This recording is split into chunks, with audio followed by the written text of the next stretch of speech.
Hello, good afternoon. A very, very warm welcome to all of you at Rising Bharat this afternoon. Rising Bharat is a two-day summit that promises to be nothing short of transformative.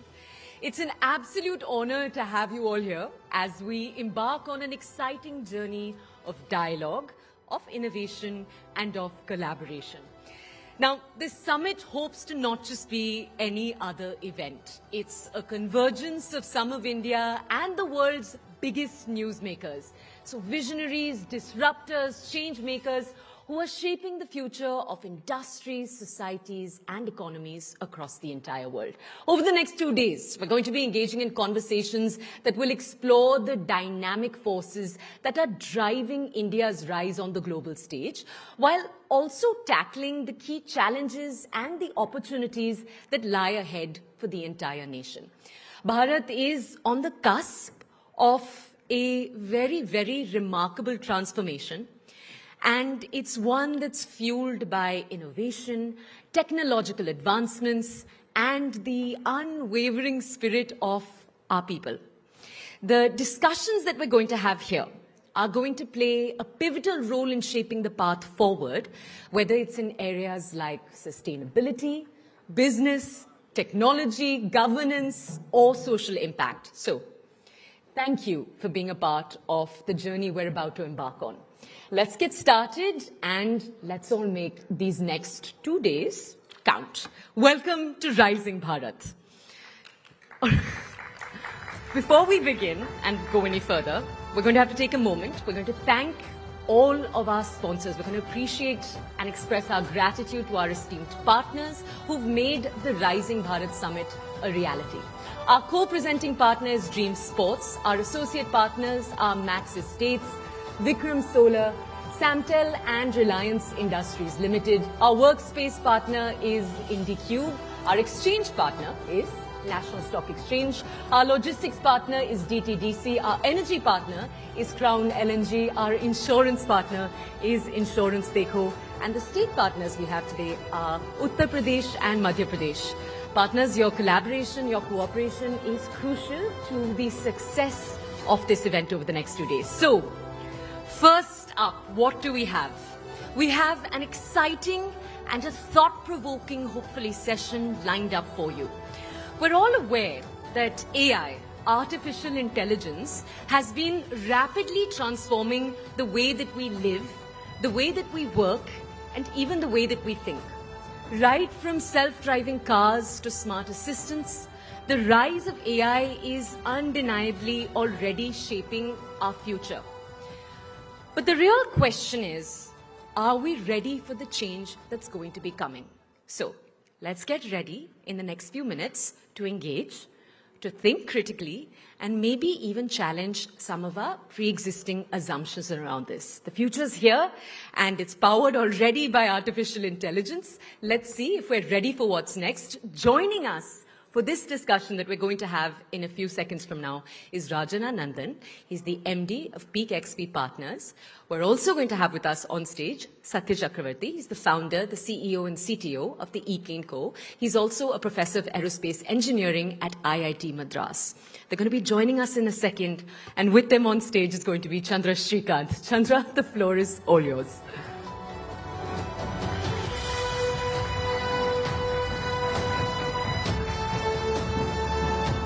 Please welcome Rajan Anandan from Peak 15 Partners.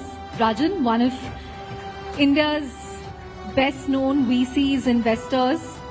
And pleasure to welcome Professor Satya Chakravarti all the way from IIT Madras, who's not just a professor but the founder of 6 deep tech startups, including the likes of ePlane and Agnikul Cosmos. A huge round of applause for both of them. And it's wonderful to have the head of IIT Madras, Mr. Professor Kamakoti, here as well. So a nice little reunion here in the national capital.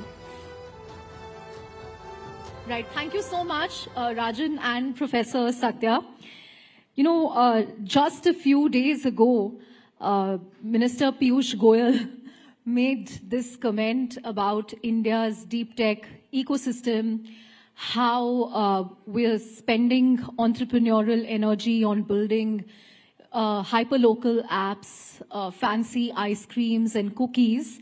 But Professor Chakrabarti here is an example that we also have very good deep tech entrepreneurship in India.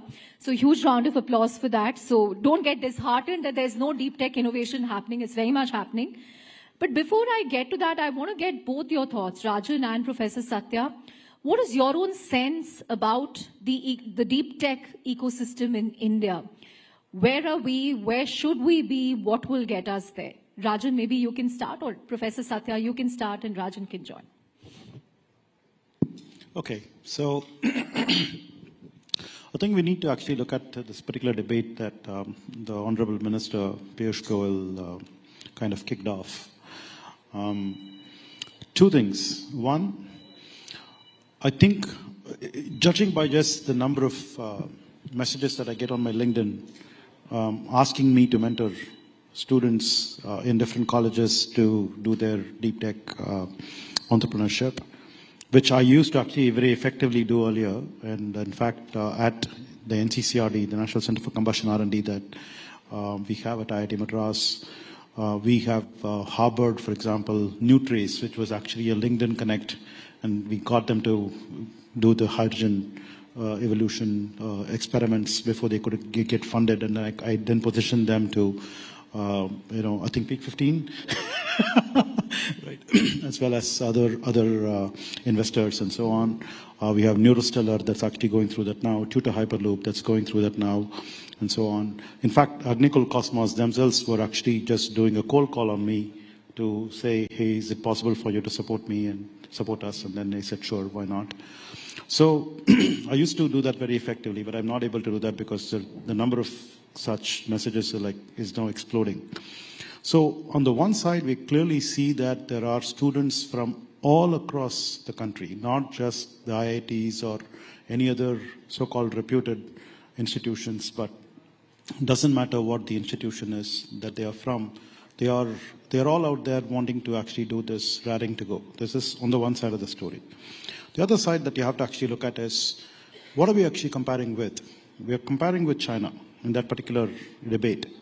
And China definitely has, in the last 10 to 20 years, gone leaps and bounds ahead of the rest of the world. It's not just about getting on par with the West. They've actually gone well past the West. Right. Right? So are we there? The point is we are not yet there. But are we getting there? The answer is yes, because what are we talking about is what we call as exponential technologies. So in exponential technologies, we are actually at the lower end of this bend, right? I am particularly optimistic that by the end of this decade, we will actually see for sure that there will be a huge amount of work that happens in deep tech that's a lot more visible, and we will not really have this debate anymore, and we will know that it's actually a matter of time, and it's actually about when rather than if.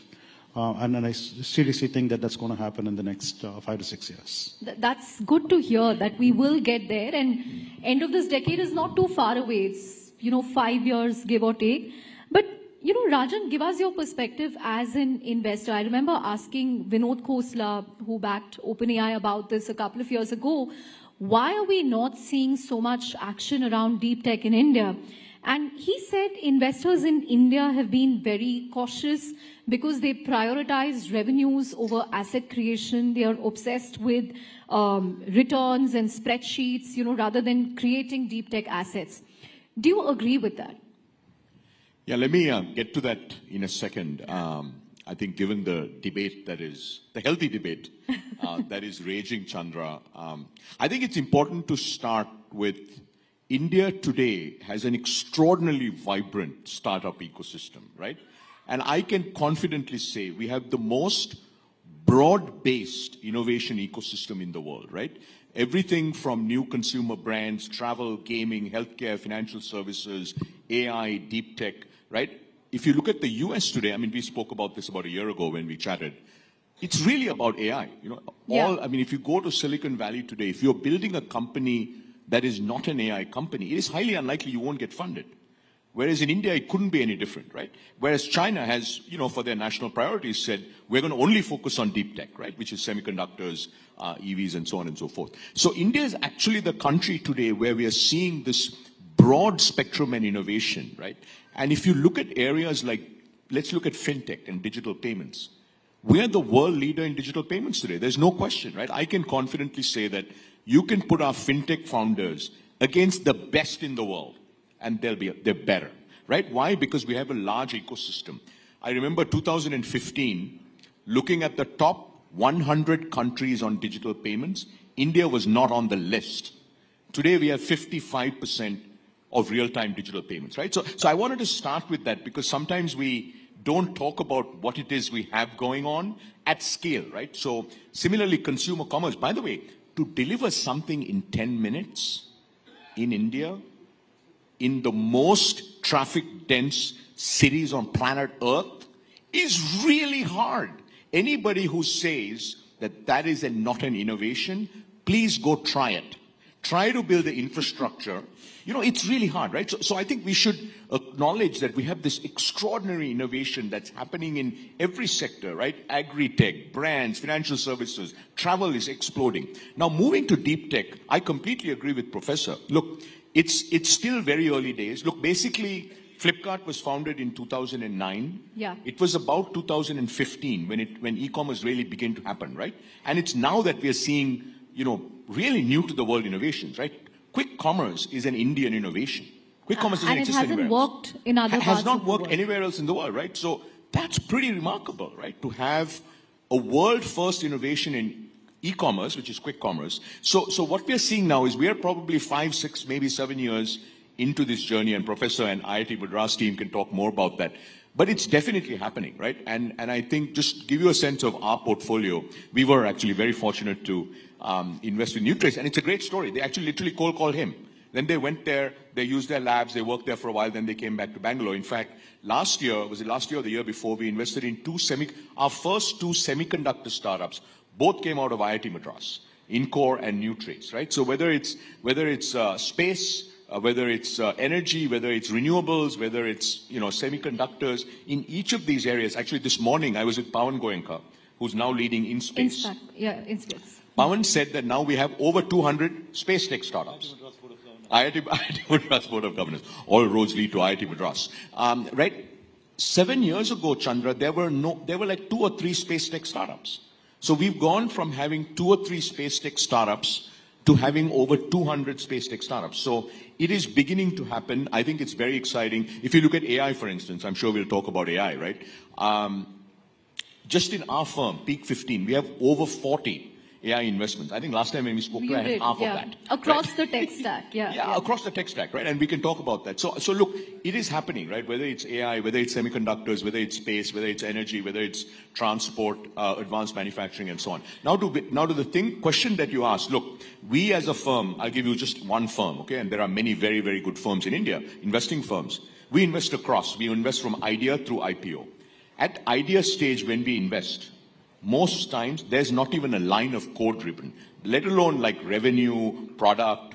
Look, I haven't looked at an Excel spreadsheet since I left McKinsey, and that was a really long time ago.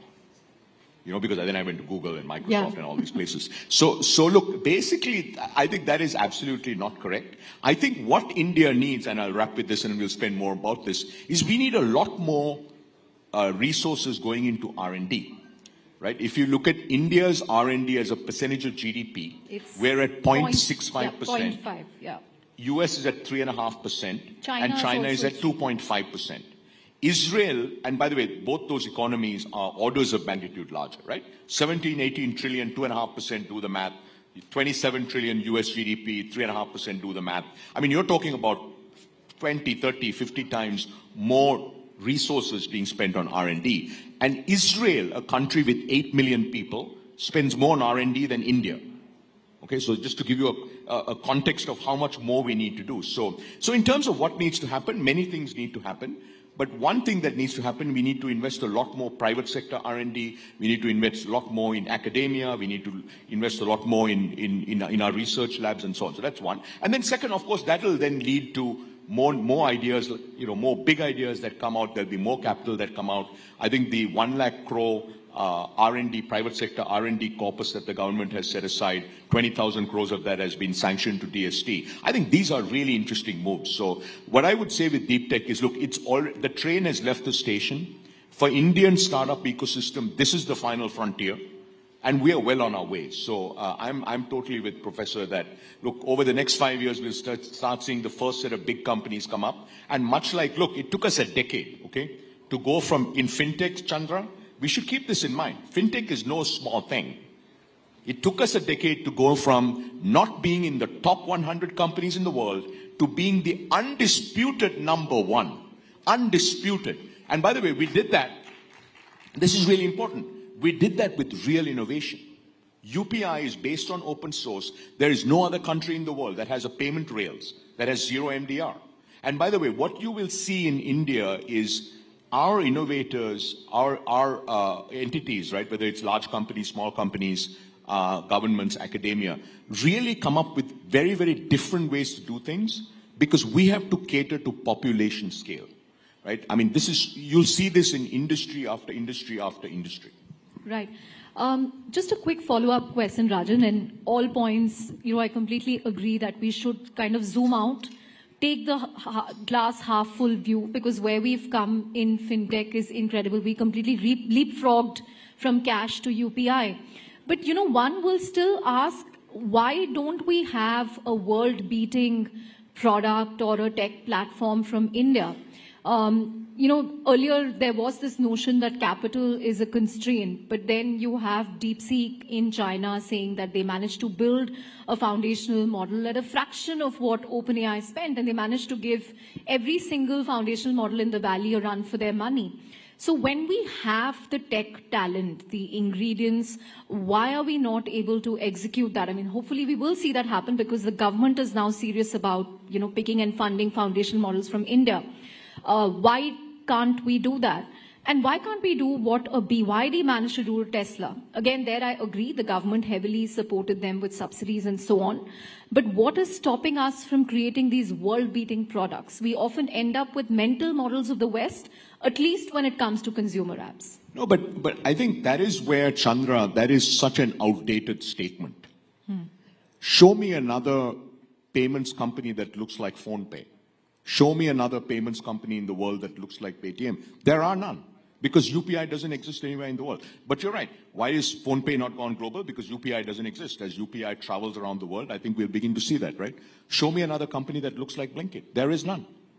So I think this thing about we're copycats, it's such an outdated idea. That was true a decade ago. Maybe it was true 4 or 5 years ago. But today I can point you to dozens of Indian consumer companies that are truly India-first innovations. A company called Sri Mandar. It's extraordinary. Nothing like this, I don't think, will ever exist anywhere else in the world because it's building to India's unique needs, right? Now, in terms of why have we not had, let's say, a DeepSeek, right? Firstly, we should keep in mind we're still very early in the game, okay? IT services, Infosys was founded 1983. Yeah. Right? So we are what? 93, 2003. We're 42 years in. 42 years in after Infosys was founded, 2 of the top 5 IT services companies in the world are Indian, TCS and Infosys, and 5 out of the top 10. Okay, if you look at AI, the ChatGPT moment was 2.5 years ago. Yeah.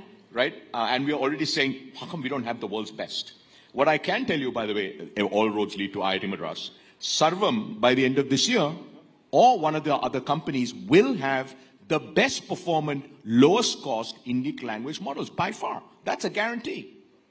Because, we are on, so it just takes time, right? We can't wake up and say, hey, how come we haven't had it?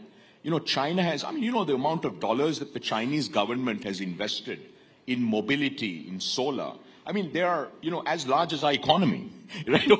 Over a period of 20 years, they have invested more dollars than the size of the Indian economy in some of these critical sectors. And they can do that because they have an economy that's 17 trillion and we're, soon going to be 4 trillion. So what I would say is, look, we should keep in mind that we have extraordinary talent.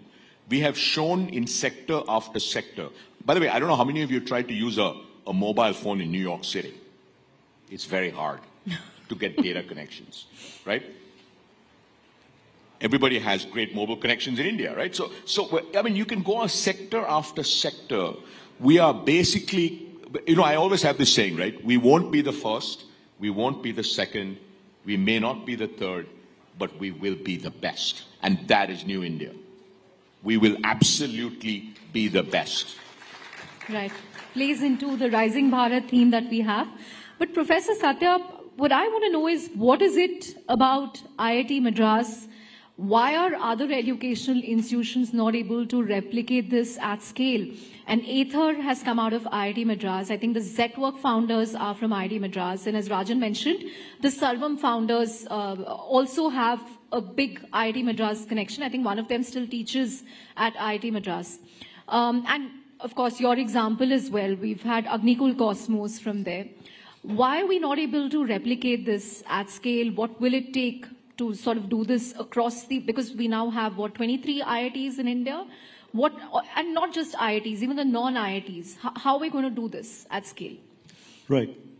So I think before I actually directly answer this question, I want to resonate with what Rajan was saying. And I personally feel that there is nothing wrong with the 10-minute delivery app and all of that stuff, right? It solves a problem. And entrepreneurship is all about solving a problem. Try to find customers and get paying customers. If you are actually an entrepreneur, you will actually be running behind customers. That's exactly what we are supposed to do.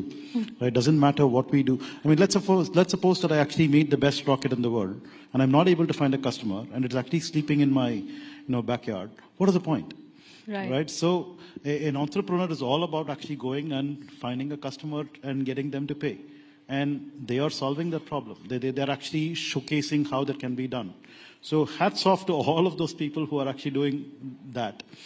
Don't belittle them at all. That's a great endorsement. Right? Yes. Yeah. The second point is that let them actually go ahead and make their money, exit, and then become billionaires so that they can actually go fund deep tech startups.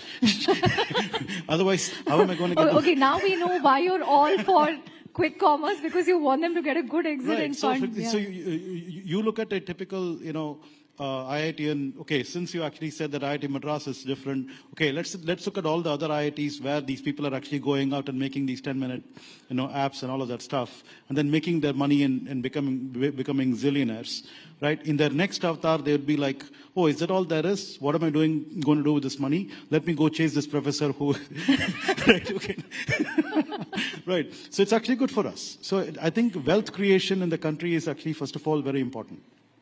Okay, we are in this phase where we need to first of all create wealth for everyone, and then we will think about whether we are actually doing deep tech and is it deep enough and all those kinds of quibbles. That is, and we're kind of somehow assuming that if you just do deep tech, India is actually going to be very proud about it and all those things. But finally, is it actually going to really do something to the GDP, right? And is it going to actually do something to the well-being of the average Joe on the street?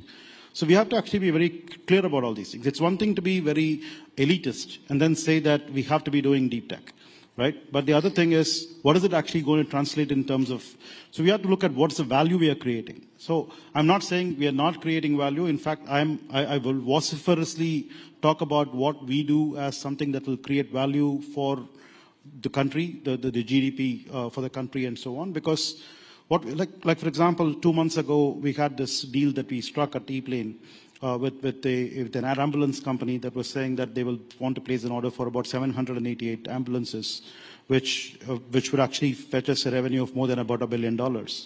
And somebody was pointing out, wait a minute, Zoho actually took like so much time to actually get to $1 billion revenue, and you guys are just signing deals even before you make the plane. The answer is we are making a plane, right? So, so making a plane means that it will actually create value. So there is no doubting that deep tech will actually create value, but that is not to say that we have to actually belittle anything else that's going on that's already creating value by leaps and bounds, right? And then contributing to the economy. So that's the main point. Coming back to the question of why IIT Madras, I don't know. The answer, right? The answer is we just happen to be that kind of DNA. So we have a DNA at IIT Madras. So go back. I have to tell you this interesting anecdote. So I was speaking to a founder from IIT Madras who's, built a factory and he's manufacturing components for the aerospace industry. And I told him, so you never thought about doing a consumer app?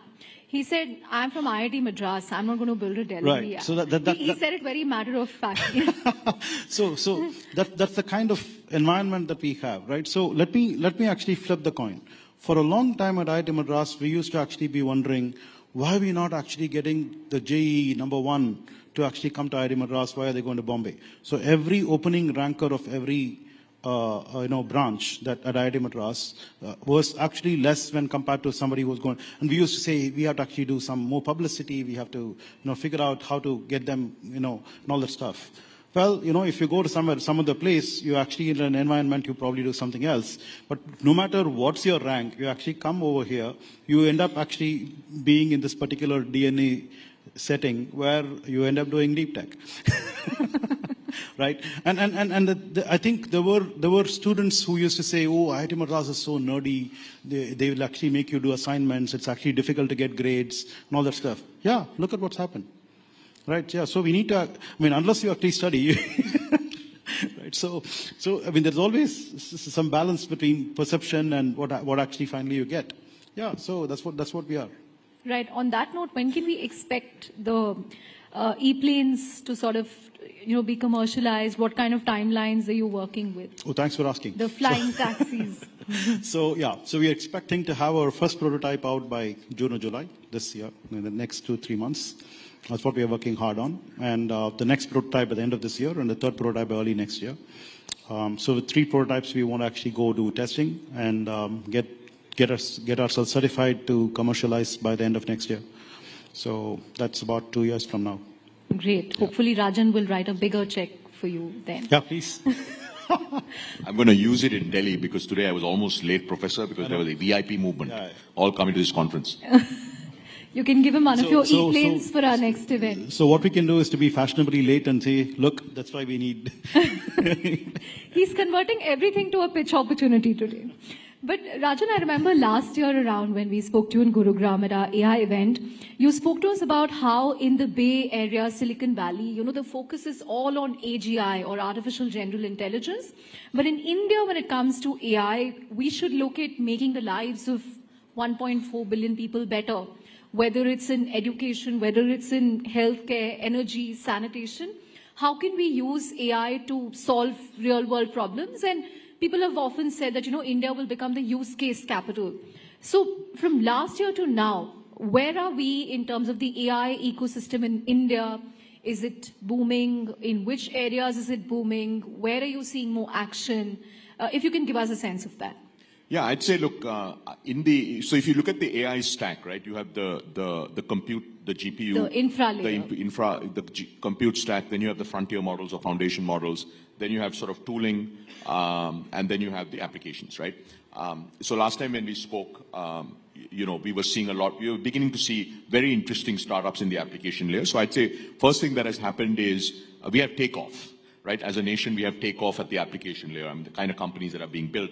In fact, there's a company in Noida, I think I briefly mentioned to you last week. It's called Attentive. They're building these models, vertical models for construction, right? And then they kind of automate certain aspects of US construction, and companies really taking off. So we're seeing a lot of, across finance, retail, healthcare, and so on and so forth, as well as enterprise AI. So on the application stack, we have takeoff.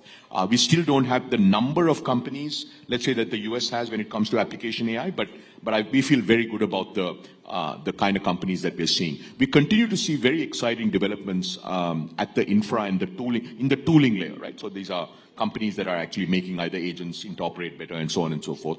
On frontier models, we are very, very excited about what the government is doing, right? Where they've set aside several thousand crores to they've fund. Already procured, I think, 14,000. No, that's on the compute side, right? They also set aside 2,000 crores for foundation model companies, right? Models, that's right. So today, as you know, there are a handful of foundation model companies. We do think that a year from now, we'll have 4 or 5 labs, right? Like China probably has 10 world-class labs. We'll have 4 or 5 labs, maybe not at the same scale, but they'll be well-financed. They'll have great talent. They'll be off to the races. So if you had asked me a year ago, if you asked me what's different, we have takeoff at the application layer, and we're getting serious about the frontier model frontier models, right? Which is thanks to the government, actually. And then last thing I'd say is on compute, I would have never imagined we would have a play. But the reason I can't be here tonight is at the compute layer. That's all I'll say. I'm curious to know more about this investment. I know you're always curious, but I can't tell you anymore. Right. As we begin to wrap up, Rajan, so are you seeing a lot of supply to invest in? Because some VCs we speak to say, hey, all the actions happening in the US and they're investing billions of dollars. But in India, we're not seeing that supply of AI startups. Do you agree, disagree? Yeah, in the venture capital business, Chandra, it's nearly not about volume. It's about quality. Value. No, it's about quality, right? Like Google was one company, right? There are $5 trillion companies in the world, only 5. Humanity is thousands of years. We're thousands of years into humanity. So what we're really looking for, very high quality founders who are solving problems where AI can help them build 10x better products or 10x better outcomes. And that we're seeing. Are we seeing thousands of these companies? Absolutely not, right? But are we seeing dozens or 50 or 100? Absolutely. So look, we are actually feeling much, much better about the application layer, as I said, in India today. Right. Professor Satya, one thing that we notice in, among deep tech startups is there's a lot of enthusiasm at the college level where students love to tinker with, all kinds of use cases, problems. Many of them take this till concept and, they manage to get seed funding in Series A. But, then they kind of tend to hit a wall. Either it doesn't scale or they're not able to find a market or the subsequent rounds of funding become difficult. What do you think can plug that gap? I mean, government R&D spending obviously has to go up. We are at a tiny fraction of what the US and China spends. But even corporate R&D budgets, a lot of people are asking, what are IT companies doing with all the cash balances they have? Yes, I believe, for example, we have this thing called the Center for Innovation. And Center for Innovation actually is the one that spawned Aether. So we had this race car team called Raftar, of which the Aether founders were there. And then they got this inspiration from working in that as students, tinkering with race cars. And that's how Aether was born. Galaxy, for example, was born from Avishkar Hyperloop, which I am the faculty advisor of.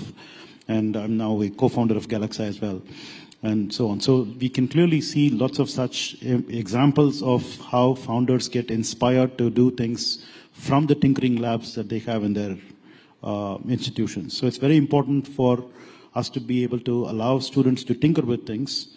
That's number one. And then there must be a funding that goes with it, which typically alumni does a good job on. But more importantly, I think when they step out of these places with ideas that they want to scale and commercialize, can we actually sort of intoxicate them with a seed funding, right? So funding is not, I seriously believe that funding is something that should not be easily available. We need to actually get the founders know the value of what they're getting. But seed funding is actually a very good intoxicant, right? So it kind of hooks you. So once you actually get seed funded, then you're kind of like holding the tiger by the tail and you want to run with it. And many times, these founders, when they are so young, they have the appetite to build stuff, but they don't have the appetite to chase investors and get funding and all of that stuff. So let's say, for example, if you had this government's fund of funds that actually is set up at these institutions and then looks for these ideas to fund right as they are coming out of the labs and these places like these tinkering labs and so on, I think that will actually go a long way to spawn a much larger ecosystem than what we have today. Great. On that note, we're out of time, but thank you, Rajan. Thank you, Professor Satya, for an absolutely scintillating session. And I think, it leaves us with a lot of optimism on India's deep tech and AI future. Thank you very much for that. A huge round of applause for Rajan and Professor Satya.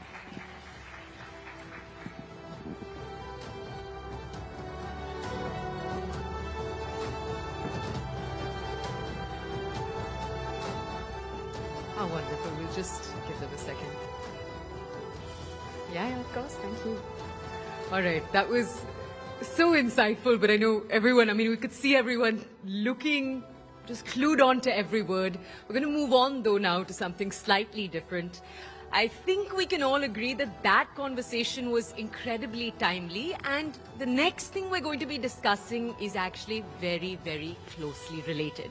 We're going to continue to keep our focus on artificial intelligence, but let's dive a little deeper with this next discussion. Let's dissect a topic that holds immense potential to shape the future of education. What we're going to be taking a look at in a second is making education possible for all using artificial intelligence. So, in an era where technology is transforming every facet of our lives, education remains one of the most powerful tools for social change and individual empowerment across the entire world. But despite the transformative power of tech, education is still not universally accessible, particularly in underprivileged and remote communities. So, in just a few seconds from now, we're honored to have on this stage a team from IIT Madras. They're going to be presenting a white paper, and this paper aims to bridge the gaps in access, in affordability, and quality, ensuring that education is not just a right, it is a right, rather, and not just a privilege that some can access across the entire country. So, we're going to introduce each of the members who are going to be coming onto the stage in just a second. The professors, I'd just like to encourage them to come to the stage, and they're led right now by the director of IIT Madras, P. Kamakoti. Do come on stage, sir.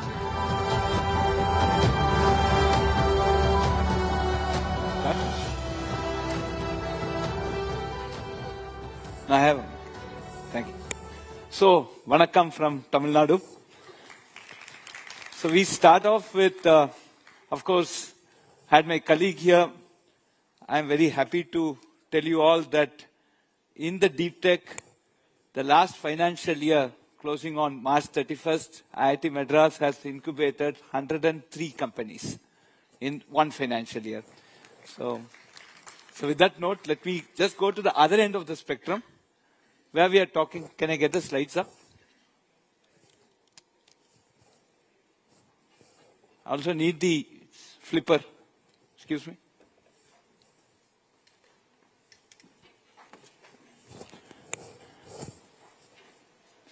Slides.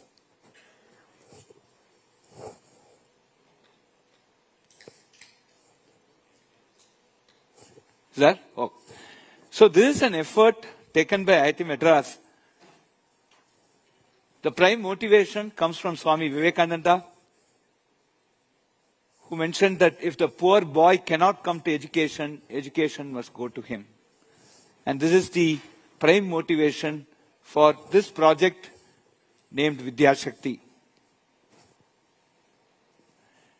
Why Vidya Shakti? Friends, today, our GER, the gross enrollment ratio of the number of students who finish plus 2 and go into higher education stands at around 28.2%.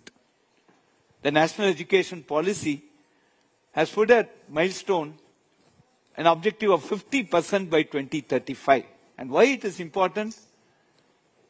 We are the youngest population in the age group of 18 to 29. And if we do not do the education right at this point, we may land up being the most uneducated country in that age group, and that will have its own social repercussion. And with this view, the National Education Policy had put a target of 50% GER by 2035. So what we do at Vidya Shakti, we inspire and motivate school students to go to college, thereby trying to minimize the dropouts. So we started in October 2021 as something like a doubt clearing session, where we have a TV as 1/4 of this size, the internet connected TV, a smart TV with a camera, and there'll be some person who will go and switch on and assemble the kids between 5 to 8 in the mother tongue. We were basically clearing doubts. Somewhere in March 2022, we did receive a call from a village saying that we don't have biology teachers. We are failing in biology. Can you help us? They had the TV there. So we just organized a teacher from Chennai who started teaching biology to these kids. Within 45 days, their public exam was on April 15th. All the 3 girls scored above 90. And they joined a biotech course in the respective university. And this gave us lot of motivation that there's something, this democratizing of this opportunity is extremely important for us to take it forward. And that is the way we can try and bring and help in whatever small way to achieve that 50% by 2035. So in academic year 2022-23, we started augmenting this with online teachers, more and more online teachers, to teach math, science, and English as supportive tuition classes. Today, friends, in the last 4 years, this is how we have grown. We call it as rural interaction centers. We put in villages. We have 25. We started with 25 RICs in the academic year 21-22. It grew up to 170 RICs. In 21-22, we are in Tamil Nadu alone. Then we went to Tamil Nadu and UP. 540 RICs in 23-24, Tamil Nadu, UP, and Arunachal Pradesh. Now, this year, we have 2,105 RICs in Tamil Nadu, Uttar Pradesh, Arunachal Pradesh, Karnataka, and Andhra Pradesh. And we do have 17 centers in northern part of Sri Lanka. So this is the geographic spread of the RICs. Now, what we do here, this is quick statistics. We do live online tuition classes to the rural kids. Sorry.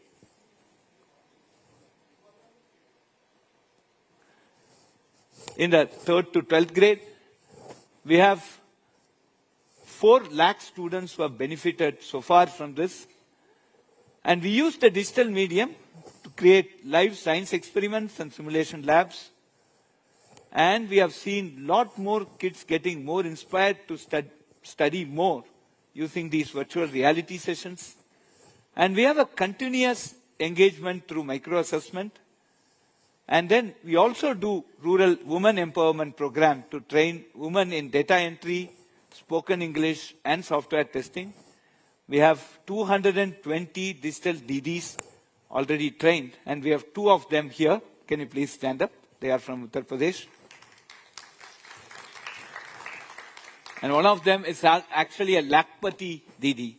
So can you just, Nagarajan, I have Nagarajan and Shiva, who are doing the grassroots level work. Can you just describe this? Please come on stage and please describe.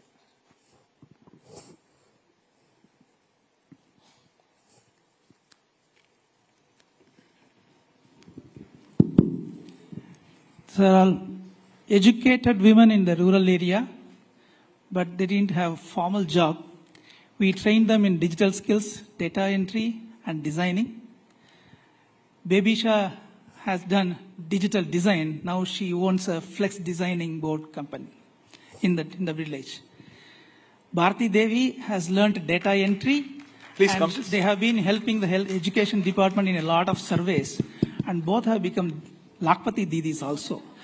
Being a coordinator in the school for our remote education, they have evolved to digital Didis, and they have come up to the level of Lakpati Didis and a small, medium enterprise entrepreneurs.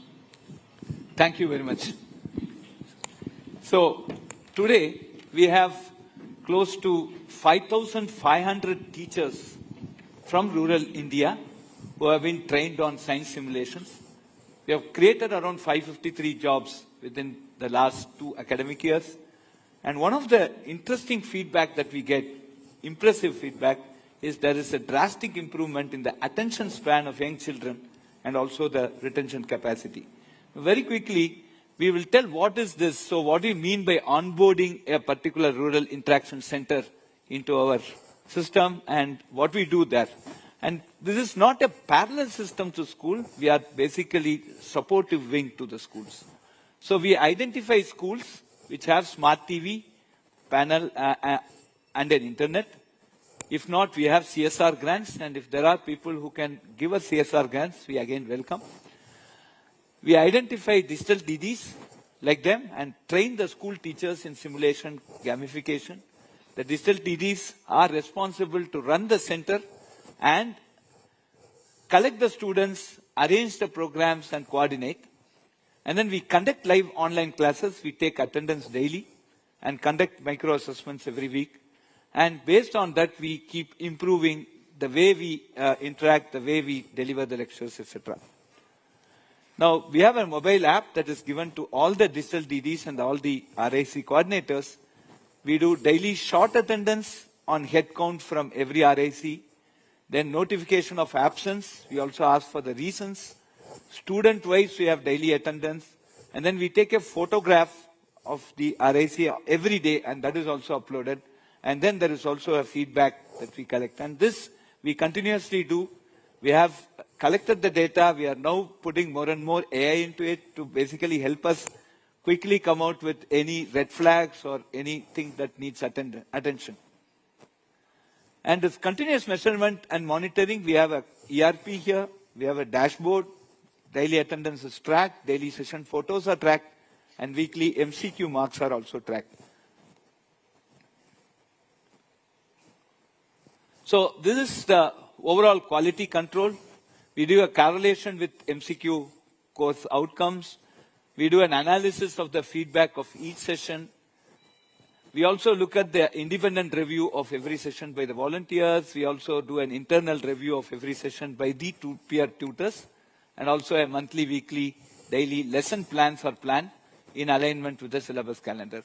Can you add a little more on this quality control, please? See, on the quality control, when there is a video recording of the class, using that itself, we are doing whether the teacher has stated correct things with respect to that topic, whether it is in the syllabus, and are the examples correct, and then is the teacher writing on the board correctly or in a slanting way.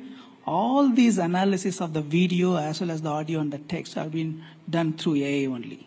So we have been using that, and this is getting part of our own internal center of excellence of education for our small efforts so far. Thank you. Now, these are some of the endorsements. So we have signed with the Uttar Pradesh. We have more than 500 plus centers. And we did have a full review by the Honorable Education Minister, Sri Dharmendra Pradhanji, on how this Vidya Shakti project has been conceived and being executed. IIT Madras ने बनारस के हजारों students को science और maths में online support देने के लिए विद्या शक्ति इनिशिएटिव शुरू किया है। मोदी जी ने देश को बहुत कुछ विजन दिया है। डिजिटल इंडिया उनमें से एक है, और डिजिटल इंडिया के क्रम में आज आपने देखा होगा कि यहाँ पर आज हमने एक और जहां विद्या शक्ति कार्यक्रम आईआईटी चेन्नई के साथ मिलकर के काशी के पहली, दूसरी, तीसरी क्लास के बच्चों के लिए एक नया अभिनव प्रयास यहाँ प्रारंभ किया गया है। वहीं यहाँ के सभी विद्यालयों में स्मार्ट क्लास का शुभारंभ भी आज प्रधानमंत्री मोदी जी के पावन चरण पर हुआ। So we'll just listen to a testimonial from a student. मेरे विद्यालय का नाम कंपोजिट स्कूल चित्रपुर है और मैं कक्षा 8 की छात्रा हूँ। हम विद्या शक्ति के माध्यम से 1 घंटे का जो क्लास करते हैं, जो भी विषय पढ़ते हैं उसे समझने में हमें आसानी होता है और हमारे सहपाठी भी इसे बहुत रुचि से समझते हैं और हमारा कोर्स भी बहुत कंप्लीट होता है, हमें समझने में आसानी होता है। हमारे अध्यापक भी बहुत सहयोग करते हैं हमारा। उम्मीद है कि आगे भी ऐसे ही क्लास चलते रहेंगे। धन्यवाद। मेरा नाम आशीष कुमार है,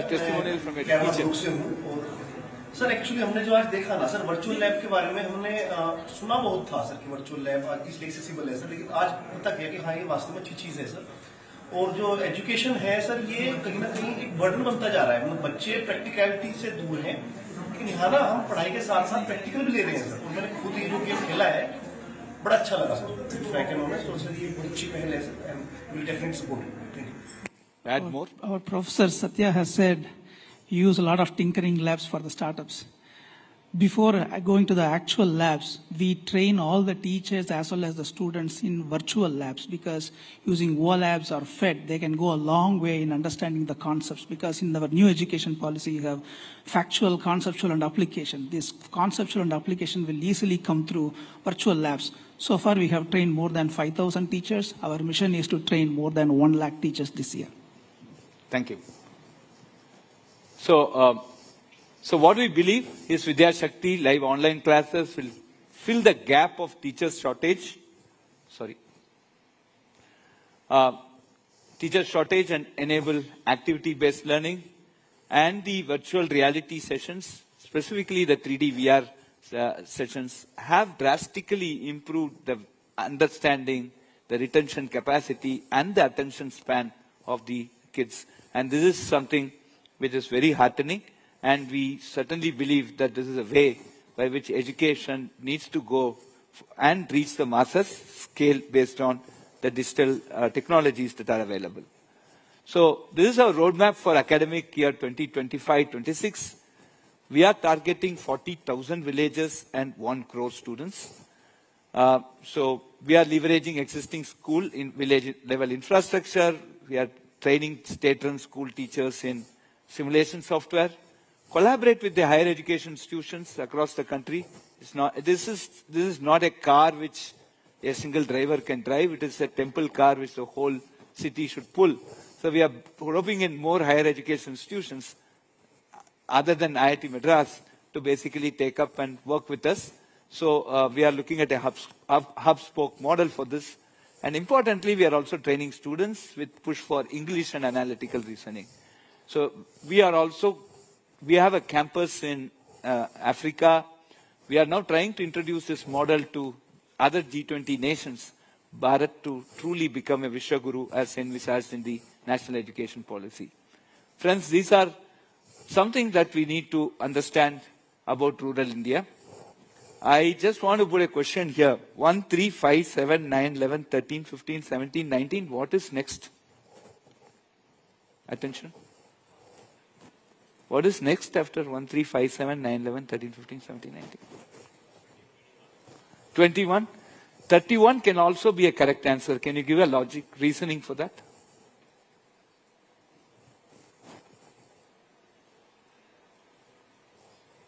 Right? This question had been putting forward in many of the urban schools. I go for many of the school annual days. I do go for the rural schools. The first kid to answer this question was from a rural school. And the answer he came out was, you start making your integer digits using just odd numbers. So 1, 3, 5, 7, 9, 11, 13, 15, 17, 19. You have left out all the other numbers that are made out of even digits. After 19, the next number, integer, that you can make only out of odd digits is 31. So 31 can also be a correct answer. Right? So this was done by a kid in a rural school. So friends, we are, by not democratizing this opportunity to rural India, we are missing that part, and I think that is what we are trying to address, and that's what you see here. Out of 10, majority of the students are getting more than 5. In maths, in science, and in English. We have just did a profile in UP for the 6th, 7th, and 8th standard. And this is something which we need to note. And a bit of training, we are very confident to push the bars much higher and much towards your right. And this is something which Vidya Shakti has an objective. And if we get it beyond 8, I'm sure all of them can clear JEE mains for sure. So these are the feedback dashboards we are getting. They asked me to stop, so I'll go very fast now. These are some of the feedbacks, and you see that the feedbacks, the students are now encouraged to tell about the standard of the class, how the class is going on, whether they are able to follow, whether they have understood the session, etc. Now, what works well for us? We try, we fail, we resolve and pass. So spoken English has been amazing. It has been, we have done it for 200 residential schools in Karnataka, and we are going to expand it to all. Simulation and gamification based teaching of science, maths and English. It's extremely important, and that we are getting a lot of support from teachers. We are engaging educated, unemployed, poor rural women as digital DDs, and this has really boosted their energy, and teachers staying in villages for a short duration to understand the culture. And we are also collaborating with Samagra Shiksha team and the Department of Education of the states to give a scale to reach and implement this technique. So this is all that we do. So we have a Zoom connectivity.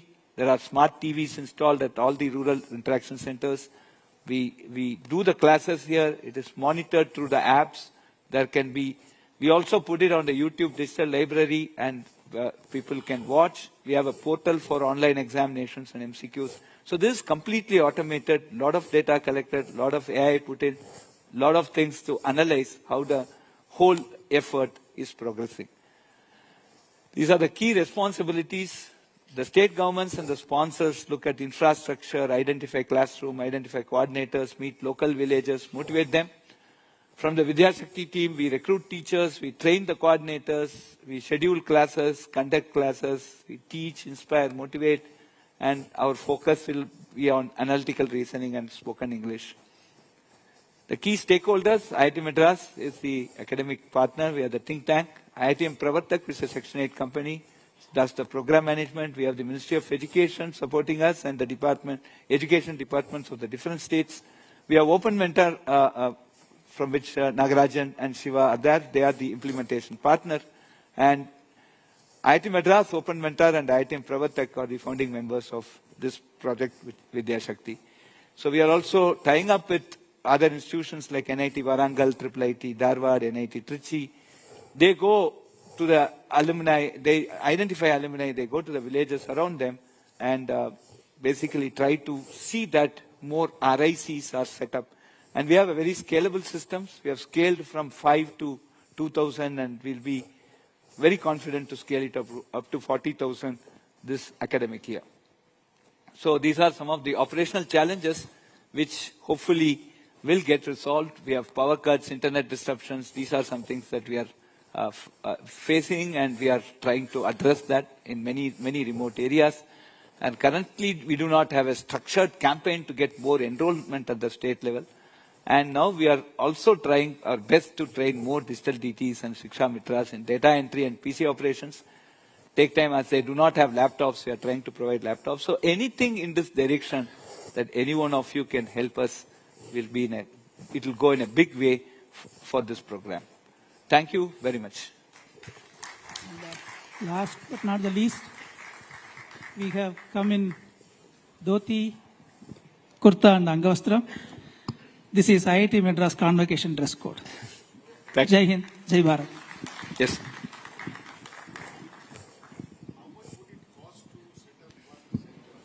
So, can we answer some more questions? No questions? So, we'll talk to you later. But it's 35,000 rupees and 5,000 rupees operational expenditure per month. Thank you.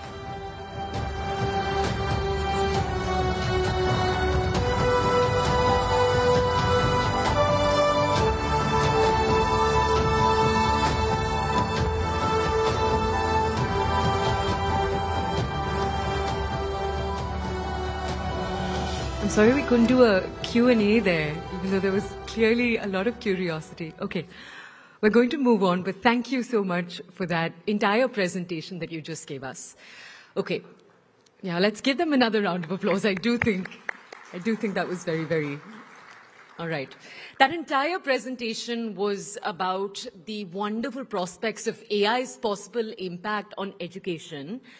And now we're going to be shifting gears entirely. So we've been looking at AI and the impacts of AI over the last few minutes, but now we're looking at something very different, a phenomenon that the modern world is witnessing today, a topic that is reshaping migration patterns globally.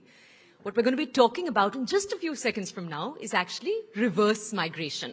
So what does that mean? While migration has traditionally been seen as a one-way journey, so a journey typically from rural to urban or from developing to developed countries, what we're witnessing over the last few years is a seeming emerging trend. And it's a trend in which you have people returning to their places of origin, often motivated by factors that range from economic opportunities for a better quality of life to sometimes even changing global circumstances. So, joining us to break down this phenomenon with us further, I'm just going to introduce each of the guests first, and then we'll have them on the stage. We'll have Luke Couturier. He's right there. He's an entrepreneur. He's a wellness coach. He's a lifestyle ambassador for the Fit India movement. We have Shweta Salve. She's with us too. She's an actor and an entrepreneur. And we'll have Nilesh Mishra. He's an audio storyteller, an author. He's the founder of the Gaon Connection. All three of them will be joining us. And our guest today will be in conversation with Sonal Mehrotra Kapoor. If we could have all of you on the stage.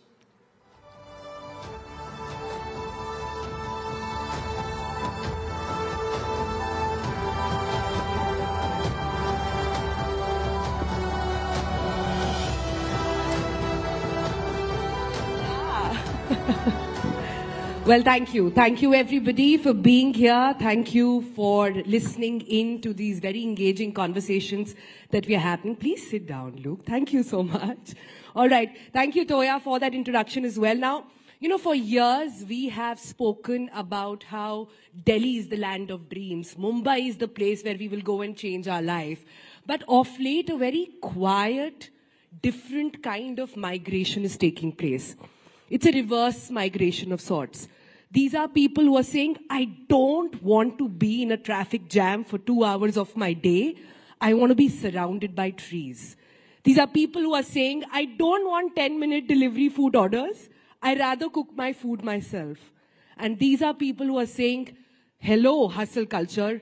We are going to say bye-bye to you. So I'm very excited to have 3 people over here who are going to sort of share with us what exactly does it take to live that life, not just for themselves, financially, and for their family. So I'm quite kicked about this. Let me first go straight away to Nilesh Mishra. Inse baat karne ke pehle, I have to sort of get that voice. Thankfully, my throat is sort of helping in that one, but goes down slow a little bit. Nilesh started Gaon Connection and wanted to sort of go back and leave the city life, leave a very, very thriving career to get a more quiet environment around him. I really want to understand what made you make that move. Was it a burnout point? Or was there a moment when you said, ab bahut ho gaya? As a journalist, I had extensively covered rural India with both its challenges and its achievement, and always used to wonder why isn't this documented.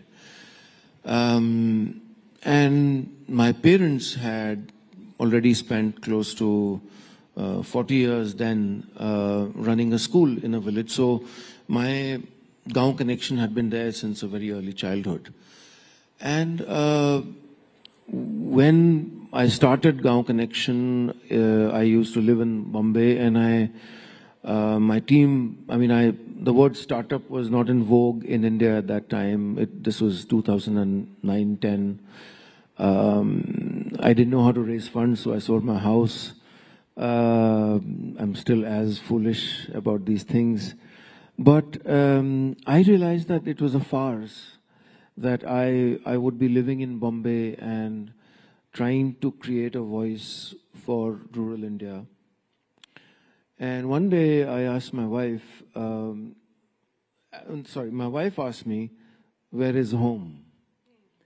And I still tell her, like, tum bhai ek sentence mat bola karo, duniya ulat palat ho jati hai.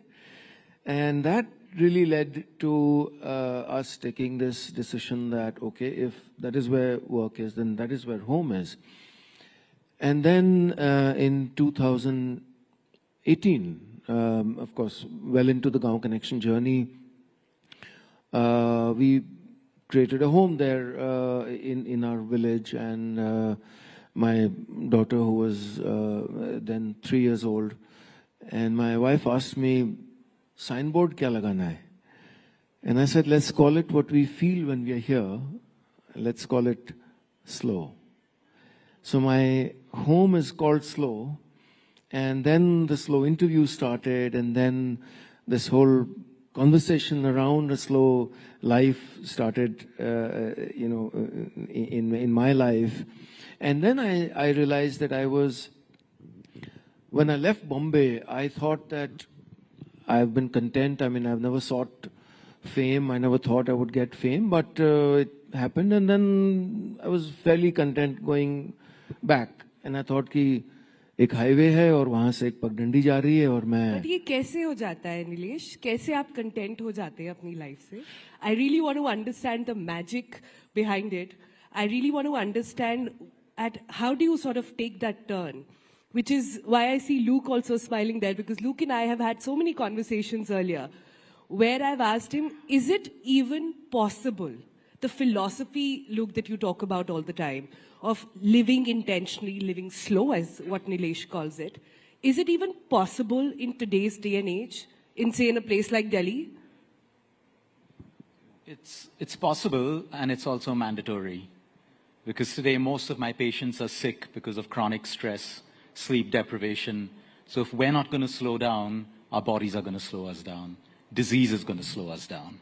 Now, while it may be absolutely fantastic to move back to the village life, better air, connected to nature, which is what most people need, which is why we find ourselves running away from cities, weekend breaks, holidays. It's a natural sign that as human beings, we want to be connected deeper with nature. The moment we start separating ourselves from nature, that's what you term as disease. That's what you term as mental health issues and emotional health issues. People struggle to fall asleep in a city. But you go back to a village, you sleep automatically, you wake up in fewer hours, more fresher. So it is possible. It depends on our choices. And like you beautifully started off with dreams. What are our dreams?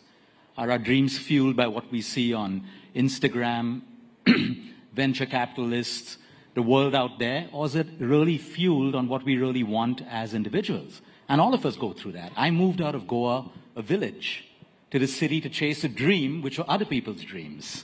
But eventually you find out that we all have to go back to nature, and the sooner that we do, the better it is. Some people manage within a city life beautifully. They learn to relax, they learn to de-stress, they learn to calm down. But we can't separate ourselves from nature.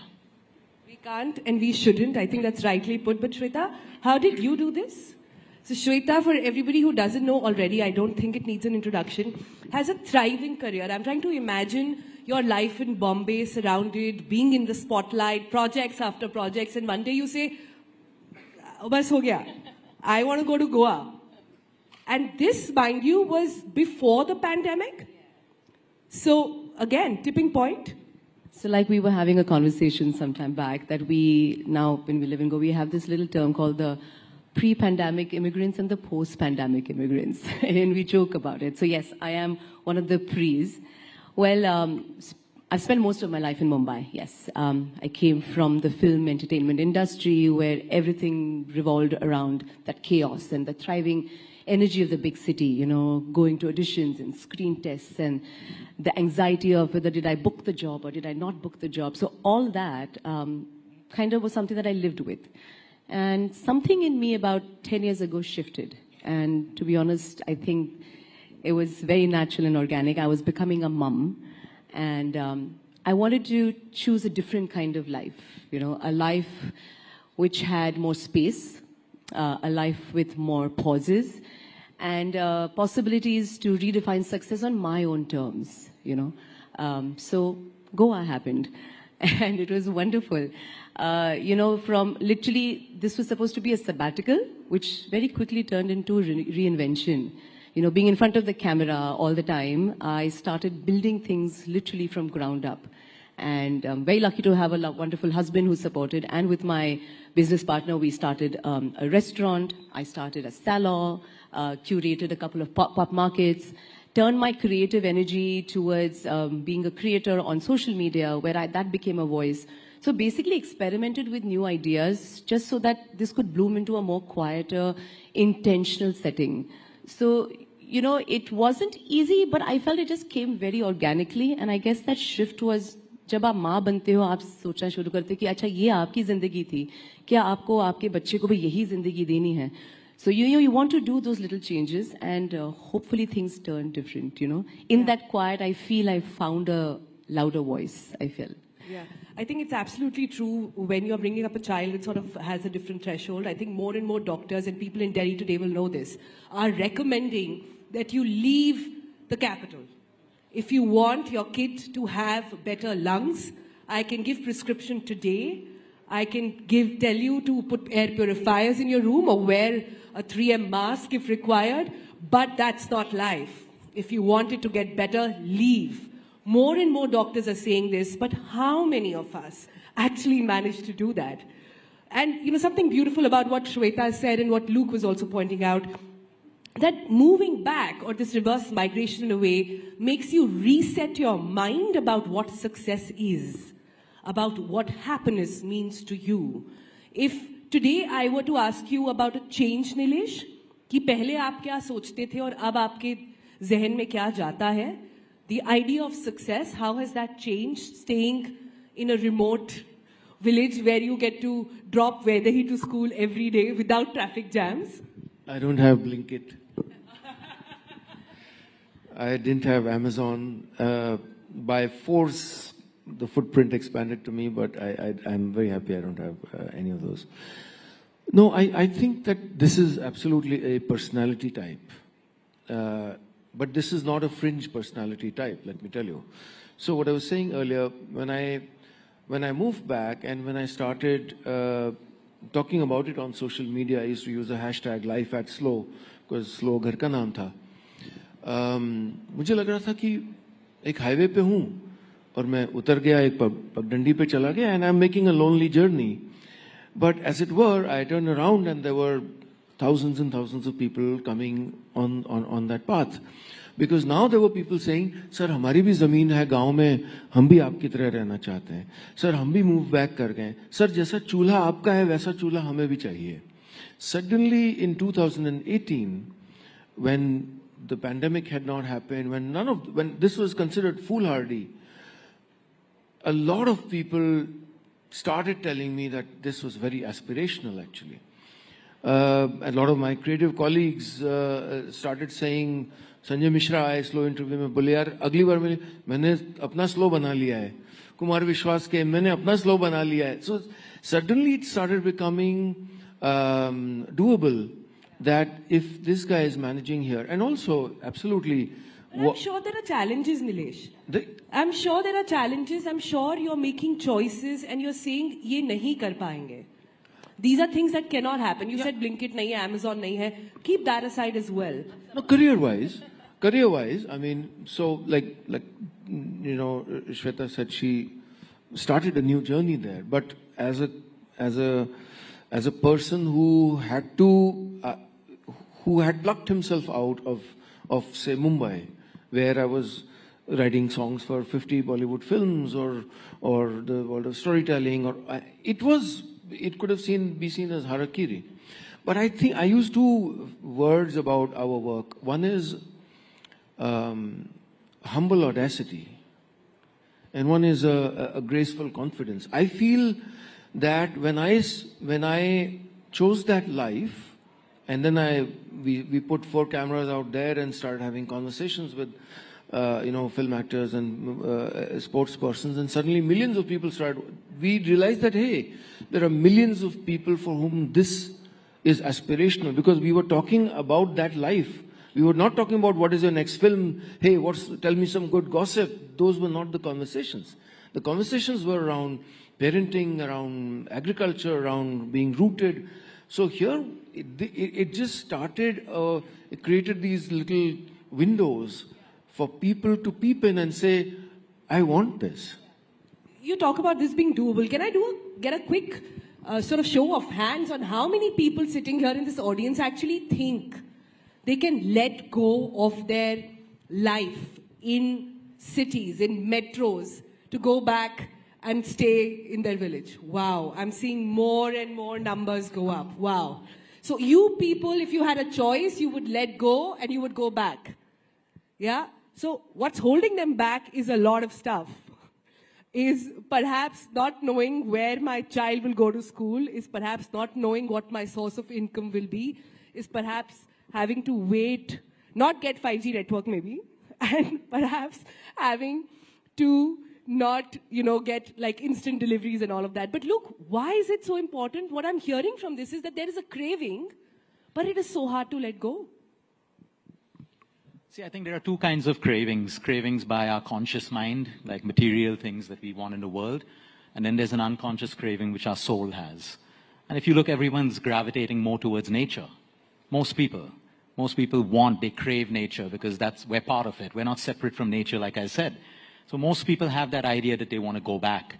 A lot of people say, like I think in Mumbai, they have this saying that I'm resilient. I love Mumbai, which is great. But you have the same amount of people complaining about the quality of air and infrastructure and everything else. So somewhere we like to fool ourselves as human beings. To Delhi. Whoever is complaining about No, Mumbai, we're a little bit better right now, so we'll keep Mumbai right now. No, but I want to go back to the point that you actually spoke about. Of late, our lung patients have increased threefold, and we actually prescribe people to change where they live because there is no solution. The steroids don't work anymore, and we are actually prescribing that people, if they have the ability to move out, they move out. And a lot of our lung cancer patients in Delhi and Mumbai actually move to hill stations, they move to Goa, and their recovery is so much better because they have the right environment. So it's extremely important for us to understand that most of us are craving nature in different ways. That's why we're constantly looking at holidays, and that's why you can go to New York, you can go to Paris, you can go for a city holiday, and people come back and say, oh, I need a holiday to recover from this holiday. But you go to a place where there's nature, and you just want to keep going back there over and over again. So, is this a cyclical sort of a trend? We did see this happen during the pandemic, right? Everybody not able to pay rents, etc., went back, but so many of them did come back to the city. So what happened? I think some companies wanted people to come back. A lot of people quit their jobs and stayed on. Because as our tech infrastructure improves in villages, like when I had to move back for the pandemic, I couldn't see patients face to face. But thanks to Zoom, everything moved online. So you could have almost everything continue. And it's a choice. Some people love the city life. And I think at different ages, you have those different feelings. But I see a lot of the youth now growing up and they crave nature and they don't want to come to cities. And that's why I hope the infrastructure improves so people have the ability to create the same success within cities from their villages as well. Where I'm coming at also from why this is cyclical in nature and why a lot of people perhaps had to come back is that many find this conversation, I don't know if there's a nice way of saying it, a little privileged. Many would say that only those who are privileged enough to work from, say, a remote area can do so. So how does one tackle that? Shweta, I'll come to you. Well, before that, I want to say that the fact that you say why people are coming back to cities, I feel sometimes, and especially out of friends that I know who've come, tried, and living in a smaller town, but then going back home, I guess it's that fear of being irrelevant or that fear of falling behind. यार ये slow paced life मुझे जमेगा कि नहीं जमेगा वो जो डर है that fear I guess is what pulls them back to the big cities. But when then they go back, they realize the quality was so much different then. Anyway, coming to that question that you asked, I honestly, can you just say that again? I was just kind of going to... I was trying to say that not everybody can afford. Correct. It's not true, Sonal. You can. It's, success does not mean sitting in a boardroom and 16 hours of work. That's not how I feel. I feel you can make it. Having said that, maybe 16 hours I don't work that much, but pretty close to that. But I still find the time to come home. To have a meal with my mom, my husband, my daughter. When Arya says, Mama, I have this project and I want to do it, I find that time to sit with her, cut those papers and pictures and stick and do that home assignment. That joy, despite of working those 14, 15 hours, even in Goa, even in a smaller town, I still manage to find that time, which I used to find difficult to do back in this big city. I mean, when I was in the big city, I wasn't a mom, I didn't have a daughter, but I still would be exhausted. Like Luke said, people need a holiday after a holiday. Is because when you're working in a big city with everything around, I used to be so exhausted, I had no time for anything. Here in Goa, I run multiple things. I have a salon, I have a restaurant, I do pop-up markets, I am creating content on social media. I am also doing a project. I'm also still acting. I haven't completely given up on that dream because at the end of the day, that is who I am. So I'm not going to let go of that. But juggling all these balls in the air, I've still managed to kind of not drop any.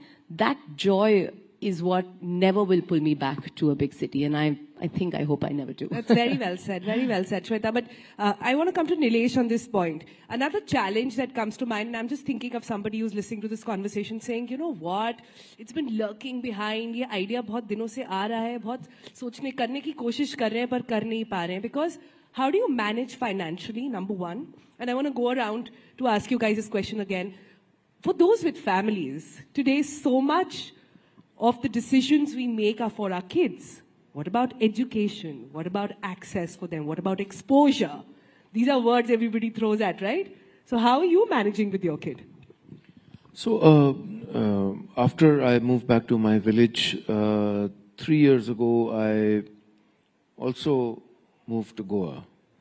And I now divide time between those two villages.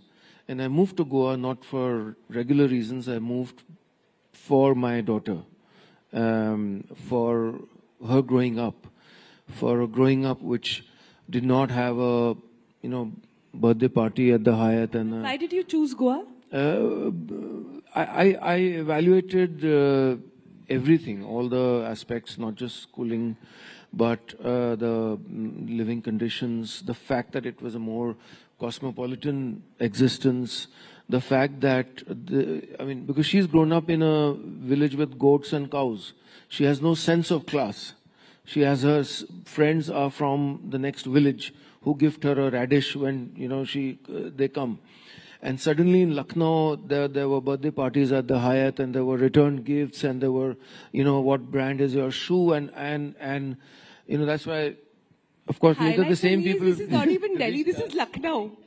This is Lucknow, which was too much for you. That's not even Delhi. And I wanted, I can't protect her from this for forever, but I felt that can I insulate her, and is there a beautiful place here, which it is, where I can still be in a village, I can still have a slow life, and of course I divide time in both places. So I made this choice for my daughter, for her. I'm not escaping pollution. This is an aspirational embracing of a slower life, and I'm living what I talk about on social. I'm taking a very, tangible step in my life, moving 1,800 kilometers away for that. So, my wife and daughter are thrilled. I just travel a lot, so I'm... Shweta, how are you managing? You don't have FOMO for IB board now? No, not at all. I'm a person who lives in JOMO. I love the joy of missing out on things, to be honest. It's not FOMO for me. And, strangely, we were just talking, and I've just realized that you've got all three of us who have Goa connection. This has got nothing to do really with Goa. Not intentional at all. Not intentional at all, but yeah, go ahead. So like you asked him, why Goa? To be honest, with me, I'll be honest, actually it all started with my mom and dad. This was 2014, and 2012 I got married. I bought my first home with my husband in Goa. And my mom would say, yaar, tum shaadi ke baad ya to tum Bandra mein rehti ho, ya you're traveling and you're doing events and you're away. I hardly get to see you. So I said, Mama, Dada, you know what? There's nothing really left in the city. Why don't you and Dad, and they're retired. I said, move to Goa, and I had already bought a home. So I'd already seen what it is like. I made them move first. And I said, you'll see me more, because she said, ya to tum kaam kar rahe ho, ya to tum Goa bhag jati ho. So I said, now you'll see me more. Then when I got pregnant in 2015, I was like, as a girl, I wanted to have the baby with my mom around. So I said, Mama ke saath, I'll be there, I'll pop the baby and then get back to the city. And I always say ki Arya chose her destiny. My daughter's name is Arya. And I said, she chose it because she's a Goa baby. She was born there. And we never came back. One thing led to another organically. We found the space. We started the restaurant, everything just kind of flowed. So it's not Goa, like you asked, it could have been any other place. It just happened to be there because I made my parents move. And I just feel that sometimes, like I said, success does not have to be the way we think it is, Success does not mean you have to wear a suit and sit in a boardroom. She can sometimes wear chappals, run a cafe by the beach, and redefine success on her own terms. And beautiful. I think, like I said before, in this quiet, in this slow-mo-ness, I found a slightly clearer and louder voice. And I hope I can pass this on to Arya, and I guess a lot of people over here can probably take some things out of that. Well, hope so too, not so much. Bosses are here, everybody's watching, so let's be very mindful of that. But Luke, closing comments for those who are wondering, कि पहले भी तो लोग जाते थे. मतलब I'm just trying to think of the time when I was growing up, a typical millennial. The dream was to be in Delhi. The dream was to get out of your town, make a name for yourself. How has it happened that in one generation the whole thing has flipped? In just one generation, people are saying, you know what, this hustle culture is simply not worth it. Yeah, because the hustle culture is unnatural. Anything that's unnatural, we start to resist. Anything that we resist brings stress in our life. So going back, I'll give you an example of Goa. I studied in Goa, passed out of Goa, no foreign education. I believe I've done pretty well for myself. At the end of the day, every parent has a choice. Some parents want IB schools, international schools, and that's their choice. But finally in life, it comes down to it doesn't matter what you have or how much you have. What matters is what you do with what you have. So I think, finally, going back to what you spoke about, a privilege. While many people think it's a privilege to choose where you want to live, but health is also a privilege. Family time is a privilege. Nature is a privilege. Life is a privilege. So people define privileges as maybe that, okay, I'll have a fancy car, fancy job, and people get to choose, because at the end of the day, the bitter, ugly truth is everyone has one life. How we choose to live it, wherever we choose to stay, is finally up to us. Bravo, bravo. Very, very well said. Closing comments. I have to ask from Shweta and Nilesh. Shweta, we'll start with you first. One thing you love about living remotely and one thing you hate about it. One thing I love living remotely is I do it on my own terms. I'm not following anybody's directions. It's me. I'm paving my own path. What do I not love about living remote? To be honest, like I said, nothing, because I'm a person who lives in Jomo. I have zero FOMO, so I love living remote. Nilesh? What I love is that a slow life, or slow is not a physical place for me, it's a state of mind. I'm asocial, I'm content, generally, I don't like humans. What I dislike is the odd flight connections. I woke up at 4 today, I was grumbling, if there was a way to not come here, I would not have. So, yeah. Thank you, Nilesh, for taking out the time, going through all that. Thank you so much. Nilesh Mishra, Shweta Salve, Lucatino, thank you for paving the way, for showing us a path. This has truly, truly been a pleasure. Thank you all. When are we seeing you in Goa now, Sonal? Soon. Soon. Thank you.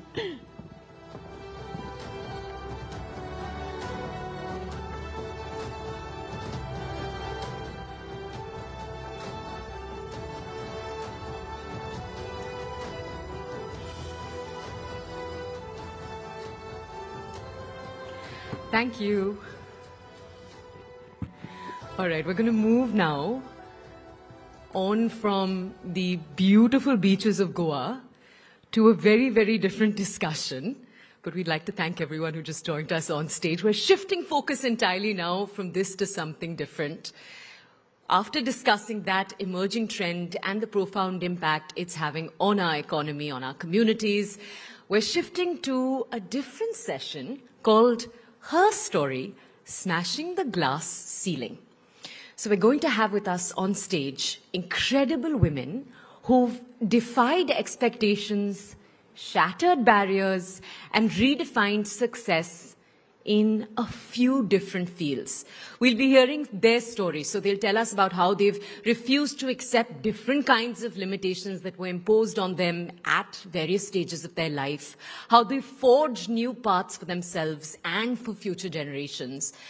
Just in a few moments, we're going to have the voices of trailblazers who've smashed that ever-present glass ceiling that we talk about.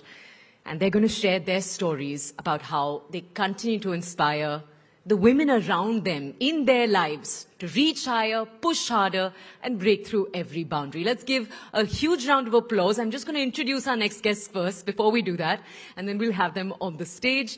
We have Dr. Sangeeta Reddy. She's the Joint MD of Apollo Hospitals Group. She's also the chair of G20 Empower India. We'll have them on in a second. Right after that, we'll also have Devjani Ghosh, the Distinguished Fellow of the Niti Aayog. And we're also going to have Sindhu Gangadharan. She's the Chairperson of NASSCOM and the MD of SAP Labs India. And taking this conversation forward over the next few moments is Shireen Bhan. If we could now have you all onto the stage, please. Let's give them a warm round of applause.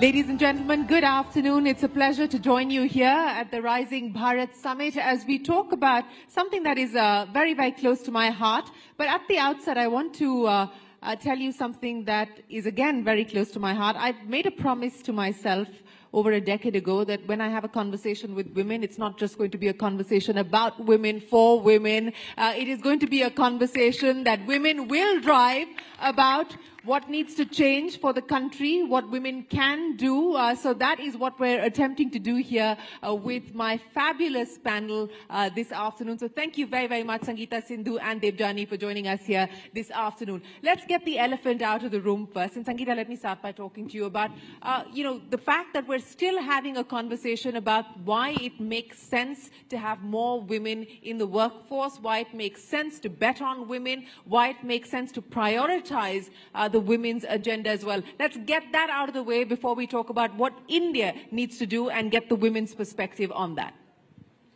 So, good afternoon and thank you, Shireen. Why it makes sense? I think the main question is, everybody knows it makes sense. Why are we taking so long to get it done? Yeah. So I think that's really the reality of the issue. But if you take the numbers, this is an economic channel. It is, a world. 483 million women in the working age group. Their contribution to GDP is about 18%. Are they sitting at home? Are they having a good time? Are they relaxing while the husband goes to work? No, they're not. 343 million women are actually working, but in the unorganized sector, significant one of them. So I think the first and important thing is that we do not recognize and acknowledge the care economy, the work that women do at home, and therefore we've created these numbers which say 18% of GDP comes from women. What if you just quantified that and said if they had a nanny, what would they pay? And if they had a cook, what would they pay? So that's point number one. The second thing is that it is clearly identified that if these women had equal opportunity, equal pay, and an equal ability, the contribution to GDP would be over 770 billion. So there's a big enough reason for us to be sitting in this room, to be on this channel, to say we have to do more, even though your panelists were wondering why we're in this room and not in that room, Shireen. So let me be honest with you. Only a scheduling issue, nothing more to it. Thank you. So, but just coming back to the main point, this is serious.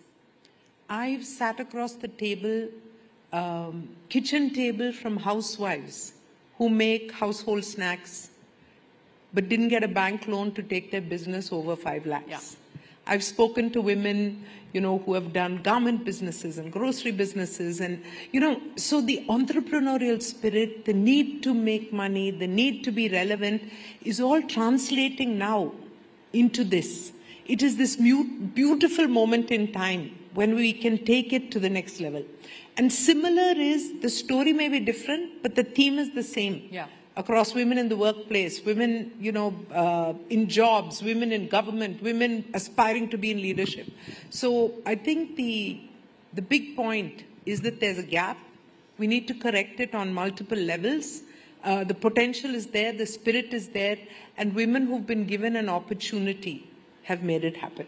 Yes, they have, and I have 3 wonderful women who've made it happen quite literally here on this panel. But Sindhu, just to take forward the many numbers that Sangeeta threw our way to bolster the case for why we need more women to participate in the economy in general. Now, I want to understand from you, from the SAP lens, the measures that you've been able to take to ensure that you do actually get closer to parity as far as the workforce is concerned, and from a NASSCOM lens as well. As you look at the tech sector today, we're talking about the disruptions on account of AI, etc. Do you believe that technology is going to be the equalizer, or do you believe technology and the fact that women usually have less access to it will widen the gap?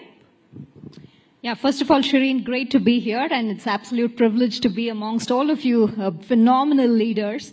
And to your question on technology and that being an equalizer, I think we are seeing the data points speak for itself, right? If I just look at women in tech today, Shireen, the numbers are already rising, right? Back in 22, We had what? Close to 10.8% of women in the workforce when it comes to technology. And now if I look at the numbers, that's already moving up to close to 15%, right? So there's a significant rise in that. And you might think it's not too much, but it's getting there, right? And but it's a different story at the leadership level. Yeah, and that, I'm coming to that. I think on the entry level, we are doing great. Also, India, from a demographic dividend as well, we have 35% of women in tech as of today. And that number is only growing. And also from a STEM numbers, right? Today, India is the largest when it comes to tech graduates, women coming out in STEM. But you're absolutely right. As these numbers go up, as these people move up the ladder, you see that what I call as a drip effect, right? People start dropping off, and women, particularly in their mid-level career points, you see a drop off, and that even more moving forward to the C-suite, you see a significant drop. And the reason being also multifaceted, right? It's not just one size fits all, but it's really about family pressures that come up at that point in time. It's also about an absence of role models to a great extent. It's also many times organizations not having flexible policies, work culture. And lastly, I would also attribute it to women to a certain extent, because there's a lot of self-doubt as well in women, particularly when they reach specific levels, right? And this is also backed up by data. I call it the perfection penalty. Yeah, no, and that perfection penalty, it's proven with data, because men tend to apply to roles when they meet like 60% of the criteria, whereas women only apply to roles when they meet 200% of the criteria, right? And LinkedIn behavioral data also states that women tend to kind of not apply to roles and kind of skip out of 20% of the roles just because they don't meet some of the criteria. So a lot of things. And coming to SAP, Shireen, I mean, we also looked at data quite intensely, right? And we also saw that some years back that women, particularly in the midpoint of their careers, were dropping off. And one of the reasons, like I said, was also the young parents, right? They need to take care of their kids, and most of that pressure many times fall on the women. And so what we did is we started our saplings, which is our creche right on our campus, so that young parents could drop off their kids, feel at peace.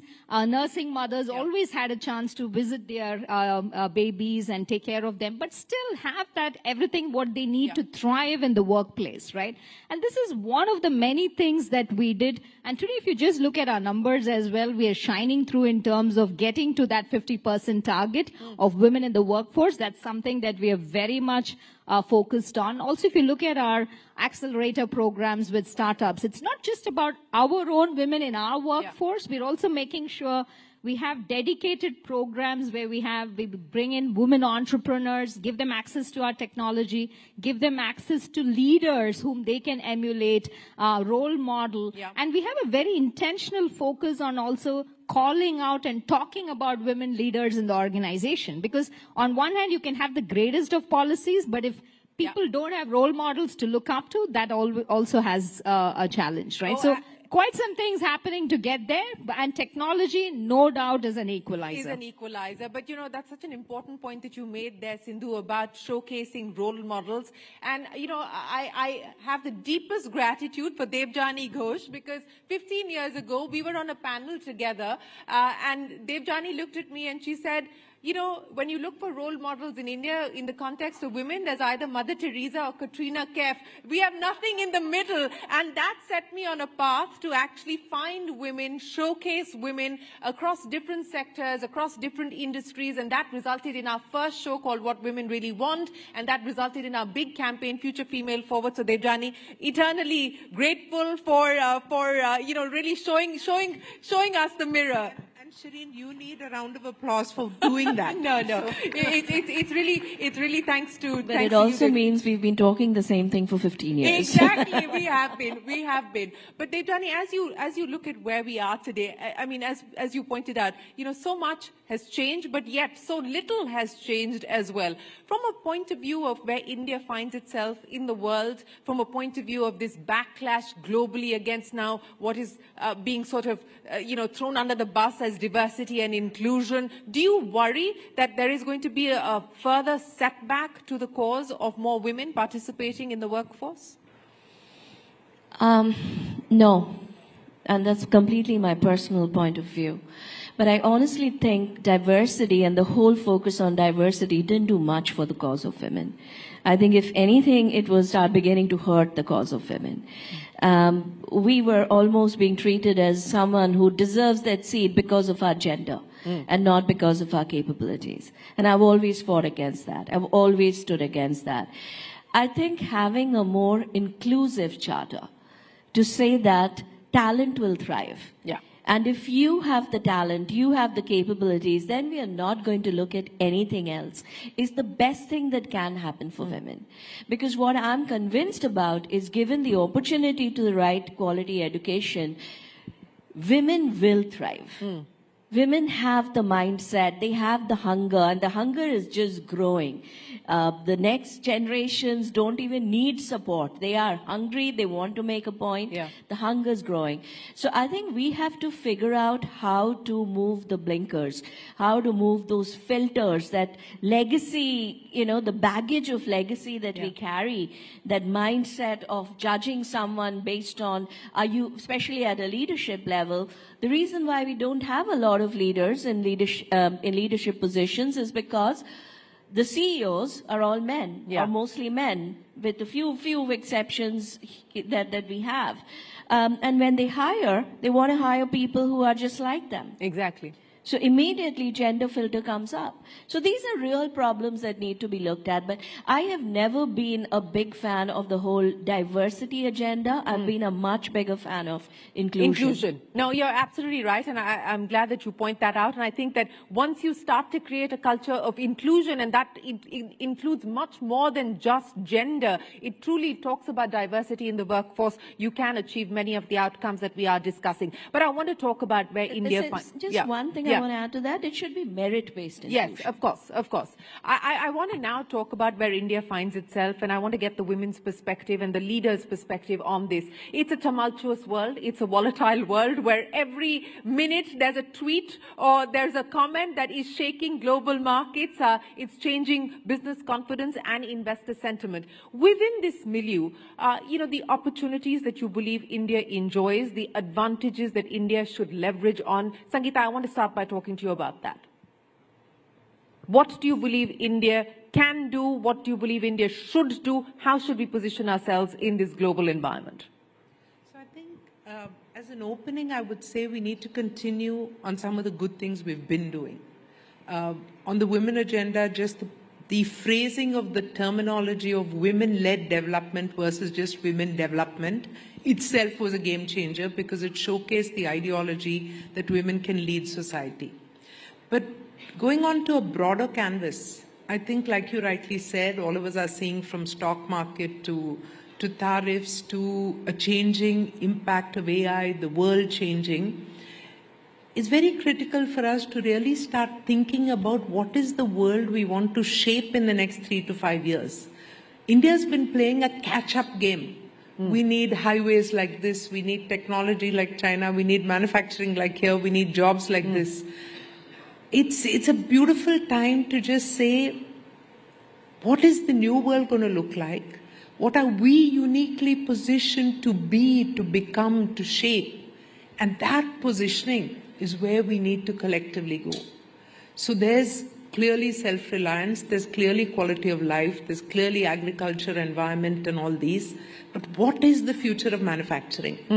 What is the IP and the research? One of my biggest, worry points is that we're not investing enough in research, and that are we grounding our intellectual capital in what the world is going to look like in 3 to 5 years? So for me, that's a big one of don't play catch up anymore. Highlight the big ones, and then I must talk about healthcare because very often we don't celebrate enough what we have.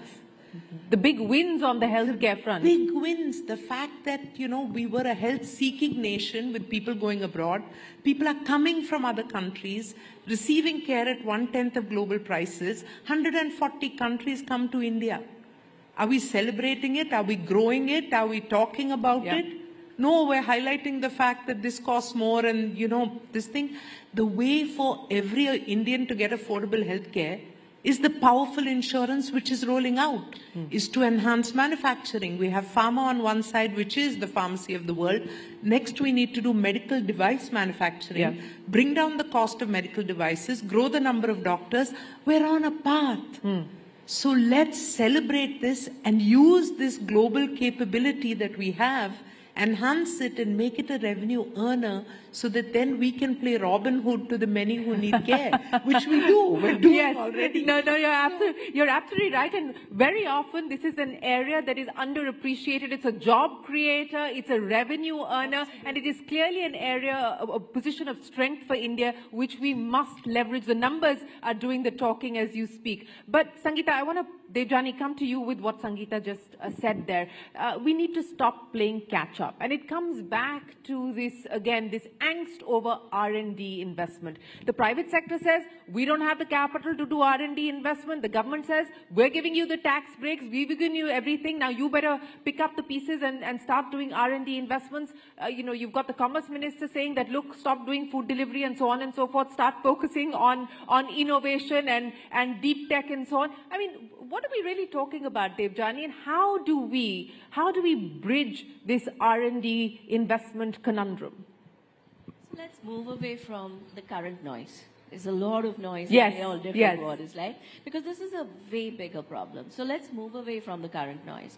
Now, in my current role in Niti Aayog, my fun job, is to figure out the future. Not predict, but actually create the future, work towards a goal and then make sure it happens, right?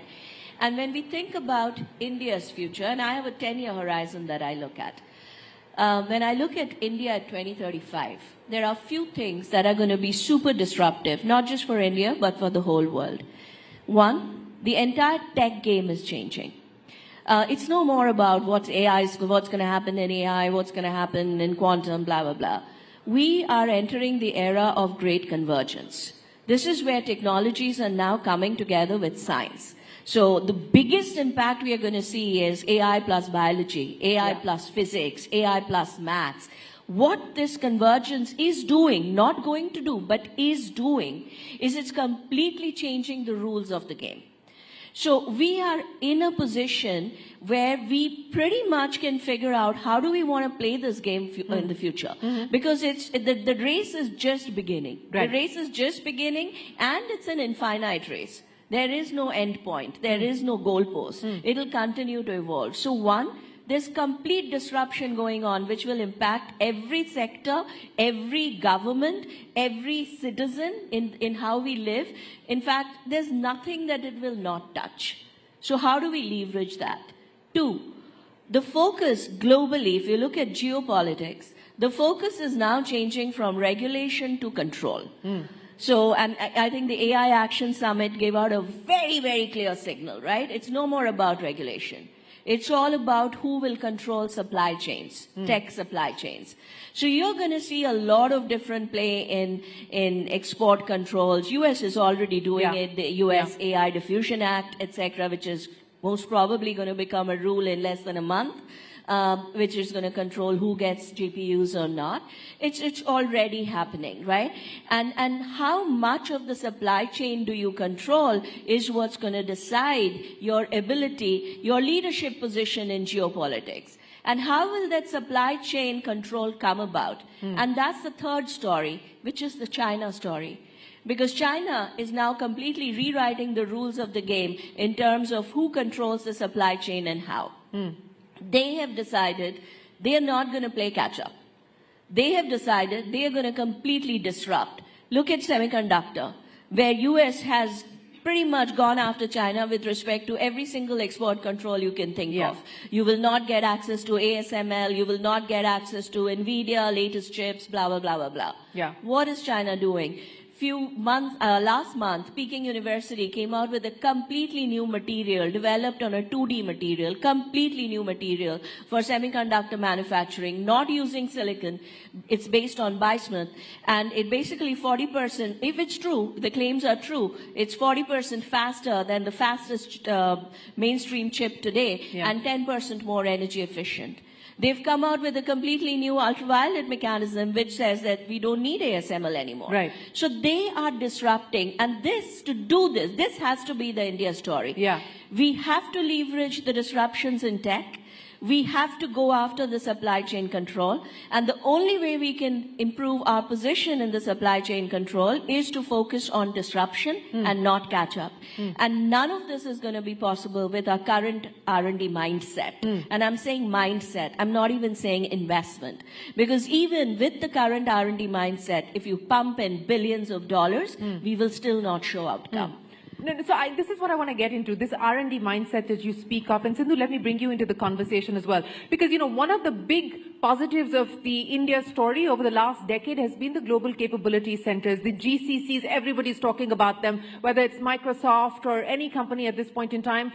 You know, the largest base outside of their home bases are sitting here in India, and it's actually IP that is being done here in India, so it is being developed in India. So there's not an intellectual capital perspective. Then what is the issue? If we seem to have the R&D mindset to do GCCs, why don't we have the R&D mindset to do India-driven IP? Yeah, I think I love what Debjani said, right, in terms of focus. But I think the thought process, Shireen, is how do we bring this mindset right into education systems? Because yes, we are all able to do it. I mean, just take SAP as an example. 25% of the patents that come out of SAP globally come out of India, right?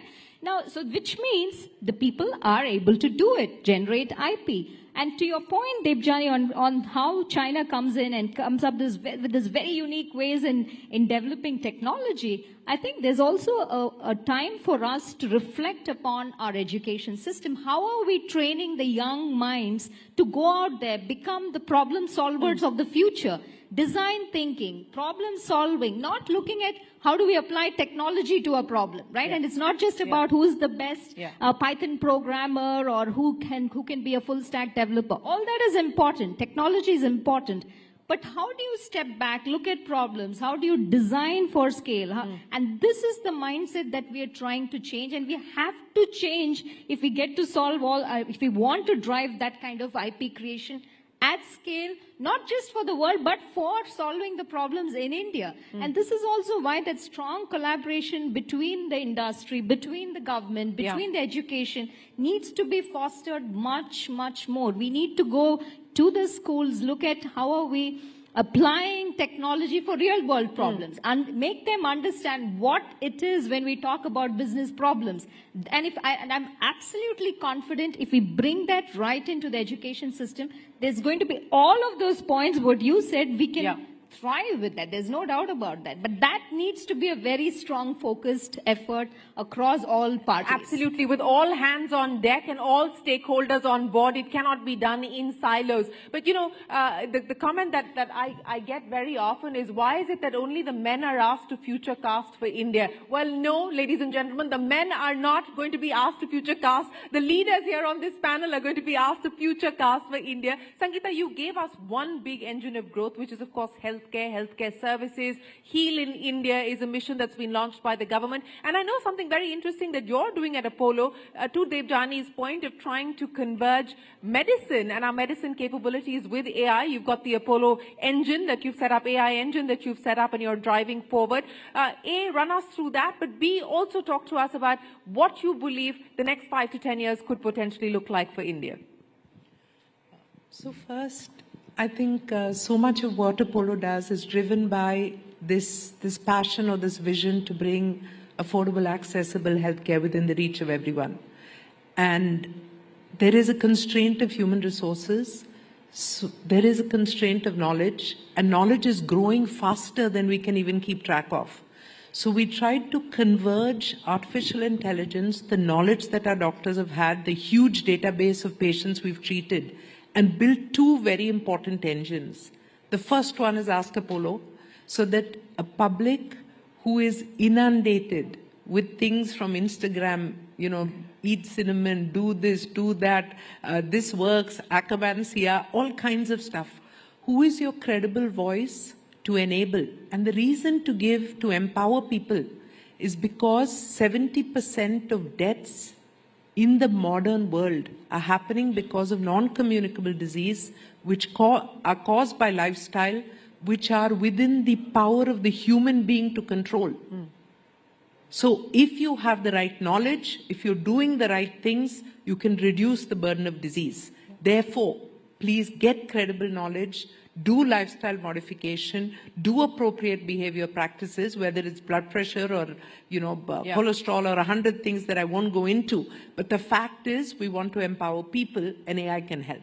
The second one is a clinical intelligence engine, which goes to help doctors choose the right antibiotics so that we're not misusing antibiotics, get into the right cancer protocol so that we're not missing the opportunity of immunotherapy. So these are the two things that we've built. But coming back to this future and where are we, you know, seeing where this can go. So number one, 3 things, and I've said this before, but it still remains powerful and relevant. Biology. Because we've understood biology, you know who has the propensity to a disease. We cannot screen 1.4 million people, but an AI-enabled health risk score will take out vulnerable populations, screen those, and avert a crisis before it happens. So using knowledge of biology, using bytes and computation, our imaging mechanisms are getting better and better. You can go into a 5-minute, 7-minute, 20-minute MRI and figure out whether you have cancer, whether you have cardiac problem. So imaging, because of the power of computation and bytes. And the third is bandwidth. The healthcare I speak about is not just for urban areas. It's not for people who have moved to Goa because they want to, but it's for every small rural community. Yes. And that comes to them because of bandwidth and connectivity. And the combination of these 3 is reshaping healthcare. So this is the convergence that Debjani was talking about, but this is going to happen in every single area. But I do need to flip back 1 minute because as much as we can do over there, there is a need for a care economy. And the care economy is an empowered, most likely women who are respected, trained, connected through their mobile phone to the knowledge, and therefore get paid for their role in the care economy. Absolutely. That could be transformational to the core agenda we began with of women's contribution to the economy. So if we think through this ability to use technology, take real world problems, not just build for bubbles of the city, but really for the ocean of humanity that India is. We will emerge. And just my last one, because I don't want to miss this opportunity, that during G20, we created a product which was labeled as India's gift to women of the world, which is tech equity. Build equity through technology access. This is free. This is in 120 languages. It's built for 5 different personas. Please spread tech equity to every woman you know, because they deserve that skill and knowledge. They absolutely do, and kudos to you and the team that was driving G20 Empower. But Debjani, future casting with Debjani Ghosh. I'm ready for this one. Are you never, you're ready for everything, Debjani. I've never seen you not ready. No, this is what I do in my sleep now, future casting India. So 3 things. 3 things that we absolutely have to get right. First, we have to figure out our R&D play so that we can lead in this AI plus era of convergence. And within that, I think there are 3 specific areas which is absolutely a must do if we want to get higher supply chain control. First, AI plus bio. This is going to change life sciences as we know it. This is about going down to the protein structure, which is the foundational building block of life, and then figuring out how you can play with that, right? We have to get that right, from finding cures to diseases to finding new materials. Related, the second area under convergence we have to get right is advanced materials. The material science is changing so drastically with AI. We can find, if we want to catch up, you can't catch up, but if we want to disrupt the semicon play, This is one of the biggest opportunities. What China did, we can also do because there's just so much more room in that game. And the third area is quantum, where we are going to have so much impact from a security perspective, national security perspective. We cannot be at the receiving end of that. We have to be the innovators. So these are the three focus areas under convergence.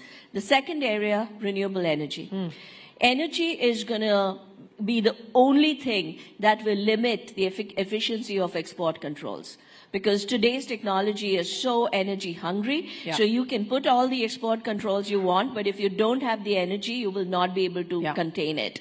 So if we can build and I think we are in a strong position there. If we can build energy, renewable energy connected to the grid, and be a leader there and make it the most cost affordable solution in the world. And that's one thing we should take away from China. We really should go after that. In fact, we have our next panelist is going to talk exactly about that. He's going to talk exactly about that. That's a big one. And the third one is a little different. But I do believe that the current tech model is majorly messed up. What we've done is, within the tech framework, we've put AI or technology at the center of the framework. So it's all about increasing its power, going after AGI. Somebody's screaming. I hope he agrees with me. But, it's going after AGI, and everything that happens, it's a side effect. If it kills human, okay, let's figure out the regulation so it can't, We have to now change the model, and we have to take technology from the center and put the humans back in the center.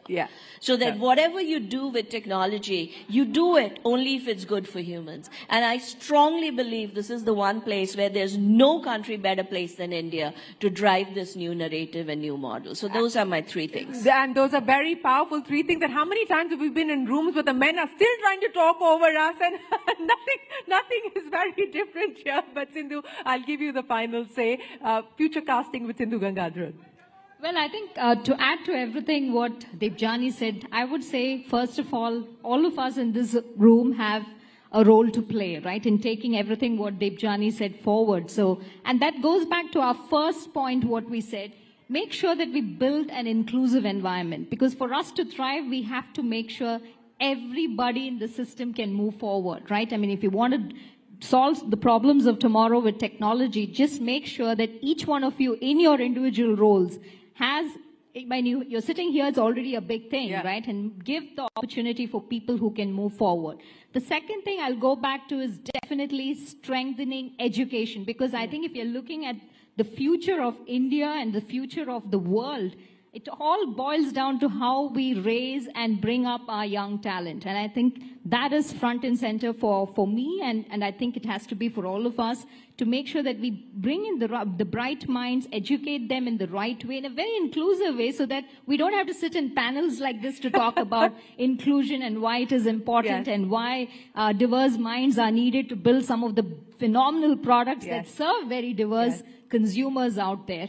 And last but not least, I'd say the power of technology, right? I mean, let's not forget it. There are so many challenges that we are, even going back to the question that you started off with, how do we ensure that women are at the table? Today, we can use technology to really illuminate, build the transparency. You have AI to crunch through completely complex data sets to come up with those data points. So use technology to your advantage. Don't sit there and say, I don't know what's going on, but use technology. There's tons of technology out there, but use it in the right way to address, be aware, and drive change. Well, ladies, yes, go ahead, Sangeeta. So I'm just going to add, one thing to this, that all these are critical. There's technology, there's research, there's environment, there's this thing. The one thing that India continues to hold is this superpower of being good. There's somewhere this thing, we were never an aggressor, we are an acceptable denominator across. In a way, I think we're the Switzerland of the modern world. So we need to hold on to that because we enhance our value system. I'm really trying to talk over this guy because the voice of the power of value is sometimes getting lost. Yes. And it's not just in a highly materialistic world. People are committing suicide over the stock market, but they're not committing suicide over the loss of value system. And even if they do, people are not putting it in their headlines. Yeah. So I think the importance to protect a value system in the world is as important as everything else we're talking about. I couldn't have asked for a more appropriate closing here. Ladies and gentlemen, as is very, very evident, the future is ours to take. And as Sindhu, Sangeeta Reddy and Devjani pointed out, if you want a seat at the table, then perhaps we just have to build a longer table. Ladies, many, many thanks for joining us here on the program. Thank you very, very much for joining us here at the Rising Bharat Summit. It's always a pleasure to have you join us. Thank you very much indeed.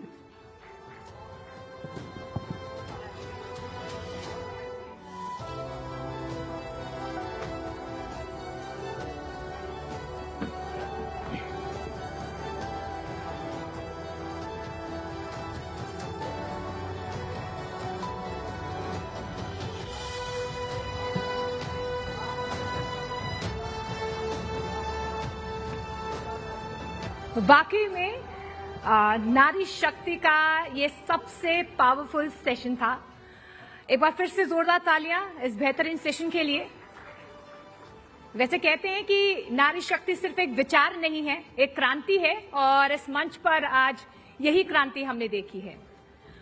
Moving forward, आगे बढ़ते हैं और अब हम focus करते हैं एक ऐसे मुद्दे पर जो हमसे और आपसे जुड़ा हुआ है। जैसे जैसे दुनिया क्लीन और ग्रीन एनर्जी की तरफ पिवट कर रही है, वैसे ही कुछ कंपनियां हैं जो इस ट्रांजिशन के फोर फ्रंट पर खड़ी हैं। उनमें से एक है विक्रम सोलर। जी हां, उनका सफर और इनोवेटिव अप्रोच रीन्यूएबल एनर्जी की फील्ड में सिर्फ सोलर पैनल्स बनाने तक सीमित नहीं है। यह है ग्लोबल एनर्जी फ्यूचर को शेप करने का मिशन। और इस सेशन के जरिए हम जानेंगे कि कैसे, जी हां, कैसे विक्रम सोलर कंट्रीब्यूट कर रहे हैं ग्लोबल क्लीन एनर्जी ट्रांजिशन में, क्लाइमेट चेंज के खिलाफ मिशन का हिस्सा बनकर और एक sustainable low carbon future create करने में मदद करने, not just for us but for generations to come. तो चलिए एक बार जोरदार तालियों के साथ स्वागत कीजिए, वेलकम करते हैं mister Gyanesh Chaudhary, chairman and MD Vikram Solar. May I also invite Sonal Mehrotra Kapoor on stage to take the conversation forward. Welcome, thank you.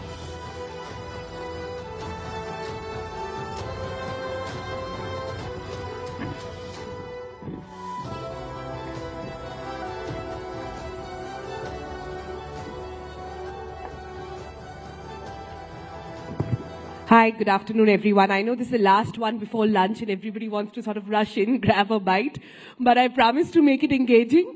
I promise to make it about something that you will take away and talk about over your lunch with your new people and connection that you hope to make here at Rising Bharat. So, so lovely to have you here.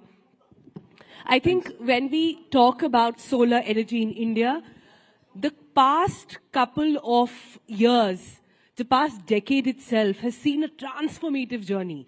Our understanding of solar, our capacity for solar, our adoption of solar has grown to potential, really great heights. And if I'm quoting the UN climate chief there, he's called India a solar powerhouse. What does this mean for the future of the industry today? Thank you, Sonal, for having me today.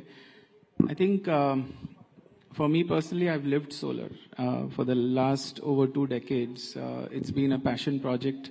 All the other stuff, the success, the industry taking a significant shape happened much later. I think what solar means for India is far too many things.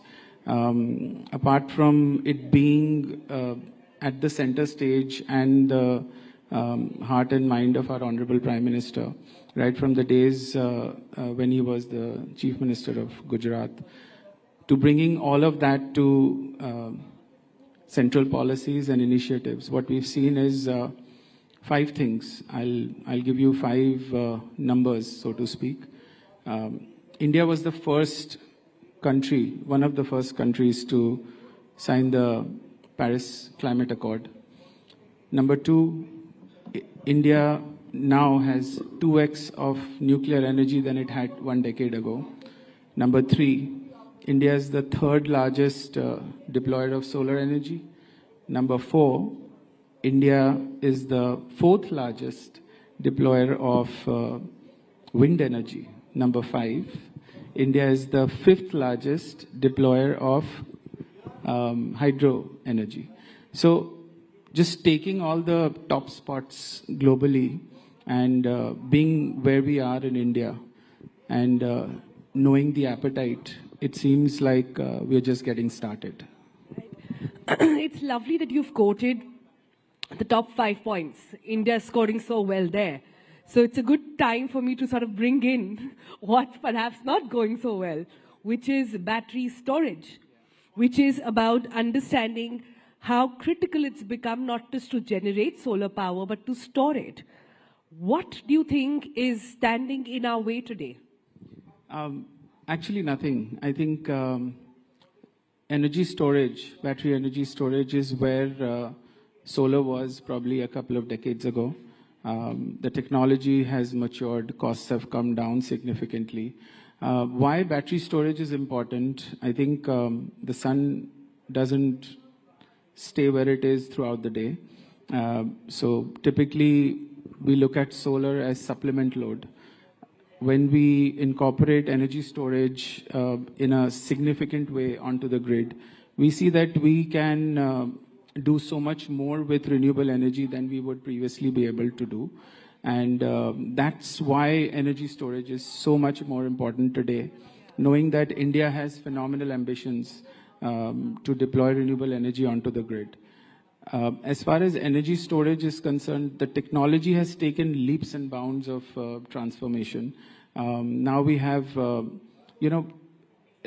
generally... I apologize for that disruption. That's okay. I think there's a leak that's happening on stage. If I can request the production queue to sort of fix that, please. I think there's a leak of audio happening right on top of where we are sitting. So if you can just take care of that, that would be really lovely. Yeah? If the power-packed women on the stage earlier could not handle this, I certainly can't do it. Let's shut their power off then, huh? Yes, Just power it off. We need more power, not less. In general, you deal with a lot of youth. Your content attracts a lot of youth. Your narrative, your subjects are very, very attractive to youth. And the youth today wants three things: bigger, better, faster, right? Energy storage, like what solar did, energy storage provides all of that today. There is better storage, there is more condensed, more energy out of smaller form factors. There is fast charging, and there is better for the environment and better for overall, longevity. So all of this has transpired recently. As we see the cost curves coming down, we see the adoption of energy going through the roof. If you look at China, China has close to 80 gigawatt of battery storage already deployed. US has over 25 gigawatt, and India is sitting with insignificant capacities today. So the importance of energy storage and the deployment plan holds great importance, and we see this going up to 30, 40 gigawatt in the next years. Right. So, this is a great, you brought in youth, so sort of let me pivot to that. This has been a great sector for youth energies to come in, to find solutions, not just in innovation, but adoption, be more vocal about it as well. I would love to understand what Vikram Solar is doing at this point to stay at the forefront of this conversation on solar. I was here for your previous sessions with Shweta and Luke, and I was fascinated by some things Shweta said that, not FOMO, JOMO. I think the youth today is far more inclined towards, living for themselves, and not in a bad way, in a very good way. And I think climate change is such an important subject which attracts the youth, not at the, at a college level, but also at the school level, at the primary school and secondary school level. and rightly so. So this becomes a very important narrative to carry forward. Simple things like, garbage segregation, simple things like, switching off your fan when you step out of the room. I think India in general is a very frugal society. We're not one to waste food on the table. I'm sure your mom never allowed you to, waste food. Neither did mine. So all of this cumulatively brings about a lot of importance towards energy. When we say, roti, kapda or makan, the fourth is energy. Because without that, none of the apps would work. No data centers would work. No AI would work. So it becomes very relevant for us to educate the youth, bring them on board with some of these important concepts of not just generation, but conservation. And I think solar goes out a long way to kind of educate and bring all of these promised narratives into the mainstream. Is there a need perhaps then to upskill the next generation as well? You're right, their understanding of solar is very different. They've been born, they've been brought up where even being energy wise is cool, so to say. So, but is there a way in which they can upskill it and contribute perhaps even better? A lot of initiatives are happening. I think NICE from the Government of India has got the Surya Mitra scheme, where they're bringing various vocational training to the mainstream and empowering the youth and the workforce to come onto the solar bandwagon.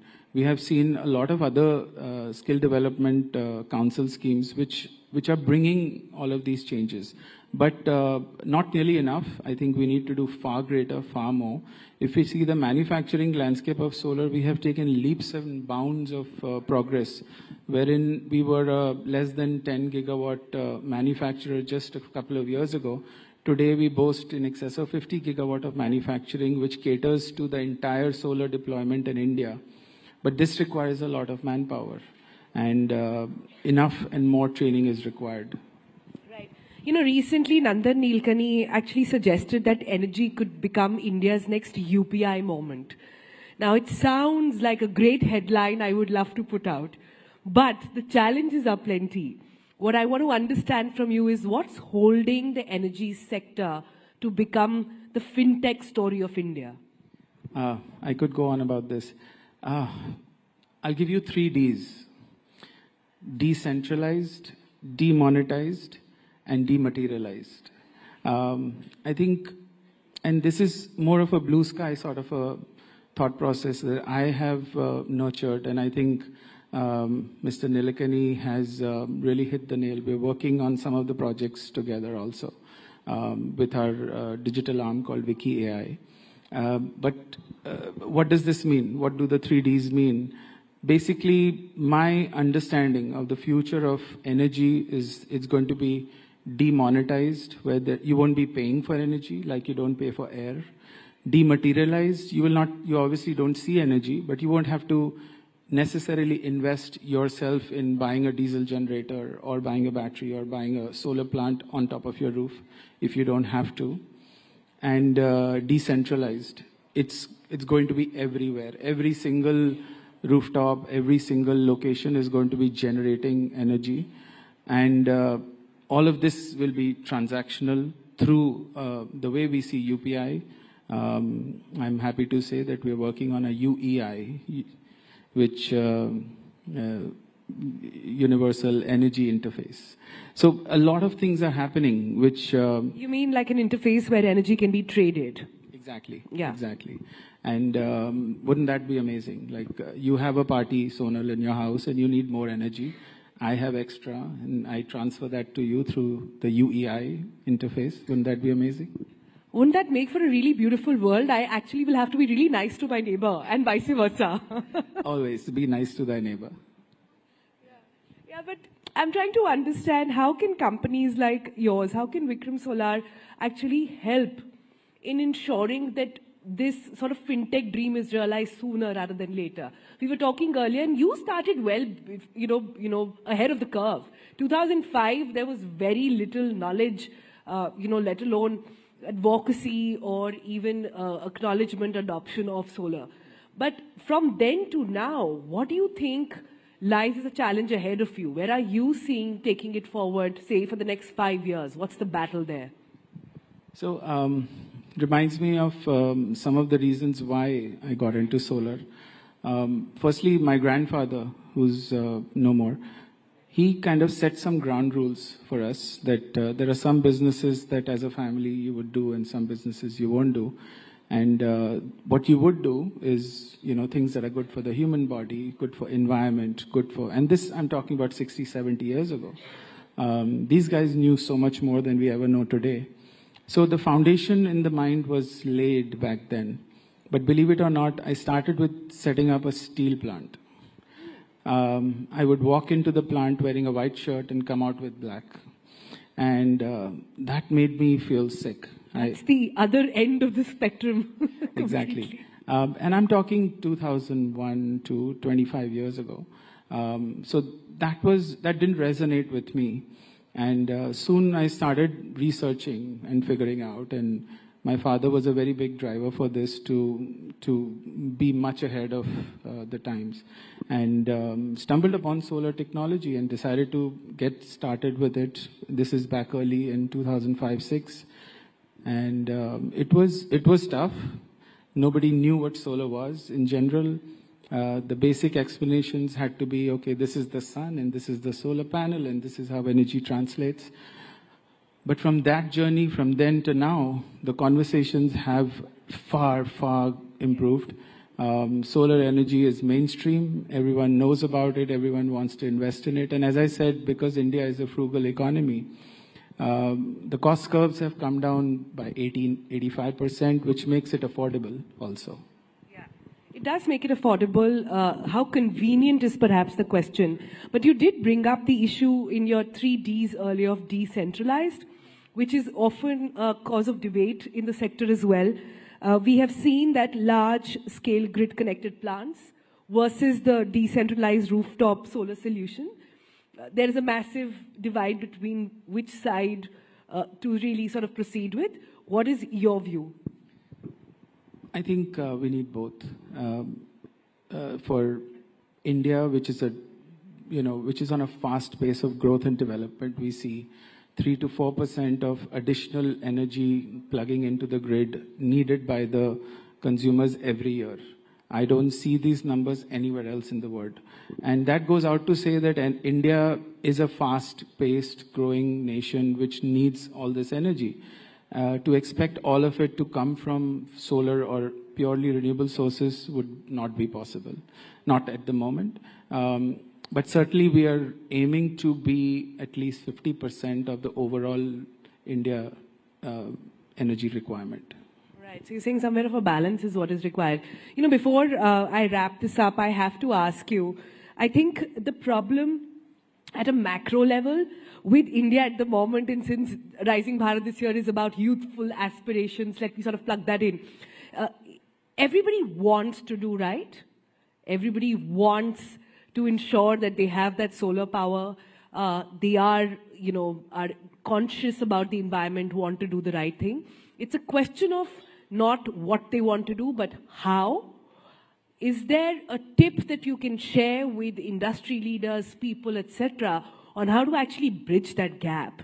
Today, I believe that if you were to, that's why UPI is such an exciting example, because if you did give people that tool in their hand, they would use it. But what's keeping us from that, and perhaps what can be done to ensure that that gap is bridged? I think a lot of it has to do with choices we make. Every day we are making choices: what to wear, what to eat, where to go, which friends to make, what car to drive. I think this is also a choice, and if we choose to be on the right side of history, where we are a part of this movement called climate change and climate action, or we want to be on the other side where we are okay with whatever's going on. If you see, the most talked about subject the day after a natural calamity is climate change. But the day after that it's probably Kim Kardashian or something else. So people move on. I think that needs to change. We need to be more conscientious of what we receive from the environment, and at least if we don't give back, we don't pollute it for the next generation. And I think being a climate enthusiast for as long as I can think of, I dream, sleep, eat this. Great. Here's hoping that your dreaming, sleeping, and eating of all this enthusiasm has sort of percolated down through your work as well. Thank you so much for being here with us and sharing your story. Yeah, thank you.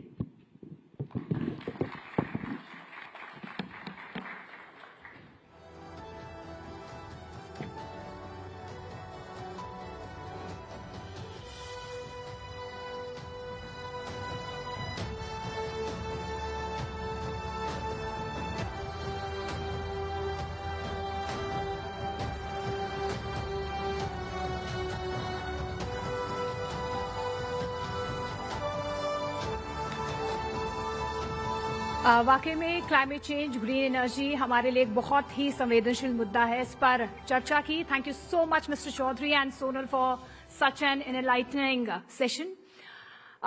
वक्त एक छोटे से विराम का है, एक break का है. हमारा फर्स्ट सेशन जो है समिट का वो खत्म हो गया है. यहाँ पर एक छोटे से ब्रेक के लिए हम रुकेंगे.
Hello, good afternoon.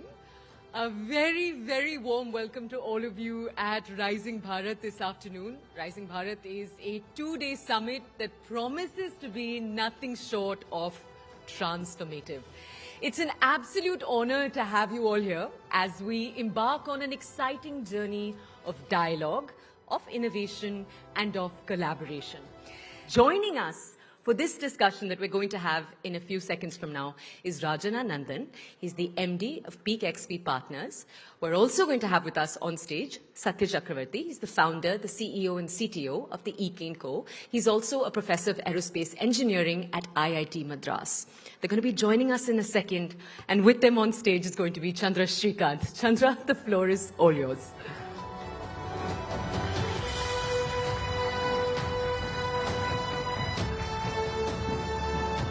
Please welcome Rajan Anandan from Peak 15 Partners. Rajan, one of India's best known VCs, investors. And pleasure to welcome Professor Satya Chakravarti all the way from IIT Madras, who's not just a professor but the founder of 6 deep tech startups, including the likes of ePlane and Agnikul Cosmos. A huge round of applause for both of them. And it's wonderful to have the head of IIT Madras, Mr. Professor Kamakoti, here as well. So a nice little reunion here in the national capital. Right, thank you so much, Rajan and Professor Satya. You know, just a few days ago, Minister Piyush Goyal made this comment about India's deep tech ecosystem, how we're spending entrepreneurial energy on building hyperlocal apps, fancy ice creams and cookies. But Professor Chakravarti here is an example that we also have very good deep tech entrepreneurship in India. So huge round of applause for that. So don't get disheartened that there's no deep tech innovation happening. It's very much happening. But before I get to that, I want to get both your thoughts, Rajan and Professor Satya. What is your own sense about the deep tech ecosystem in India? Where are we? Where should we be? What will get us there? Rajan, maybe you can start, or Professor Satya, you can start and Rajan can join. Okay, so I think we need to actually look at this particular debate that the Honorable Minister Piyush Goyal kind of kicked off. Two things. One, I think, judging by just the number of messages that I get on my LinkedIn asking me to mentor students in different colleges to do their deep tech entrepreneurship, which I used to actually very effectively do earlier. And in fact, at the NCCRD, the National Center for Combustion R&D that we have at IIT Madras, we have harbored, for example, Nutrace, which was actually a LinkedIn Connect, and we got them to do the hydrogen evolution experiments before they could get funded. And I then positioned them to, I think Peak 15, right, as well as other investors and so on. We have Neurostellar that's actually going through that now, Tutor Hyperloop that's going through that now, and so on. In fact, Agnikul Cosmos themselves were actually just doing a cold call on me to say, hey, is it possible for you to support me and support us? And then they said, sure, why not? So I used to do that very effectively, but I'm not able to do that because the number of such messages is now exploding. So on the one side, we clearly see that there are students from all across the country, not just the IITs or any other so-called reputed institutions, but it doesn't matter what the institution is that they are from. They're all out there wanting to actually do this, raring to go. This is on the one side of the story. The other side that you have to actually look at is, what are we actually comparing with? We are comparing with China in that particular debate.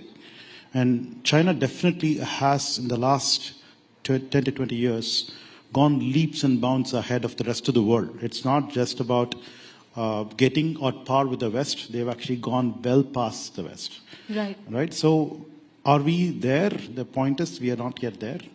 But are we getting there? The answer is yes, because what are we talking about is what we call as exponential technologies.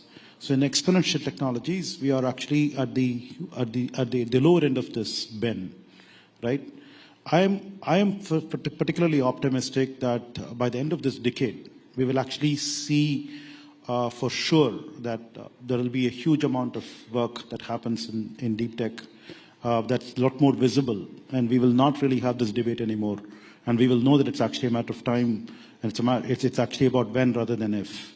And I seriously think that that's going to happen in the next 5 to 6 years. That's good to hear that we will get there, and end of this decade is not too far away. It's 5 years, give or take. But Rajan, give us your perspective as an investor. I remember asking Vinod Khosla, who backed OpenAI, about this a couple of years ago. Why are we not seeing so much action around deep tech in India? And he said investors in India have been very cautious because they prioritize revenues over asset creation. They are obsessed with returns and spreadsheets, rather than creating deep tech assets. Do you agree with that? Yeah, let me get to that in a second. I think given the debate the healthy debate that is raging, Chandra, I think it's important to start with India today has an extraordinarily vibrant startup ecosystem, right? And I can confidently say we have the most broad-based innovation ecosystem in the world, right? Everything from new consumer brands, travel, gaming, healthcare, financial services, AI, deep tech, right? If you look at the US today, I mean, we spoke about this about a year ago when we chatted. It's really about AI. I mean, if you go to Silicon Valley today, if you're building a company that is not an AI company, it is highly unlikely you won't get funded. Whereas in India, it couldn't be any different, right? Whereas China has, for their national priorities said, we're going to only focus on deep tech, right? Which is semiconductors, EVs, and so on and so forth. So India is actually the country today where we are seeing this broad spectrum and innovation, right? And if you look at areas like, let's look at fintech and digital payments. We're the world leader in digital payments today. There's no question, right? I can confidently say that you can put our fintech founders against the best in the world, and they're better, right? Why? Because we have a large ecosystem. I remember 2015, looking at the top 100 countries on digital payments, India was not on the list. Today, we have 55% of real-time digital payments, right? So I wanted to start with that because sometimes we don't talk about what it is we have going on at scale, right? So similarly, consumer commerce. By the way, to deliver something in 10 minutes in India, in the most traffic-dense cities on planet Earth, is really hard. Anybody who says that that is not an innovation, please go try it. Try to build the infrastructure. It's really hard, right? So I think we should acknowledge that we have this extraordinary innovation that's happening in every sector, right? Agri-tech, brands, financial services, travel is exploding. Now, moving to deep tech, I completely agree with Professor. Look, it's still very early days. Look, basically, Flipkart was founded in 2009. Yeah. It was about 2015 when e-commerce really began to happen, right? And it's now that we are seeing, really new to the world innovations, right? Quick commerce is an Indian innovation. Quick commerce doesn't exist anywhere else. And it hasn't worked in other parts of the world. Has not worked anywhere else in the world, right? So that's pretty remarkable, right? To have a world-first innovation in e-commerce, which is quick commerce. So what we are seeing now is we are probably 5, 6, maybe 7 years into this journey, and Professor and IIT Madras team can talk more about that. But it's definitely happening, right? And I think just give you a sense of our portfolio, we were actually very fortunate to invest in Nutrace, and it's a great story. They actually literally cold called him. Then they went there, they used their labs, they worked there for a while, then they came back to Bangalore. In fact, last year, was it last year or the year before, we invested in our first 2 semiconductor startups. Both came out of IIT Madras, Incor and Nutrace, right? So whether it's space, whether it's energy, whether it's renewables, whether it's semiconductors, in each of these areas. Actually, this morning I was with Pawan Goenka, who's now leading InSpace. InSpace. Pawan said that now we have over 200 space tech startups. IIT Madras Board of Governors. All roads lead to IIT Madras. Right? 7 years ago, Chandra, there were like 2 or 3 space tech startups. So we've gone from having 2 or 3 space tech startups to having over 200 space tech startups. So it is beginning to happen. I think it's very exciting. If you look at AI, for instance, I'm sure we'll talk about AI, right? Just in our firm, Peak 15, we have over 40 AI investments. I think last time when we spoke, I had half of that. Across right? the tech stack, Yeah, across the tech stack, right? And we can talk about that. So look, it is happening, right? Whether it's AI, whether it's semiconductors, whether it's space, whether it's energy, whether it's transport, advanced manufacturing, and so on. Now to the question that you asked. Look, we as a firm, I'll give you just one firm, okay? And there are many very, very good firms in India, investing firms. We invest across. We invest from idea through IPO. At idea stage, when we invest, most times there's not even a line of code written, let alone like revenue, product. Look, I haven't looked at an Excel spreadsheet since I left McKinsey, and that was a really long time ago. You know, because then I went to Google and Microsoft and all these places. So look, basically, I think that is absolutely not correct. I think what India needs, and I'll wrap with this and we'll spend more about this, is we need a lot more resources going into R&D. Right? If you look at India's R&D as a percentage of GDP, we're at 0.65%. 0.5, yeah. US is at 3.5%, and China is at 2.5%. Israel, and by the way, both those economies are orders of magnitude larger, right? 17, 18 trillion, 2.5%, do the math. 27 trillion US GDP, 3.5%, do the math. I mean, you're talking about 20, 30, 50 times more resources being spent on R&D. And Israel, a country with 8 million people, spends more on R&D than India. Okay, so just to give you a context of how much more we need to do. So in terms of what needs to happen, many things need to happen. But one thing that needs to happen, we need to invest a lot more private sector R&D. We need to invest a lot more in academia. We need to invest a lot more in our research labs and so on. So that's one. And then second, of course, that will then lead to more ideas, you know, more big ideas that come out. There'll be more capital that come out. I think the 1 lakh crore R&D, private sector R&D corpus that the government has set aside, 20,000 crores of that has been sanctioned to DST. I think these are really interesting moves. So what I would say with deep tech is, look, the train has left the station. For Indian startup ecosystem, this is the final frontier. And we are well on our way. So I'm totally with Professor that, look, over the next 5 years, we'll start seeing the first set of big companies come up. And much like, look, it took us a decade, okay, to go from, in fintech, Chandra, we should keep this in mind. Fintech is no small thing. It took us a decade to go from not being in the top 100 companies in the world to being the undisputed number one. Undisputed. And by the way, we did that. This is really important. We did that with real innovation. UPI is based on open source. There is no other country in the world that has a payment rails, that has zero MDR.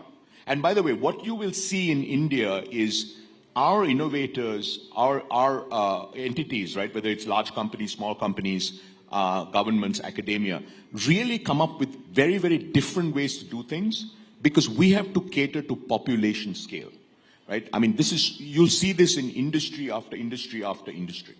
Right. Just a quick follow-up question, Rajan, and all points, I completely agree that we should kind of zoom out, take the glass half full view, because where we've come in fintech is incredible. We completely leapfrogged from cash to UPI. But, one will still ask, why don't we have a world-beating product or a tech platform from India?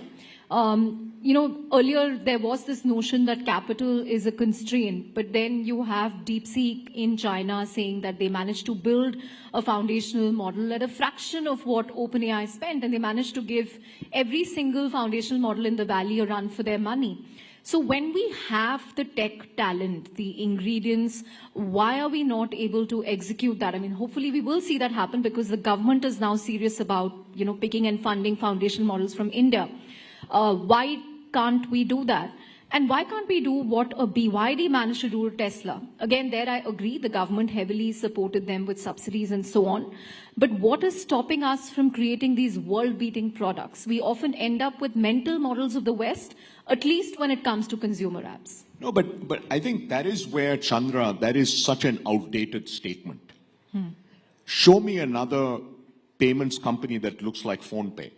Show me another payments company in the world that looks like Paytm. There are none, because UPI doesn't exist anywhere in the world. But you're right. Why is PhonePe not gone global? Because UPI doesn't exist. As UPI travels around the world, I think we'll begin to see that, right? Show me another company that looks like Blinkit. There is none. So I think this thing about we're copycats, it's such an outdated idea. That was true a decade ago. Maybe it was true 4 or 5 years ago. But today I can point you to dozens of Indian consumer companies that are truly India-first innovations. A company called Srimandar. It's extraordinary. Nothing like this, I don't think, will ever exist anywhere else in the world, because it's building to India's unique needs, right? Now, in terms of why have we not had, let's say, a deep seek, right? Firstly, we should keep in mind we're still very early in the game, okay? IT services, Infosys was founded 1983. Yeah. Right? So we are what? 93, 2003. We're 42 years in. 42 years in after Infosys was founded, 2 of the top 5 IT services companies in the world are Indian, TCS and Infosys, and 5 out of the top 10. Okay? If you look at AI, the ChatGPT moment was 2.5 years ago. Yeah. Right? And we're already saying, how come we don't have the world's best? What I can tell you, by the way, all roads lead to IIT Madras. Sarvam, by the end of this year, or one of the other companies, will have the best performant, lowest cost Indic language models by far. That's a guarantee. Because, you know, we are on, you know, so it just takes time, right? We can't wake up and say, hey, how come we haven't had it? You know, China has, I mean, you know, the amount of dollars that the Chinese government has invested in mobility, in solar. I mean, they are, you know, as large as our economy, right? Over a period of 20 years, they have invested more dollars than the size of the Indian economy in some of these critical sectors. And they can do that because they have an economy that's 17 trillion and we're, you know, soon going to be 4 trillion. So what I would say is, look, we should keep in mind that we have extraordinary talent. We have shown in sector after sector. By the way, I don't know how many of you tried to use a mobile phone in New York City. It's very hard to get data connections, right? Everybody has great mobile connections in India, right? So I mean, you can go on sector after sector. We are basically, you know, I always have this saying, right? We won't be the first, we won't be the second, we may not be the third, but we will be the best. And that is New India. We will absolutely be the best. Right. Plays into the Rising Bharat theme that we have. But Professor Satya, what I want to know is, what is it about IIT Madras? Why are other educational institutions not able to replicate this at scale? And Aether has come out of IIT Madras. I think the Zetwork founders are from IIT Madras. And as Rajan mentioned, the Sarvam founders also have a big IIT Madras connection. I think one of them still teaches at IIT Madras. And of course, your example as well. We've had Agnikul Cosmos from there. Why are we not able to replicate this at scale? What will it take to sort of do this across the, because we now have, what, 23 IITs in India? What, and not just IITs, even the non-IITs. How are we going to do this at scale? Right.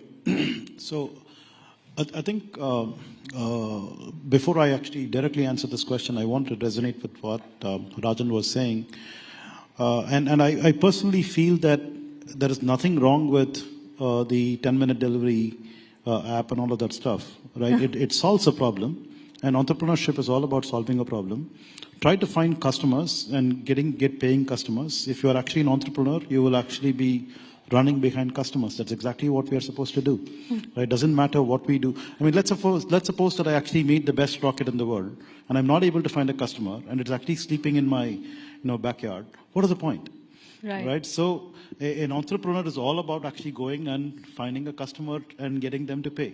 And they are solving that problem. They're actually showcasing how that can be done. So hats off to all of those people who are actually doing that. Don't belittle them at all. That's a great endorsement. Right? Yes. Yeah. The second point is that let them actually go ahead and make their money, exit, and then become billionaires so that they can actually go fund deep tech startups.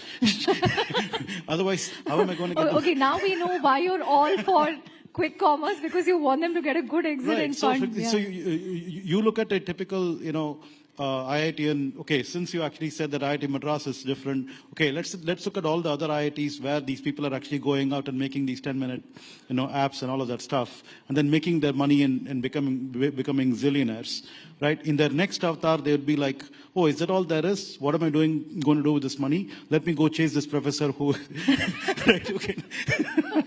Right. So it's actually good for us. So I think wealth creation in the country is actually, first of all, very important. Okay, we are in this phase where we need to first of all create wealth for, for everyone. And then we will think about whether we are actually doing deep tech and is it deep enough and all those kinds of quibbles. That is, and we're kind of somehow assuming that if you just do deep tech, India is actually going to be very proud about it and all those things. But finally, is it actually going to really do something to the GDP? Right? And is it going to actually do something to the well-being of the average Joe on the street?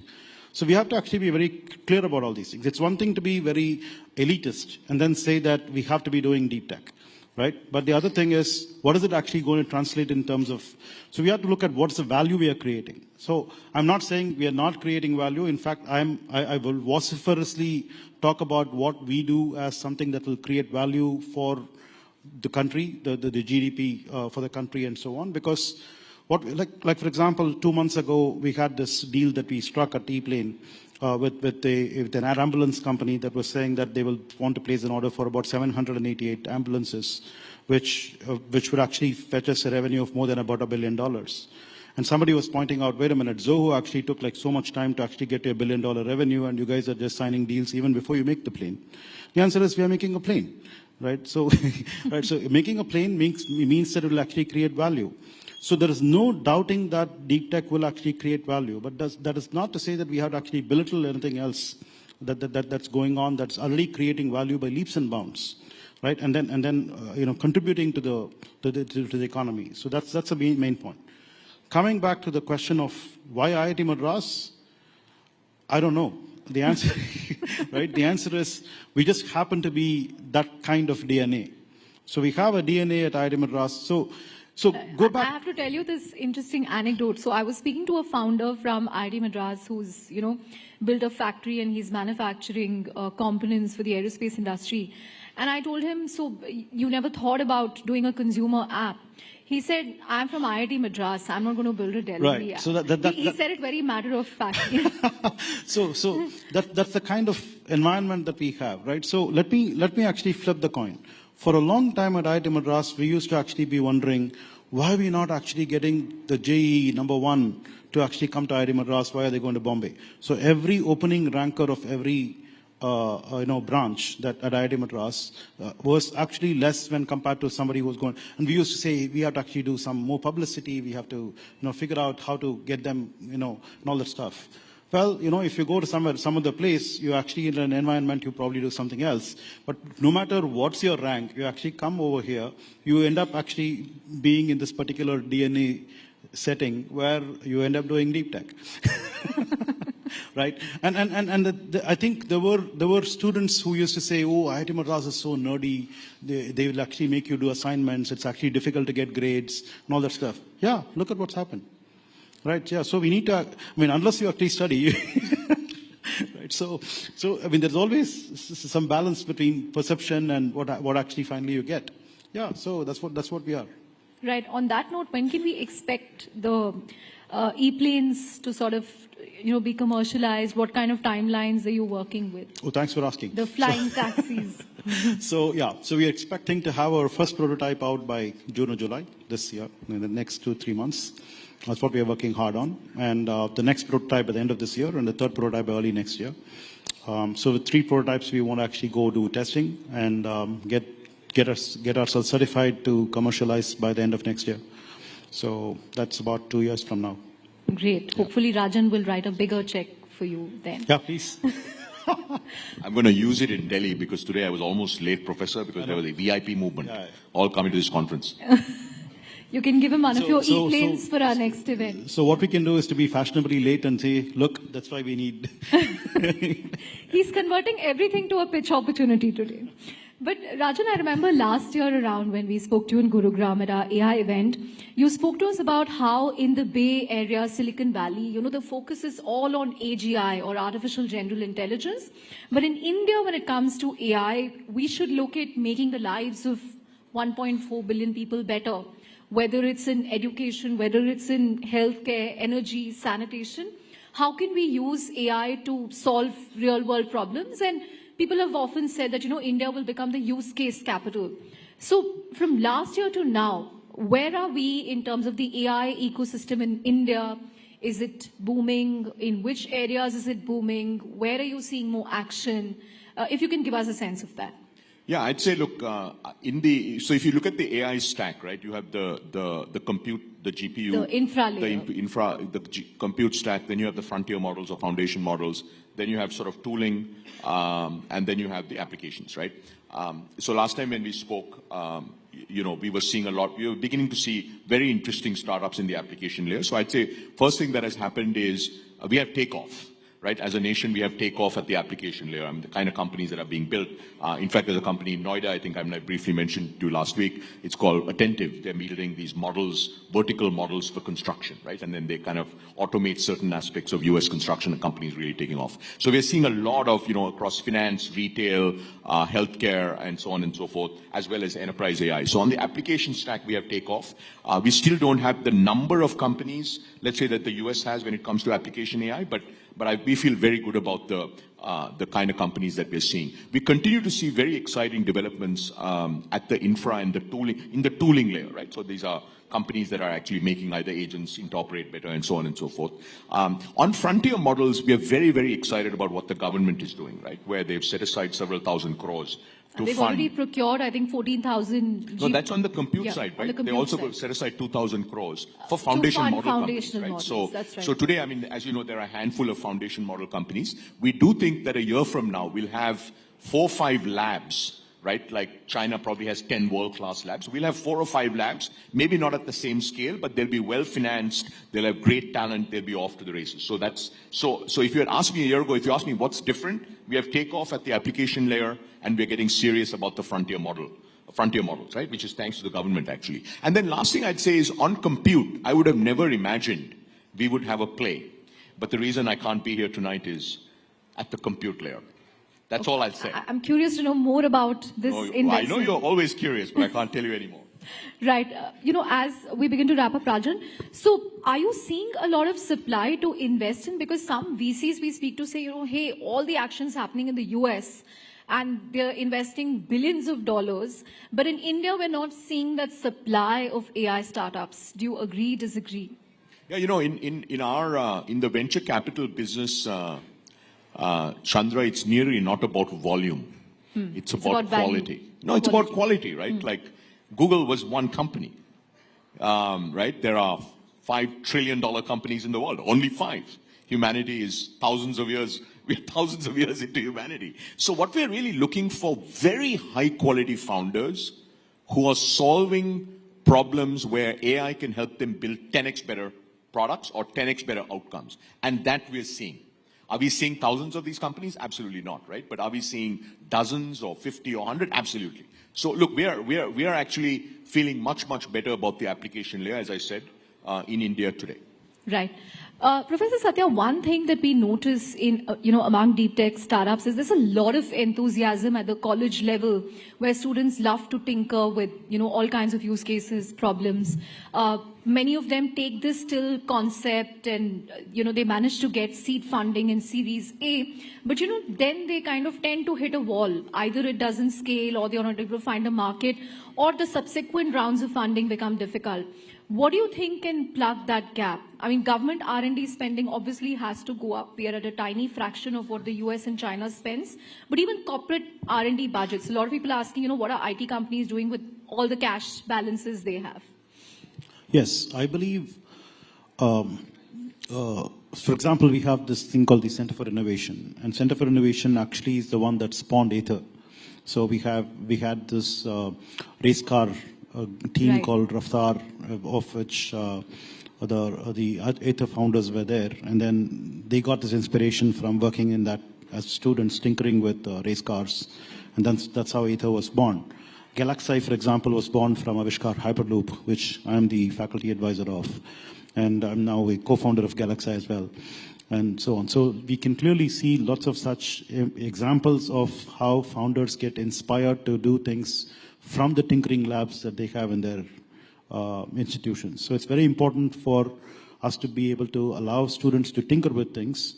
That's number one. And then there must be a funding that goes with it, which typically alumni does a good job on. But more importantly, I think when they step out of these places with ideas that they want to scale and commercialize, can we actually sort of intoxicate them with a seed funding, right? So funding is not, I seriously believe that funding is something that should not be easily available. We need to actually get the founders know the value of what they're getting. But seed funding is actually a very good intoxicant, right? So it kind of hooks you. So once you actually get seed funded, then you're kind of like holding the tiger by the tail and you want to run with it.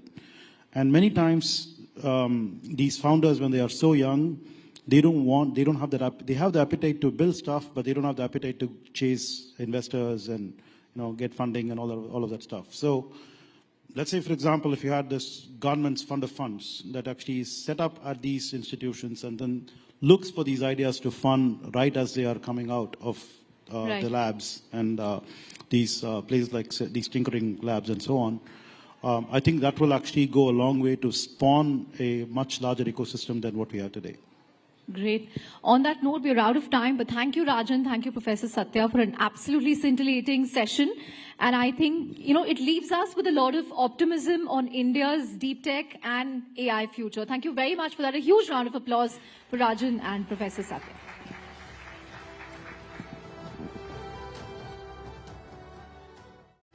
Hello, good afternoon.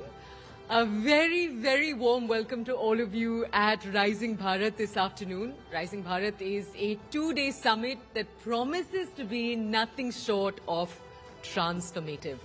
It's an absolute honor to have you all here as we embark on an exciting journey of dialogue, of innovation, and of collaboration. Joining us for this discussion that we're going to have in a few seconds from now is Rajan Nandan. He's the MD of Peak XP Partners. We're also going to have with us on stage Satya Chakravarti. He's the founder, the CEO and CTO of the eClean Co. He's also a professor of aerospace engineering at IIT Madras. They're going to be joining us in a second, and with them on stage is going to be Chandra Srikanth. Chandra, the floor is all yours.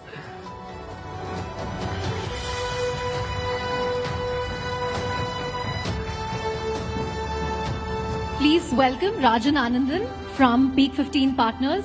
Rajan, one of India's best-known VCs, investors.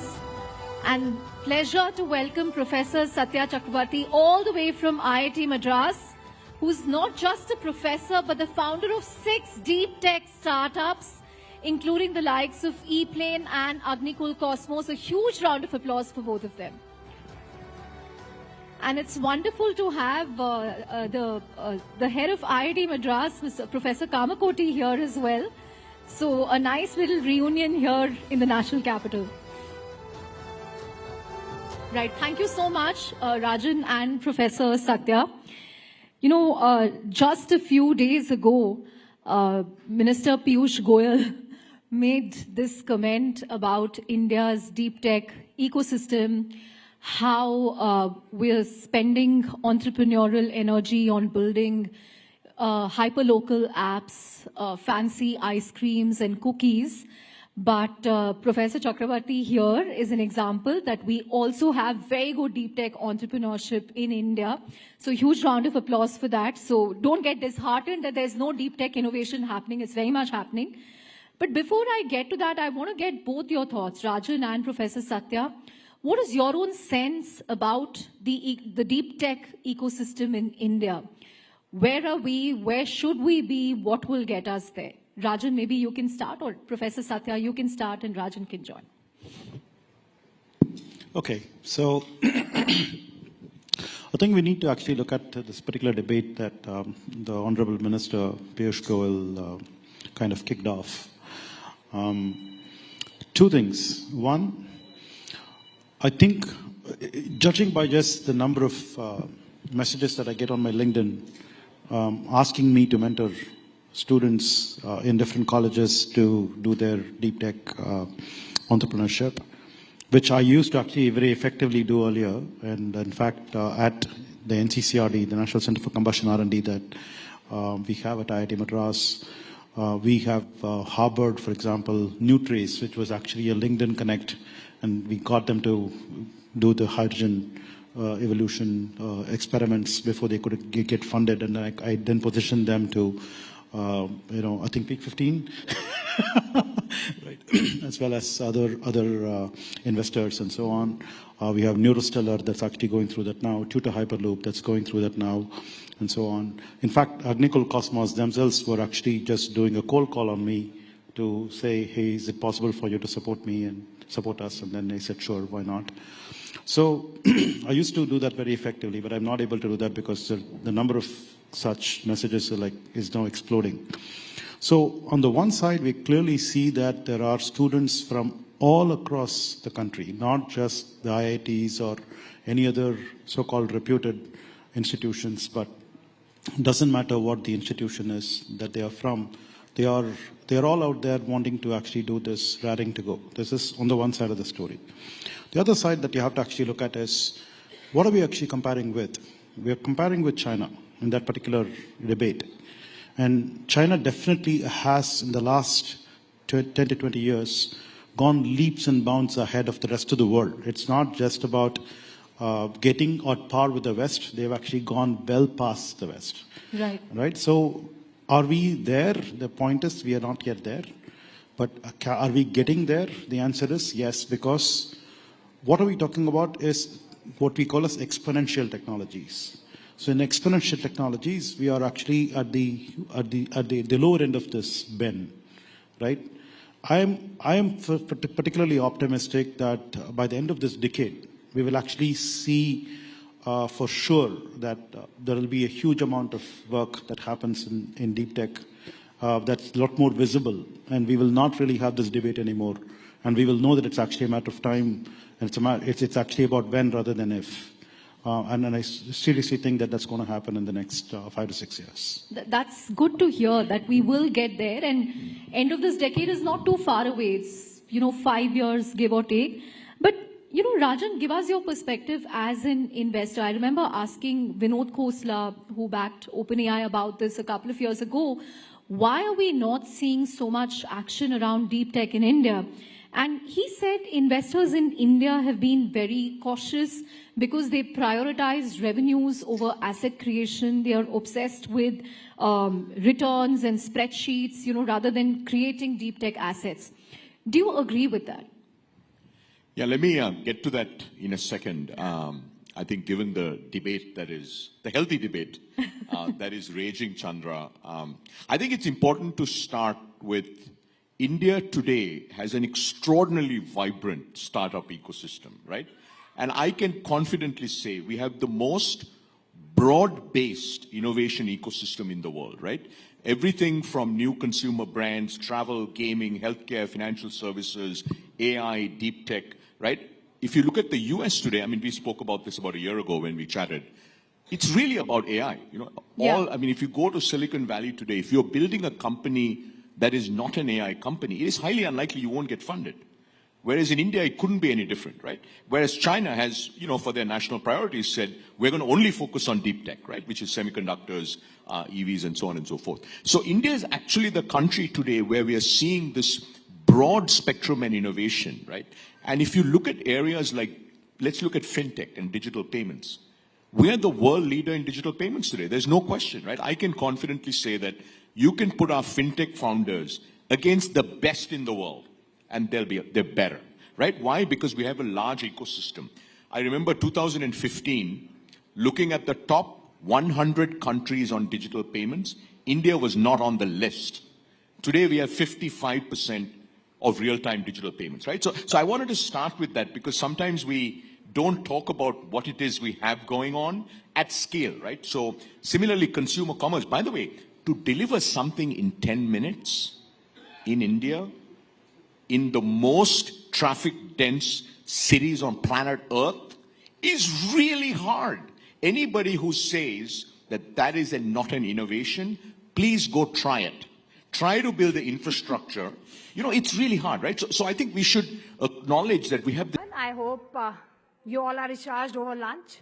जिस जोश के साथ हमने पहला session खत्म किया है, उसी जोश और उमंग के साथ हम आगे बढ़ेंगे, क्योंकि पहला समिट यानी कि जो पहला हाफ था वो वाकई जबरदस्त था, इंसाइटफुल था. ट्रेल ब्लेजिंग थॉट्स और प्रेजेंटेशन ने भारत को बिग लीग की तरफ प्रोपेल करने का काम किया है, और यह हमारा वादा है कि जैसे हमारा पहला सेशन था वैसा ही एक्साइटिंग और इंसाइटफुल हमारा दूसरा सेशन रहने वाला है। आगे बढ़ते हैं और बात करते हैं, आपको एक ऐसे मुद्दे की तरफ हम लेकर जाएंगे जो आज इंडिया और खास तौर पर नॉर्थ बंगाल के लिए बेहद जरूरी बन चुका है। जी हां, ये मुद्दा है वेस्ट मैनेजमेंट। जैसा कि हम सब जानते हैं कि वेस्ट मैनेजमेंट एक ऐसा चैलेंज है जो बॉर्डर्स को ट्रांसेंड करती है। But in North Bengal the crisis is very urgent. चाहे अर्बन सेंटर्स हो या दूर दराज के गांव हो, वेस्ट डिस्पोजल, रिसाइकलिंग और सैनिटेशन जैसे मुद्दे ना सिर्फ हमारे एनवायरनमेंट को, हमारे पर्यावरण को, बल्कि पब्लिक हेल्थ को भी गहराई से इफेक्ट करते हैं। In the upcoming session, we have a team from North Bengal University जो एक white paper present करेगी। इस रीजन में वेस्ट मैनेजमेंट क्राइसिस के स्कोप को एक्सप्लोर करते हुए उनके कारणों, उनके परिणामों और पोटेंशियल सॉल्यूशंस पर हम रोशनी डालेंगे, चर्चा करेंगे, बातचीत करेंगे। इस प्रेजेंटेशन का मेन फोकस और उद्देश्य यही है, एक ऐसा कलेक्टिव एक्शन इंस्पायर करना जो वेस्ट मैनेजमेंट क्राइसिस को एड्रेस करे एंड ऑल्सो, जी हां, also to improve the quality of life for the people of North Bengal. मैं स्टेज पर इनवाइट करना चाहूंगी एक बार जोरदार तालियों के साथ नॉर्थ बंगाल यूनिवर्सिटी की टीम को। Please welcome.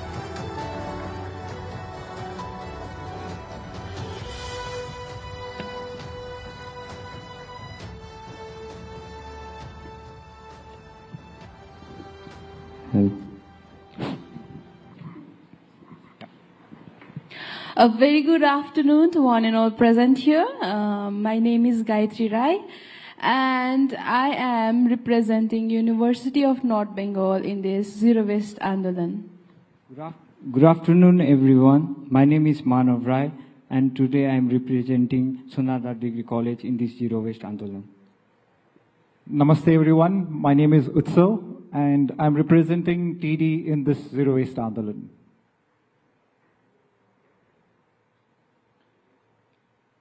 Our mountains are facing a unique problem. What you see on the screen right now is our goddess Kanchenjunga, and unfortunately our goddess is melting. Also, the waste management crisis adds on to the problem because we are very uniquely located. We are in the Eastern Himalayas. It's a biodiversity hotspot. And the biodiversity hotspot is threatened right now.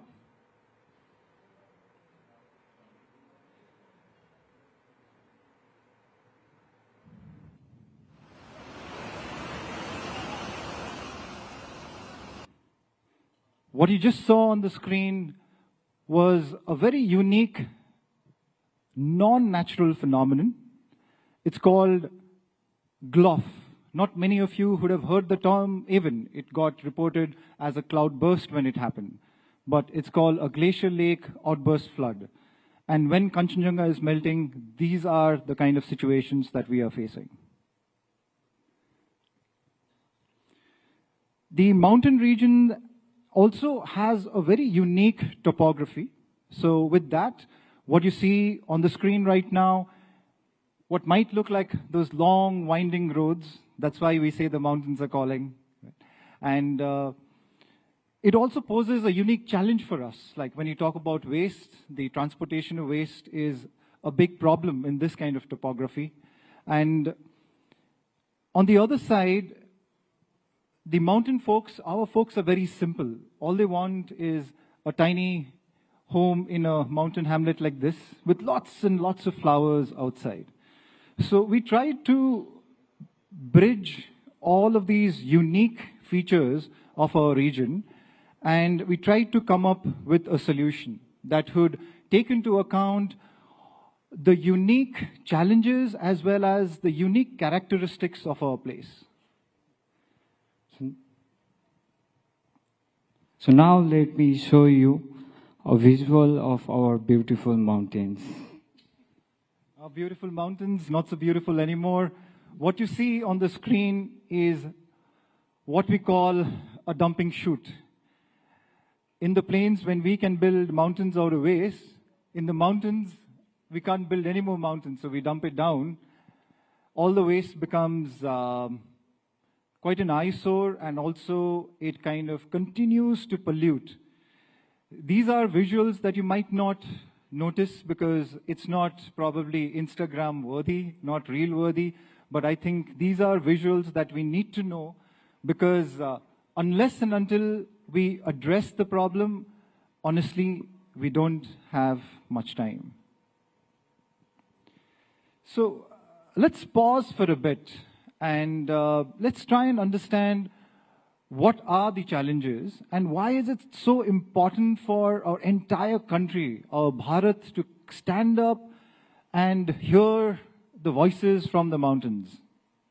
You know, as you see, we are very uniquely located in the Himalayas, and the Himalayas also serve as the roof of India. So do not think that what affects us does not affect the rest of India. If the glaciers are melting, if what we call the third pole is melting, then it would affect the entire floodplains of India.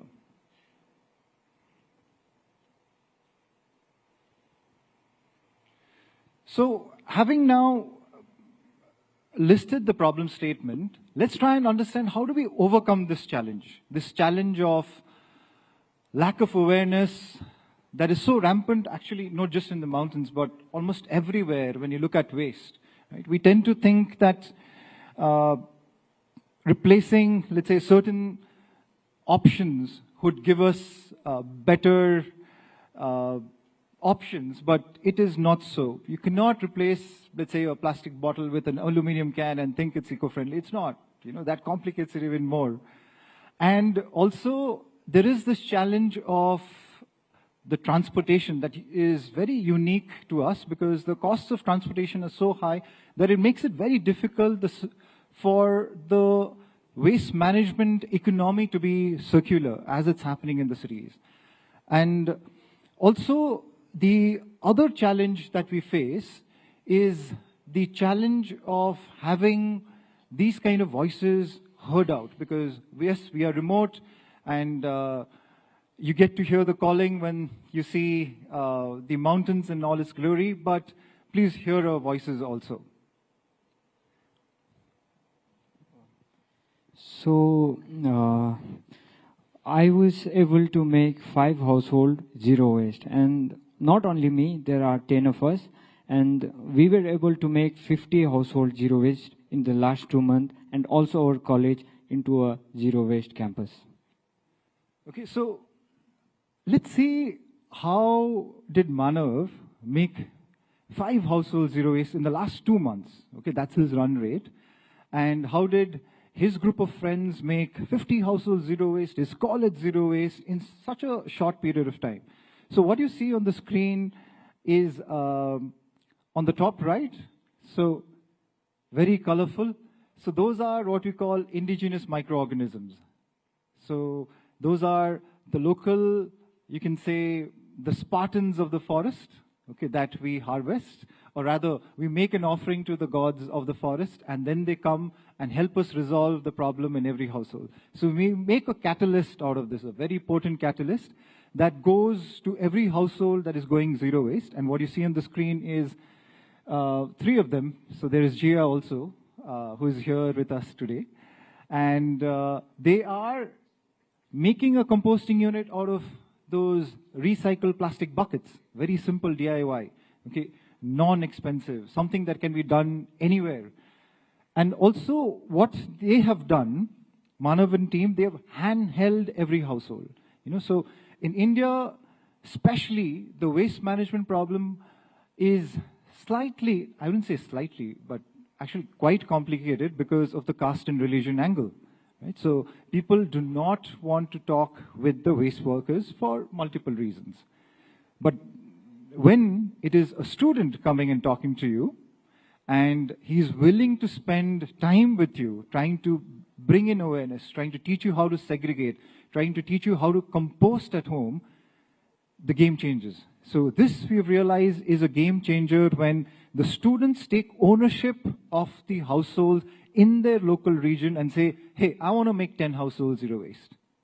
And while doing that, we were just doing a basic calculation in the morning, saying that if India has around 30 million households that needs to go zero waste, and if there are about 5 million students, they would be able to solve the problem in 6 months, given that all the infrastructure, everything is in place.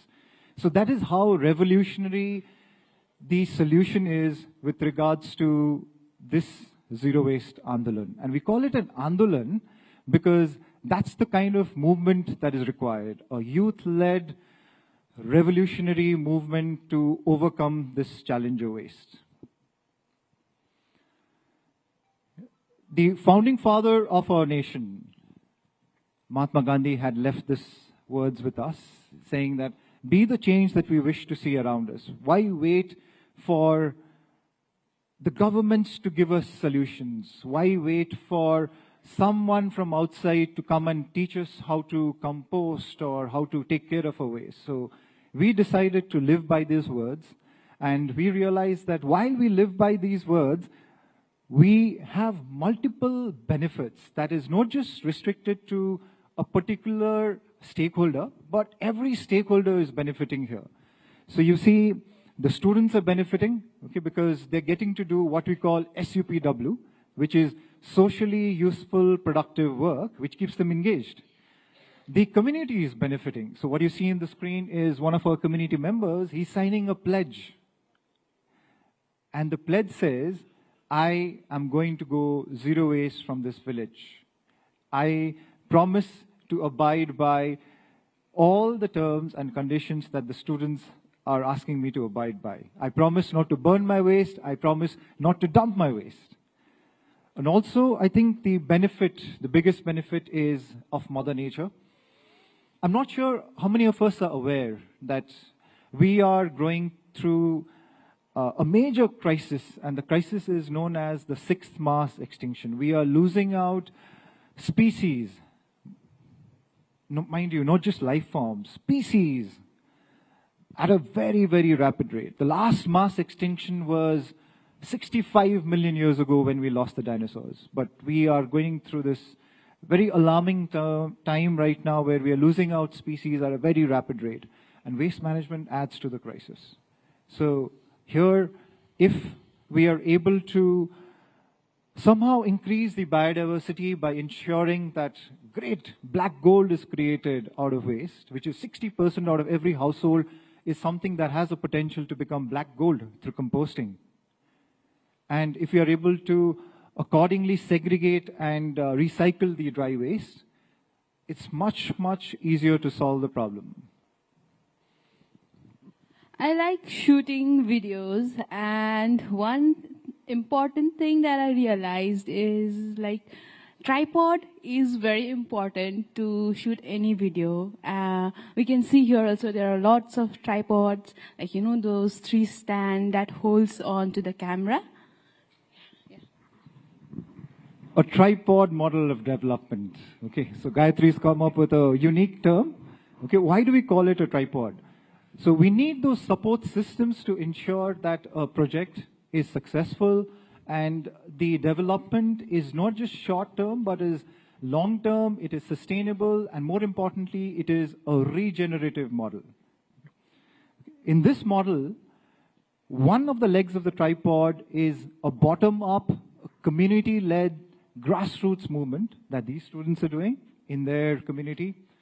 The second leg to support this movement would be a top-down policy support, which we are working closely with the local governments to ensure that bylaws are made, to ensure that no one is burning their waste out, no one is dumping their waste out. So if these policies support the bottom-up movement, and it meets somewhere in midway, and in that midway journey, there is support through CSR, there is support through partnerships between various organizations.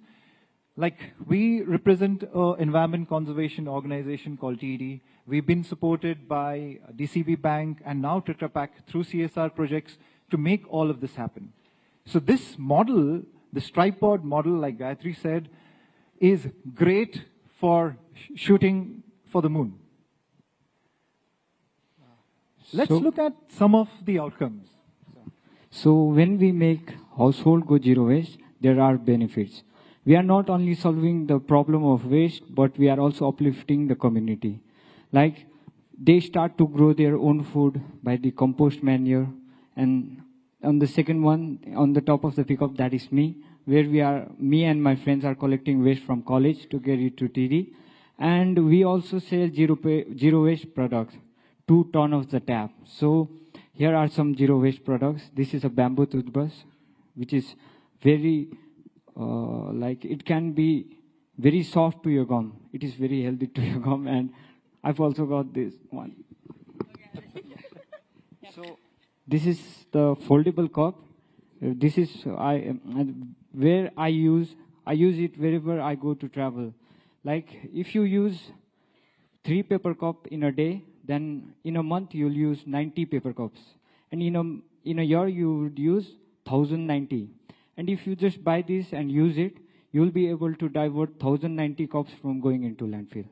Thank you. Turning off the tap. So honestly, I feel the students should not be managing the waste. Come on, they should be out playing the guitar, like Manav loves playing the guitar, or they should be out doing other things. Right now, they are managing the waste, yes, because it's a problem that is there, but we would want to reach a space where we make this entire project that we want to do as redundant by turning off the tap. So, like Manav just mentioned, what if waste is not generated? What if waste, if it is generated, is biodegradable and can become soil?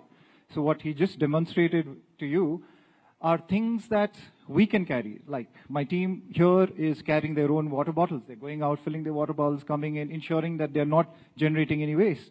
And I'm very proud that even in the hotel that they're staying, they're carrying on even their airport baggage tags, and they're going to take it back to a materials recovery facility that we run because we're confident that we will manage or recycle that particular waste.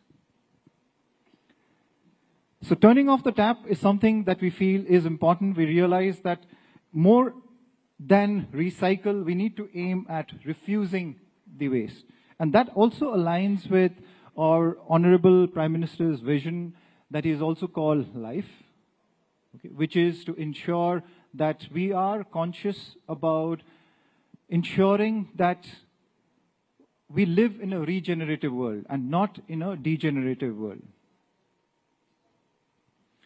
So here, like Manav said, people have started growing their own food. So we got into this a challenge with one of our villagers because, in India especially, maybe rightly so for many years, we've been growing food depending upon cow manure as the source through which we add nutrients to the soil.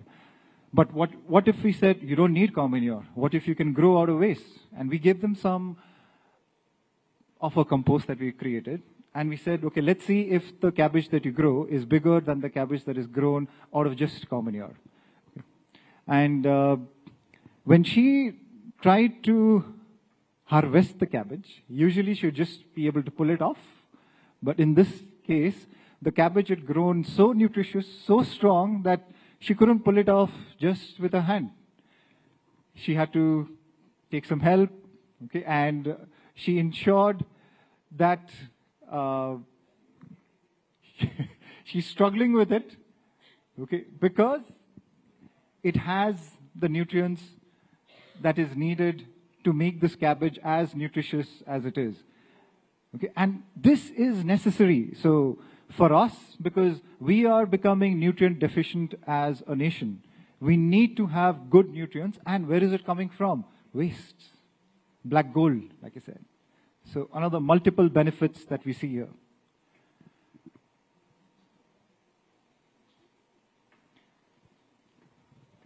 So yeah, this is my college where I'm pursuing my education. So this is Manav's College, Sunada Degree College, that you will find in a very remote region in Darjeeling. And they have joined us in this Zero Waste Andolan. Can we increase the volume in this? We can see the tremendous development and growth have been seen in our students within these days.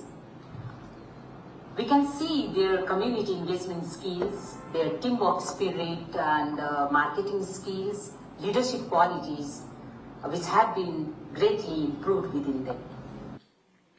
So that's a feedback from Ragini ma'am, who is the teacher in charge in Sonada Degree College. And we have witnessed tremendous transformation, not just in case of waste, but also in human beings. The Manav here, who is standing with you, okay, is confident in front of you in his traditional attire, okay, with this experience of knowing that if I can make 5 households zero waste, what does it take for me to stand in front of national TV and just give the speech? Yeah, so this is my university where I studied for 2 years, and I recently passed out from this university and I have joined TD.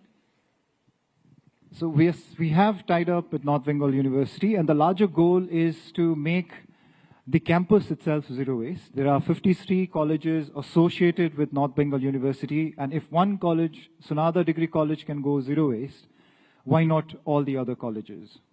So we're starting off with a zero waste campus in North Bengal University, and then we want to kind of ensure that these get linked to the credit course for the students, so that the student gets academic benefit for these SUPW work that we just said, the socially useful, productive work.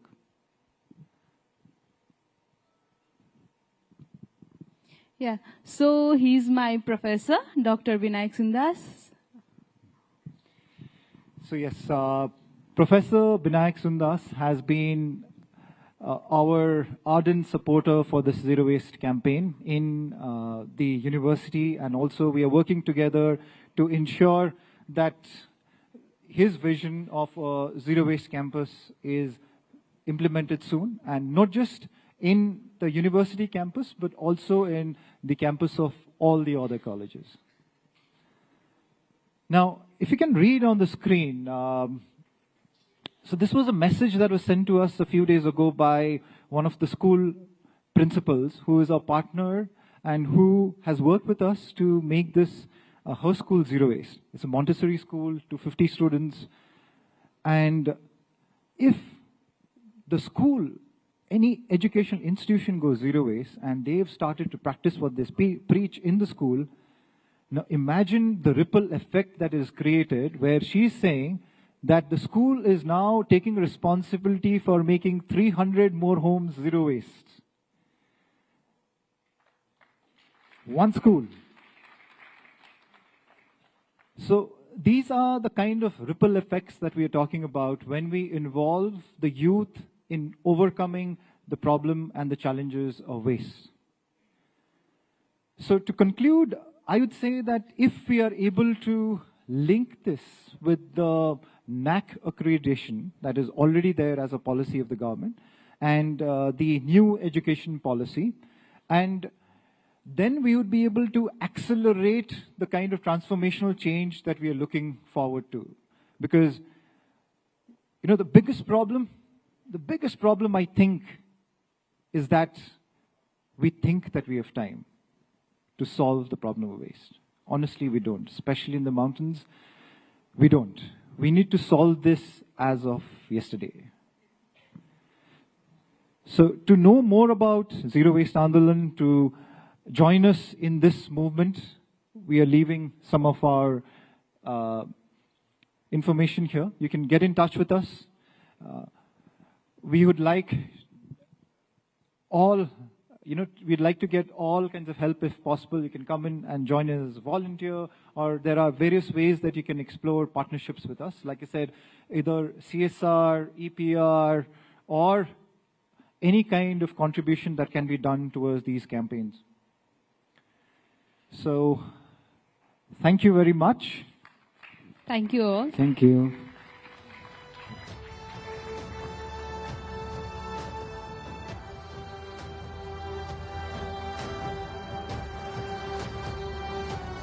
एक बार जोरदार तालियां north Bengal university की team के लिए इतने insightful enlightening presentation के लिए।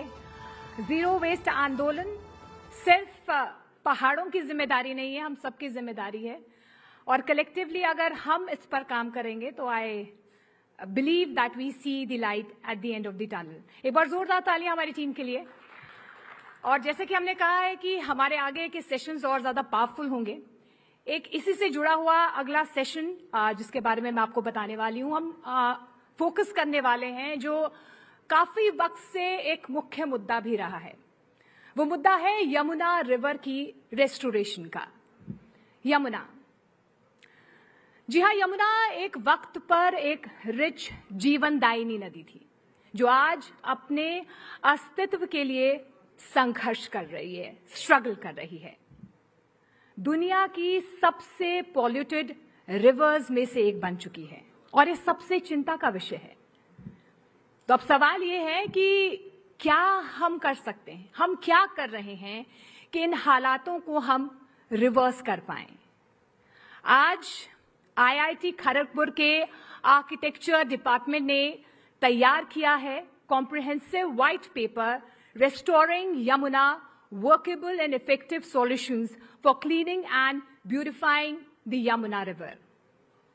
तो चलिए इस सेशन को ध्यान से सुनते हैं क्योंकि जो दांव पे है वो सिर्फ एक नदी नहीं बल्कि हम सबका फ्यूचर है, भविष्य है। और हमें तय करना है कि जो सॉल्यूशन यहां पर सामने आएंगे, जो सुझाए जा रहे हैं, उससे हम कैसे एक बहुत बड़ा बदलाव ला सकते हैं। मैं स्टेज पर आमंत्रित करना चाहूंगी एक बार जोरदार तालियों के साथ आईआईटी खड़गपुर की टीम को। एक बार जोरदार तालियों से उनका स्वागत कीजिए। Welcome, thank you.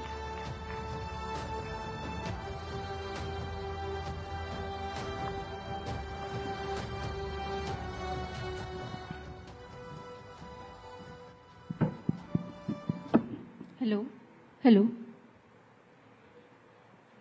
Good afternoon, everyone present here.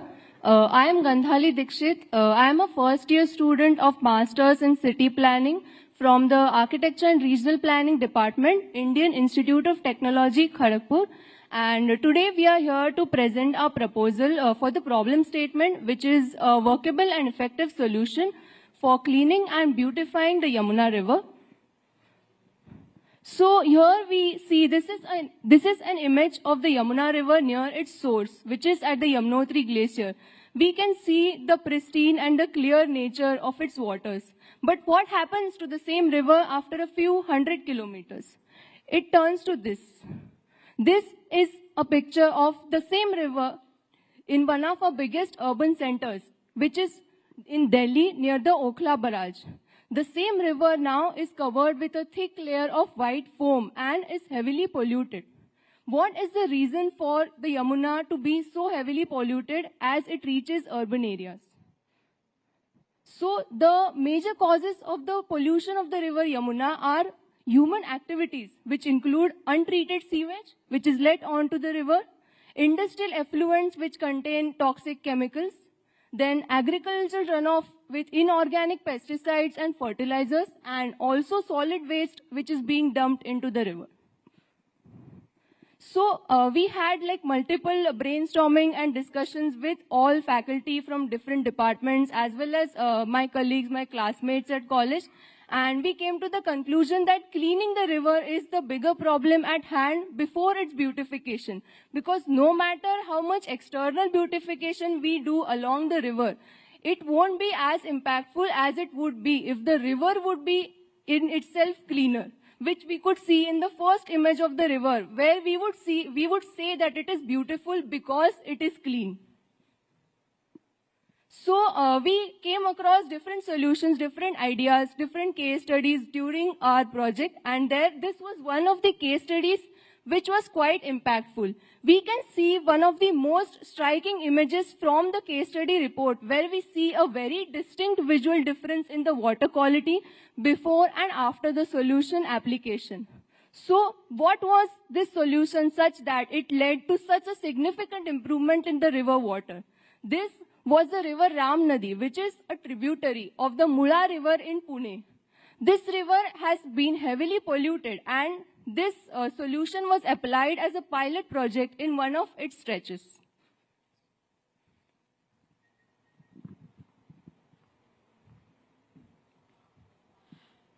Good afternoon, everyone.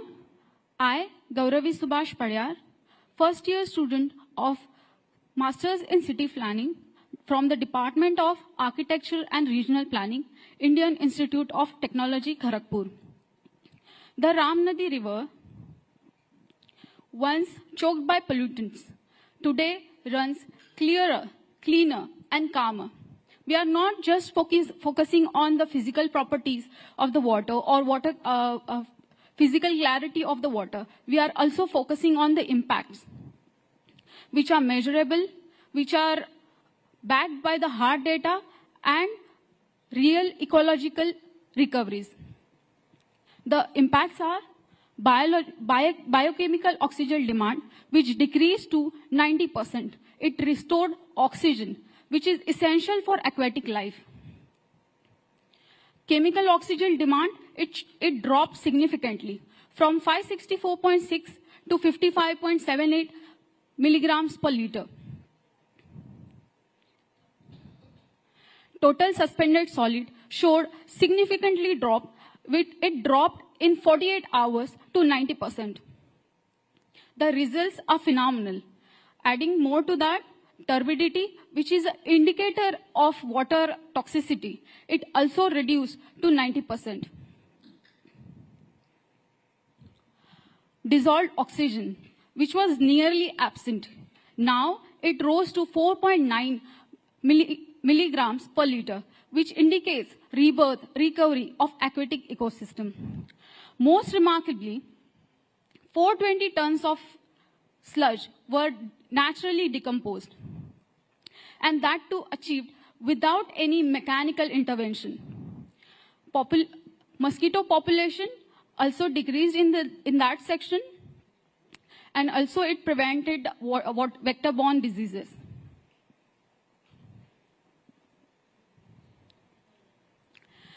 Beyond the water, air quality also improved. Carcinogenic organic pollutants like benzene and benzoapyrene also decreased their levels within below detectable limits. Inorganic pollutants like carbon monoxide, ammonia, and hydrogen sulfide, their also limits dropped below safer limits. All this, from the results, we understand one thing, is that river cleaning is not just about the water, it's also about the air, health, and life. If Ramnadi could heal, if Ramnadi could begin to heal in 21 days, then just imagine what's possible for Yamuna.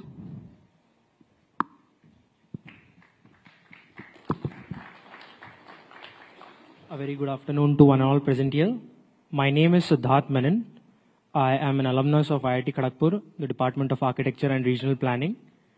And the astonishing results that you just saw were made possible without using any heavy machinery, without massive investment costs for infrastructure.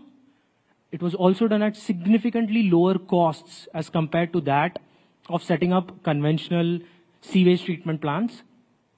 And most importantly, it was done without the use of any synthetic chemicals involved in the entire process.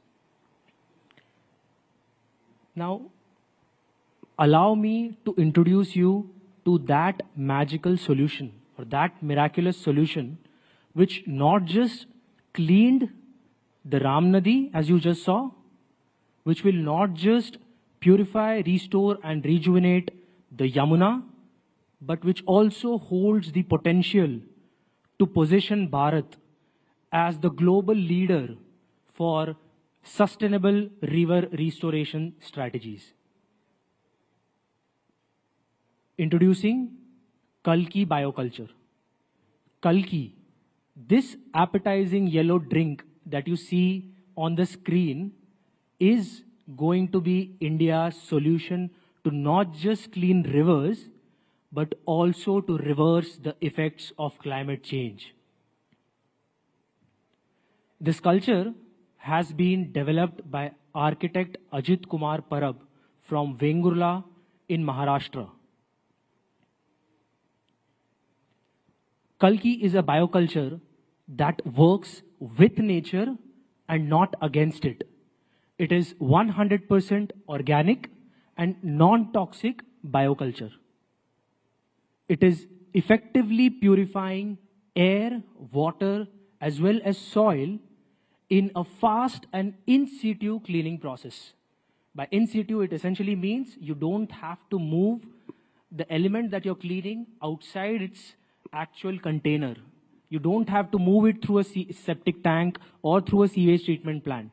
It can happen, the cleaning process can happen in the river itself.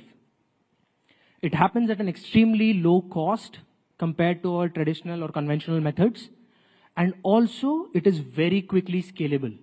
Where a traditional setup takes years to plan and build, a Kalki plant can be set up and running at its highest potential in less than a month's time. It also nullifies all organic and a few inorganic compounds. And it is constantly evolving, and we can go on introducing more and more inorganic compounds that it can gradually nullify. This includes most greenhouse gases, and it converts these pollutants into nutrients which can be readily absorbed by the soil as well as the plants. This is a 100% made in Bharat product, and it is a patent. We have applied for a patent for the same. And like I said, it is developed by architect Ajit Kumar Parab in India. Now, through this national platform, the students and the contingent of IIT Kharagpur wants to propose to the Honorable Prime Minister of Bharat, Shri Narendra Modi ji, to apply Kalki to the Yamuna as per the following roadmap. It will be done in a three-phased manner. The first phase would include the pilot implementation, which will happen in 2025 and 2026, in which we will be identifying high impact zones, especially at the source of the river, where it still remains in its pristine state, and where we can strengthen its self-healing and self-purifying abilities. This will also be supported by artificial intelligence-based air, water, and soil quality monitoring. In the second phase, we will be scaling this process through 2027 and 2028 across other regions where the Yamuna flows through. And we'll also include major parts of Delhi NCR, integrating Kalki with the existing STPs into their primary clarification and the aeration process, such that we can reduce the quantum of sludge that we have. And in the third phase, in the long-term sustainability phase in 2029 and 2030, we will be establishing a self-sustaining river management system where Kalki will be used as a preventive measure primarily at the source of the river.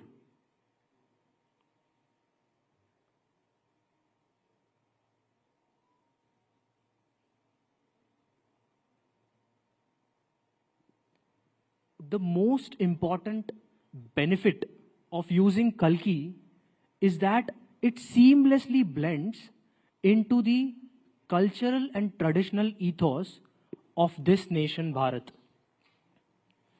We plan to use the nature's inherent intelligence to guide us through its vision and use the strength of technology that IIT Kharagpur possesses to validate the results.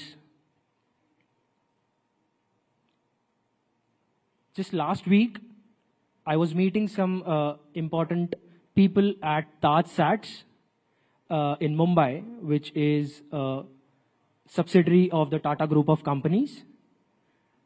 And we were discussing using Kalki for their kitchen unit near the T2 terminal in Mumbai for managing the mosquito menace, because the TajSATS unit sits in a position where it is on the 3 sides covered by, unfortunately, the polluted Meethi River. We were speaking with the head of quality assurance of multiple departments and the deputy general manager there, and they're extremely excited to use this product through the upcoming summers and monsoon as well. That said, we still require a lot of government backing and corporate support for a beautiful and bright future of Kalki in Bharat. We would like our Honorable Prime Minister Shri Narendra Modi ji to support us for the entire planning and stakeholder alignment for seamless permissions and approvals across different municipal corporations, because through the Ram Nadi project we had identified the whole hassles that get involved as soon as you start working with municipal corporations as well. We would also require support from NABL certified laboratories and nationally accredited institutions like NEERI for air, water and soil testing quality provisions. And finally, for full-scale implementation projects, not just on the Yamuna, but also in other rivers across our country. Now, I would also like to tell you why Kalki can be a game changer for Bharat. So let me tell you the good news. Kalki is not just effective for cleaning rivers and cleaning the pollutants, converting them into nutrients inside the river, but it can also be successfully used for clearing landfills. I understand that landfills also have a lot of inorganic waste, but a significant part of it is deeply entangled with organic wastes, which often go through the decaying process and not the decomposition process that it essentially should go through. Kalki catalyzes this and makes the job easier and the life far better for those people who work in such environments. Kalki can also be very effectively used in public toilets, not just in stationary commercial stations, but also in moving trains. It can also be very effectively used in situations of oil spills, which can be catastrophic for the aquatic life. We saw a very miserable example of that a few years ago in Maldives. And finally, it can also be an excellent fertilizer. I would not essentially call it a fertilizer, but a replacement for fertilizers, insecticides, and pesticides. Today, honestly, Kalki is actually more popular as an organic replacement for fertilizers and pesticides, and there are countless farmers in Gujarat, Maharashtra, Goa, and Karnataka who are using this solution to go 100% organic and chemical-free. There are schools in Karnataka which have adopted Kalki as the only cleaning agent in their school, eliminating 100% of their synthetic chemical dependency. Things like phenyl causes massive nausea and headache to people if it is used as a cleaning agent. But on the other end, Kalki not just improves and cleans the surface, but also makes the life of the students and the ancillary staff equally better. Thank you everyone for your time. Here are some of the details that you can use if you would like to connect with us. And I would like to also urge to all the viewers who are sitting at home and watching us today, if any one of you wants to partner with us, you're most welcome. And like I said, this is a 100% organic and non-toxic product. I'm sure there will not be a single pest control individual or promoter in this company or in this country basically who will have the confidence of forget holding something like this close to his body, but also considering taking a sip of it. This is 100% non-toxic. You can trust it. So you don't need any other definition or any other proof to understand that this is an absolutely non-toxic product. Thank you so much for your time, everyone.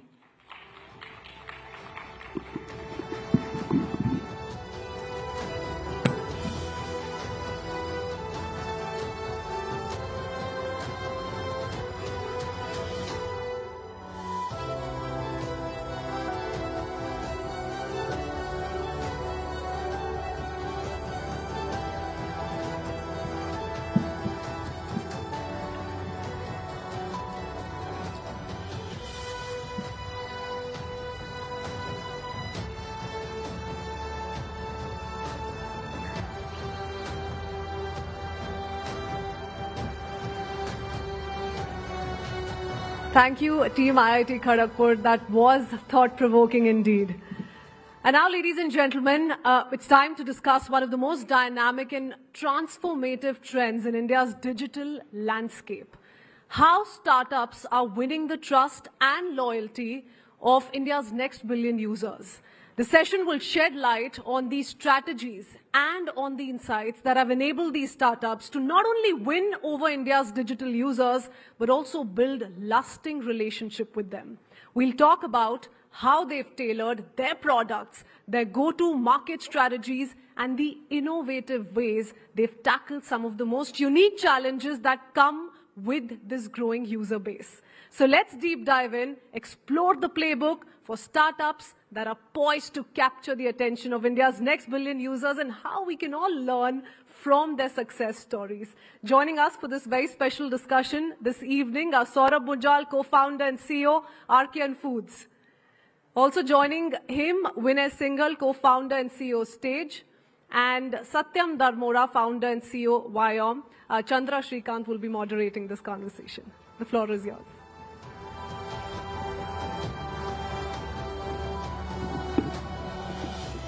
Thank you, everyone. Let's have a huge round of applause for all three founders on stage. The event is Rising Bharat, and we have three founders on stage who are literally building for Bharat. So, you know, Saurabh was introduced as a co-founder and CEO of RKN Foods. But what you don't know is he makes the brands Lahori, Jeera. How many of you have had Lahori, Jeera in the room? Lahori, Jeera, Lahori, Nimbu, Lahori, Shikanji. So you have a lot of buyers, Saurabh. Then Vinay has created a product that is an OTT for Bharat. So he has, I think you've now had what, Haryanvi, Rajasthani and Bhojpuri in your belt. And Satyam is solving an altogether different problem on how to make internet access more affordable for people in India. So thank you very much, Saurabh, Vinay and Satyam. Very fascinating startup ideas. And I think what strikes me about them is, you know, these are not ideas that originated elsewhere in the world or, you know, can be replicated elsewhere. They're uniquely Indian problems and Indian solutions. So let me start with you, Saurabh. How did a business idea around selling Jeera water become a 500 crore business in 7 years? That's incredible for a first-time entrepreneur. Thank you. First things first, thank you so much for having me. It's a privilege to be here. And second of all, I think a business solution, irrespective of where it is built, as long as it is built for India, it should make sense, it should work. For us, I think it was quite simple. In the carbonated space specifically, there has been literally no innovation. 82% market share is controlled by the giants, which is Coke and Pepsi in India. And if you actually do some analysis, we actually double-clicked and did a lot of research. We realized that in a lot of countries outside India, except India, where it has the maximum market share, in other countries, it's much lesser and it is reducing.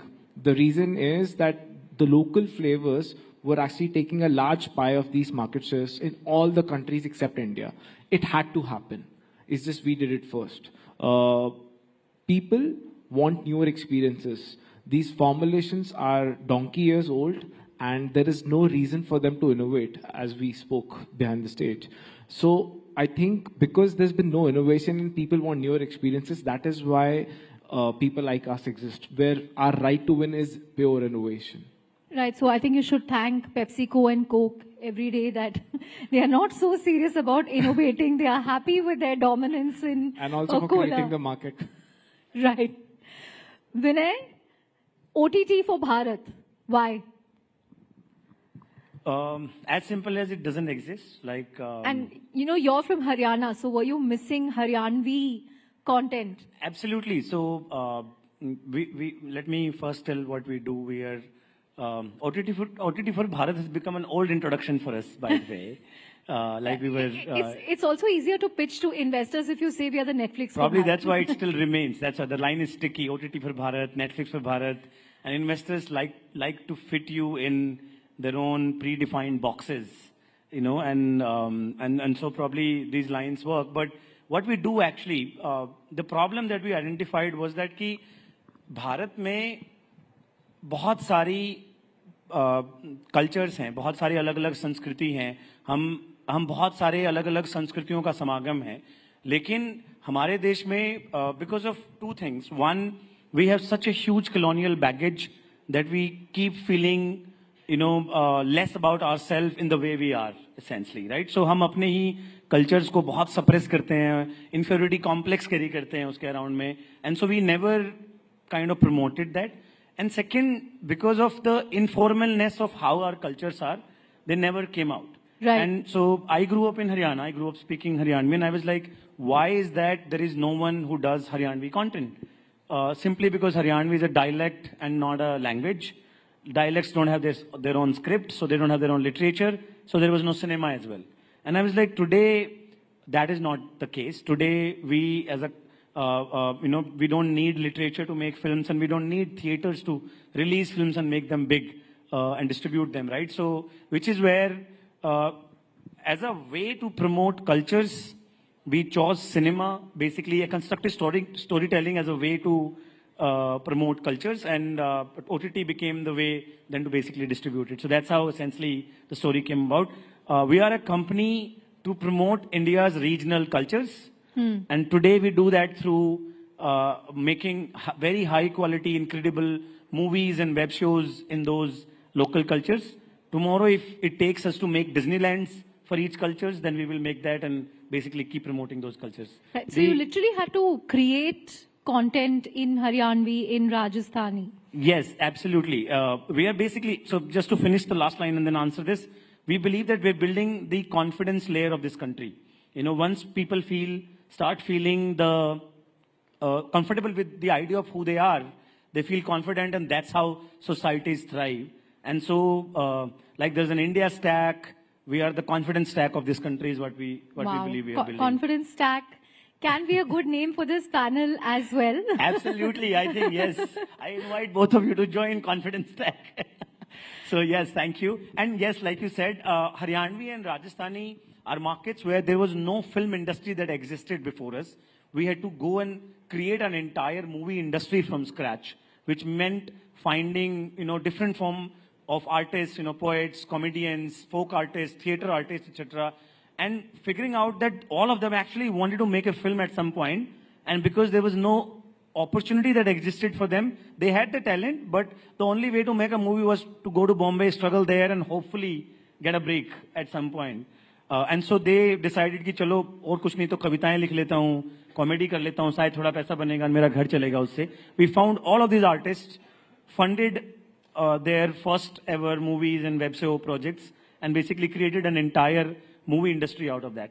Haryana today has 150 production houses which work with us on a regular basis. Wow. And we produce 50 original movies in each of these three markets, Haryanvi, Rajasthani and Bhojpuri, every year, which is basically almost half of the entire regional industry in this country.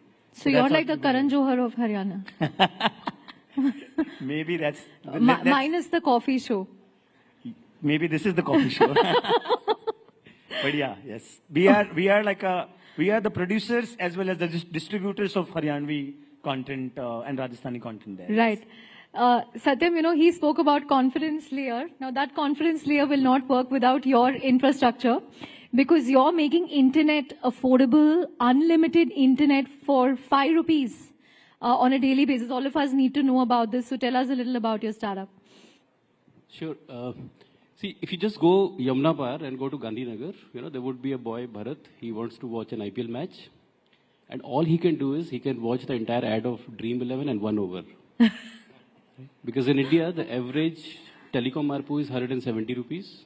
For 170 rupees, you get 2 GB of internet for the entire month. Which means on a daily basis, you get 120 MB of internet for one user at an average of India. So if you saved those 120 MB from your morning WhatsApp forwards, which all of us like to do, they're literally not left with anything beyond 1 over and Dream 11 that they can watch. And Dream 11 from Harsh will be here tomorrow, so I'll tell him. Yeah.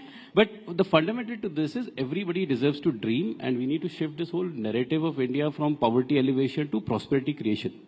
Because that is what India is now ready to, right? So I think like Vinay said, it's the way we look at it is that confidence to dream also has to come. Between your dreams and you is this information. And that information is out there on internet. It cannot happen that 1.35 billion Indians, and you take the United States of India out of it, where most of us live, the rest of the India is data starved. They do not have enough internet to carry out half an hour of online class, probably even to watch, some awesome content which is being built. And that is where it is extremely important for us to solve that problem. We started, and today, yes, we offer in their homes unlimited internet for the entire day, as much as they want to do, for just 5 rupees. And that's an important part of, India models, that it can only operate at smaller sachet type cash economy, and it is not a P&L business anymore. Right. And your business model is also interesting, right? Because essentially what you're doing is, if we have excess internet, you buy that and sell it to someone who needs internet at an affordable price. So, this is, a lot of you guys might not know about it, but India is the only and the first country in the world which allows any individual to resell their extra internet. The only country in the world. There is no law in the world anywhere else. Right? So when we talk about this whole aspiration of India, I think we have to give it to various governments over the years that they've been very progressive about whether it's the idea of UPI or Vani, which is the protocol under which we make it enable. So we buy extra internet from people who are not using it and give it to people who need it on any given day. But what is important in doing that is that there is the right kind of framework and governance in place. So we just happen to be at the right time, at the right place, in the right country. Right. To make it done. Right. Saurabh, you're based in Chandigarh. So tell us a little about what it's like to build a business from, Chandigarh. Because the notion is that India's GDP per capita is still small compared to other countries. Most of the startups go after the top 30 million users who can afford to pay them. And I think we have, most of the startups, most of the unicorns go after that same 30 to 50 million cohort. But you run a revenue generating profitable business building from Chandigarh targeted at the Bharat market. So how is it building a company like that? What should one keep in mind for entrepreneurs who want to look at Bharat? So I think building it out of Chandigarh, the only difference is that most modern cities would have a very well-versed ecosystem that would really help the company blossom. Building out of Chandigarh or any tier 2, tier 3 town in the country is slightly more difficult. Having said that, it is very logical. The whole point is that the entire new age entrepreneur ecosystem is actually after the 12 or 15 crore people who are actually filing income tax returns. And I'm not sure if how many of you all know this, but out of the 15 crore people who actually file an income tax, half of them file for zero. So there are only about 7.5 crore people actually paying income tax. So technically, in our language, we call it South Bombay, South Delhi. So we said we want to build this brand, not keeping in mind South Bombay, South Delhi, but anybody but them. Because we feel India actually is the superset is the 100 crore population who are not part of that cohort. And that is what we went after. Because these guys, their sense of enjoyment, their sense of indulgence comes through these small decisions that they make on a regular basis, which is to buy these drinks or buy some food or do some small little things that bring happiness to their life. And that is what we were after. And that is what we want to do. We want to build India's preferred choice of beverage brand in the country. India as a nation is completely heterogeneous. As these guys spoke, every 100 kilometers, the language changes, the modus operandi changes, everything about the country changes. Something as basic as curry. If you go to Bombay, if you go to Rajasthan, if you go to Punjab, if you go to Calcutta, everywhere the taste of something as basic as curry would be different, right? Everybody has a different interpretation. But there is one common thing that really binds the country together.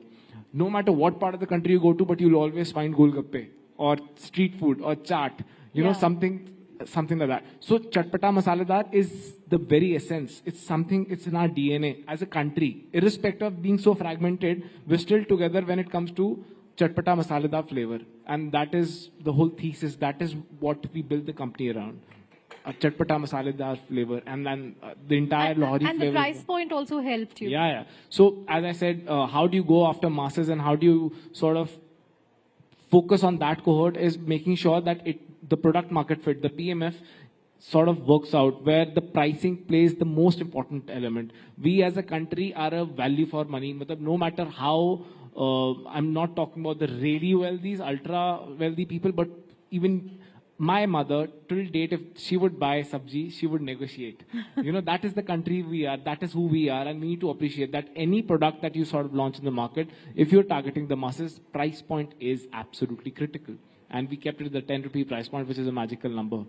So, because you've succeeded with Jeera water, now everybody wants a Jeera in their portfolio, right? From Bisleri to Parle Agro to Dabur to Coke and Pepsi as well. Coke and Pepsi.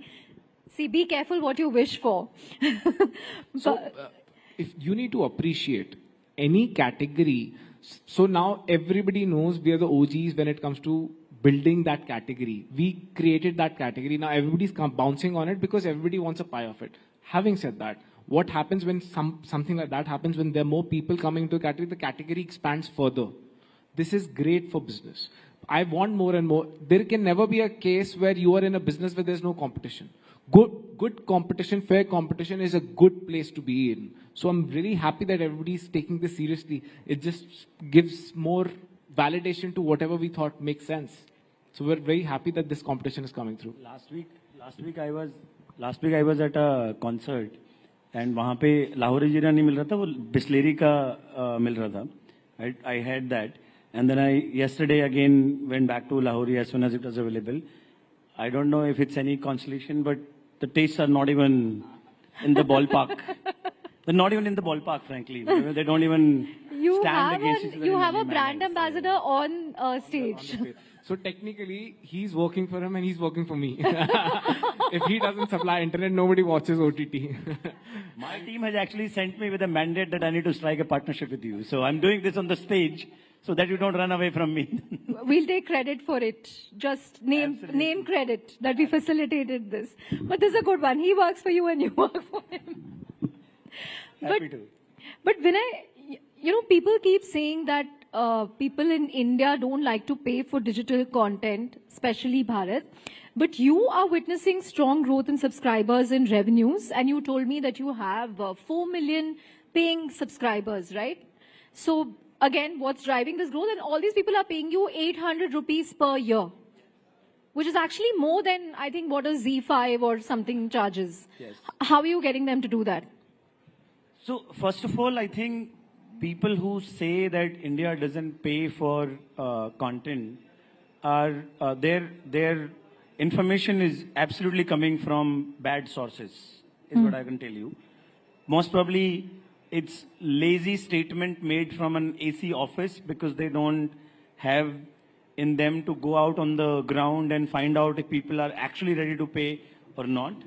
Second, I think this conception got built because most of the internet, the content that it served in the beginning was not made for Bharat.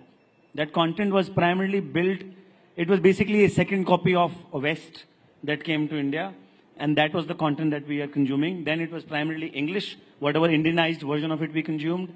And then at best we went to Hindi. Then the third layer of the problem came where when the new age founders said, okay, we will build for Bharat and we'll make content companies for Bharat, everyone thought ki Bharat ko, we built stage in 2019 and the top 5 content companies back in the day which were serving Bharat were TikTok, ShareChat, Hello, Bigo, Likey. Sare UGC platforms hai, right? And in the name of UGC, all of these platforms were actually serving very questionable content. क्योंकि वो सबको लगता था कि यही देखता है भारत, इसके सिवाय कुछ देख, पर वो तो सब देखते हैं. वो कंटेंट तो ऐसा है जो सब देखते हैं. Who doesn't consume, edgy content? Everyone does, right? So वो easy था. तो हमने यहाँ से AC के कमरों में बैठ के भारत को टैग कर दिया कि भारत को यही कंटेंट देखना है. भारत केवल एजी देखता है और फ्री में देखता है. कभी भारत को क्या चाहिए और भारत कौन से कंटेंट के लिए पैसा देने को तैयार है, ये तो पूछा ही नहीं. अगर भारत के पास पैसे नहीं होते तो लाहौरी जीरा इतना बड़ा ब्रांड कैसे बन जाता? भारत के पास पैसे होते तो व्योम का इंटरनेट भी नहीं खरीद पाता वो. भारत के पास पैसे नहीं होते तो वो your Pepsi Cokes of the world and the Lifebuoys of the world. मैं लाइफ बॉय का एग्जांपल देता हूँ. My father is actually in the room today. My father used to run a general store in the village. गांव में जो बनिए की दुकान होती है, we used to run that. And मैं उसी में बैठ के बड़ा हुआ हूँ. हमने सारी ब्रांड बेचते थे हम वहां पे. लाइफ बॉय, पीएनजी, HUL, सबके प्रोडक्ट बेचे हमने. अगर भारत के पास पैसे नहीं होते खरीदने के तो फिर ये सब ब्रांड्स कैसे बनती इतनी बड़ी? ये दिल्ली से, बॉम्बे से तो नहीं बनी है इतनी बड़ी ब्रांड्स. प्रॉब्लम ये है कि जिनको लगता है कि भारत के पास पैसे नहीं है या भारत पैसे नहीं देना चाहता है, उनकी अंडरस्टैंडिंग बहुत लिमिटेड है. और उन्होंने कभी, और हमारे देश के एंटरप्रेन्योर्स ने भी एक्चुअली भारत के साथ बहुत ही स्टेप चाइल्ड बिहेवियर किया है. तो हमने कभी उनके लिए हार्डकोर प्रोडक्ट्स, उनकी जो नीड के प्रोडक्ट है, जो उनके साथ बात करते हैं, उनको कभी छोटा फील नहीं कराते, उनको इंफीरियर फील. लाहौरी जीरा क्यों, मैं आपको बताता हूं. And I am actually his brand ambassador. Probably I am going to talk about more about him in then stage. Lahori Zeera क्यों चला अगर कोई मुझसे पूछे? इसलिए क्योंकि लाहौरी जीरा है ना, भारत के आदमी को कभी कम फील नहीं कराता. लाहौरी जीरा उसके एस्पिरेशन में ऐड करता है, उसके कॉन्फिडेंस में ऐड करता है. उसको इंफीरियर फील नहीं कराता कि अरे यंगिस्तान, जब तक रणवीर कपूर वो ऐड नहीं करेगा तब तक आपका ब्रांड मतलब बहुत बड़ा ब्रांड नहीं बन जाता है. या आप वो क्रिकेट जब तक नहीं खेल रहे हो, या बहुत बड़े शहर में ऐसा इनका जो ऐड होता है, the larger cold drinks, look at some of those ads. If when I saw that ad from my village when I was growing up, I felt intimidated. कि अरे मैं ट्राई भी कर सकता हूँ क्या ये ड्रिंक? Whereas लाहौरी जीरा बोलता है कि अरे अपने देश का ड्रिंक है, अपन जो घर में जीरा पानी बना के पीते हैं, जलजीरा पीते हैं, आम पन्ना पीते हैं, देखो ये वही तो ड्रिंक है, ये अपनी ड्रिंक भी, इसमें भी कोई कमी नहीं है. ये भी देखो फैंसी बोतल में आ सकती है, इसको पीना भी सेक्सी हो सकता है, इसको भी आप अपने ट्रैवल की ड्रिंक बना सकते हो. हम भी वही कर रहे हैं. स्टेज भी एकदम वही कर रहा है. स्टेज बोल रहा है. Essentially what Vinay is trying to say is people are not really making an effort to find a reason as to why people will spend. If you actually make that effort, you will come to realize the lazy way out is to say Bharat doesn't spend. Yeah, exactly. So you will realize cumulatively this superset, which is Bharat, has far more wealth that they're ready to spend vis-a-vis the folks who are sitting in ACs and filing income tax returns. So these guys cumulatively are far more valuable as a cohort versus the 12 crore people who actually file income tax returns. इसका एक और अच्छा example देता हूँ. ये थोड़ा टची topic है मेरे लिए, तो मैं इस पे थोड़ा इमोशनल हो जाता हूँ. कि यहाँ पे शहर में, मैं नोएडा में रहता हूँ, यहाँ पे हम जीते हैं EMIs पे, है ना. गाड़ी खरीदी तो लोन ले लो, घर खरीदा तो लोन ले लो, फ्रिज खरीदा तो लोन ले लो, है ना. आजकल तो भांति प्रकार के छोटे छोटे लोन मिलने लग जाते हैं, हर चीज लोन पे ले लो.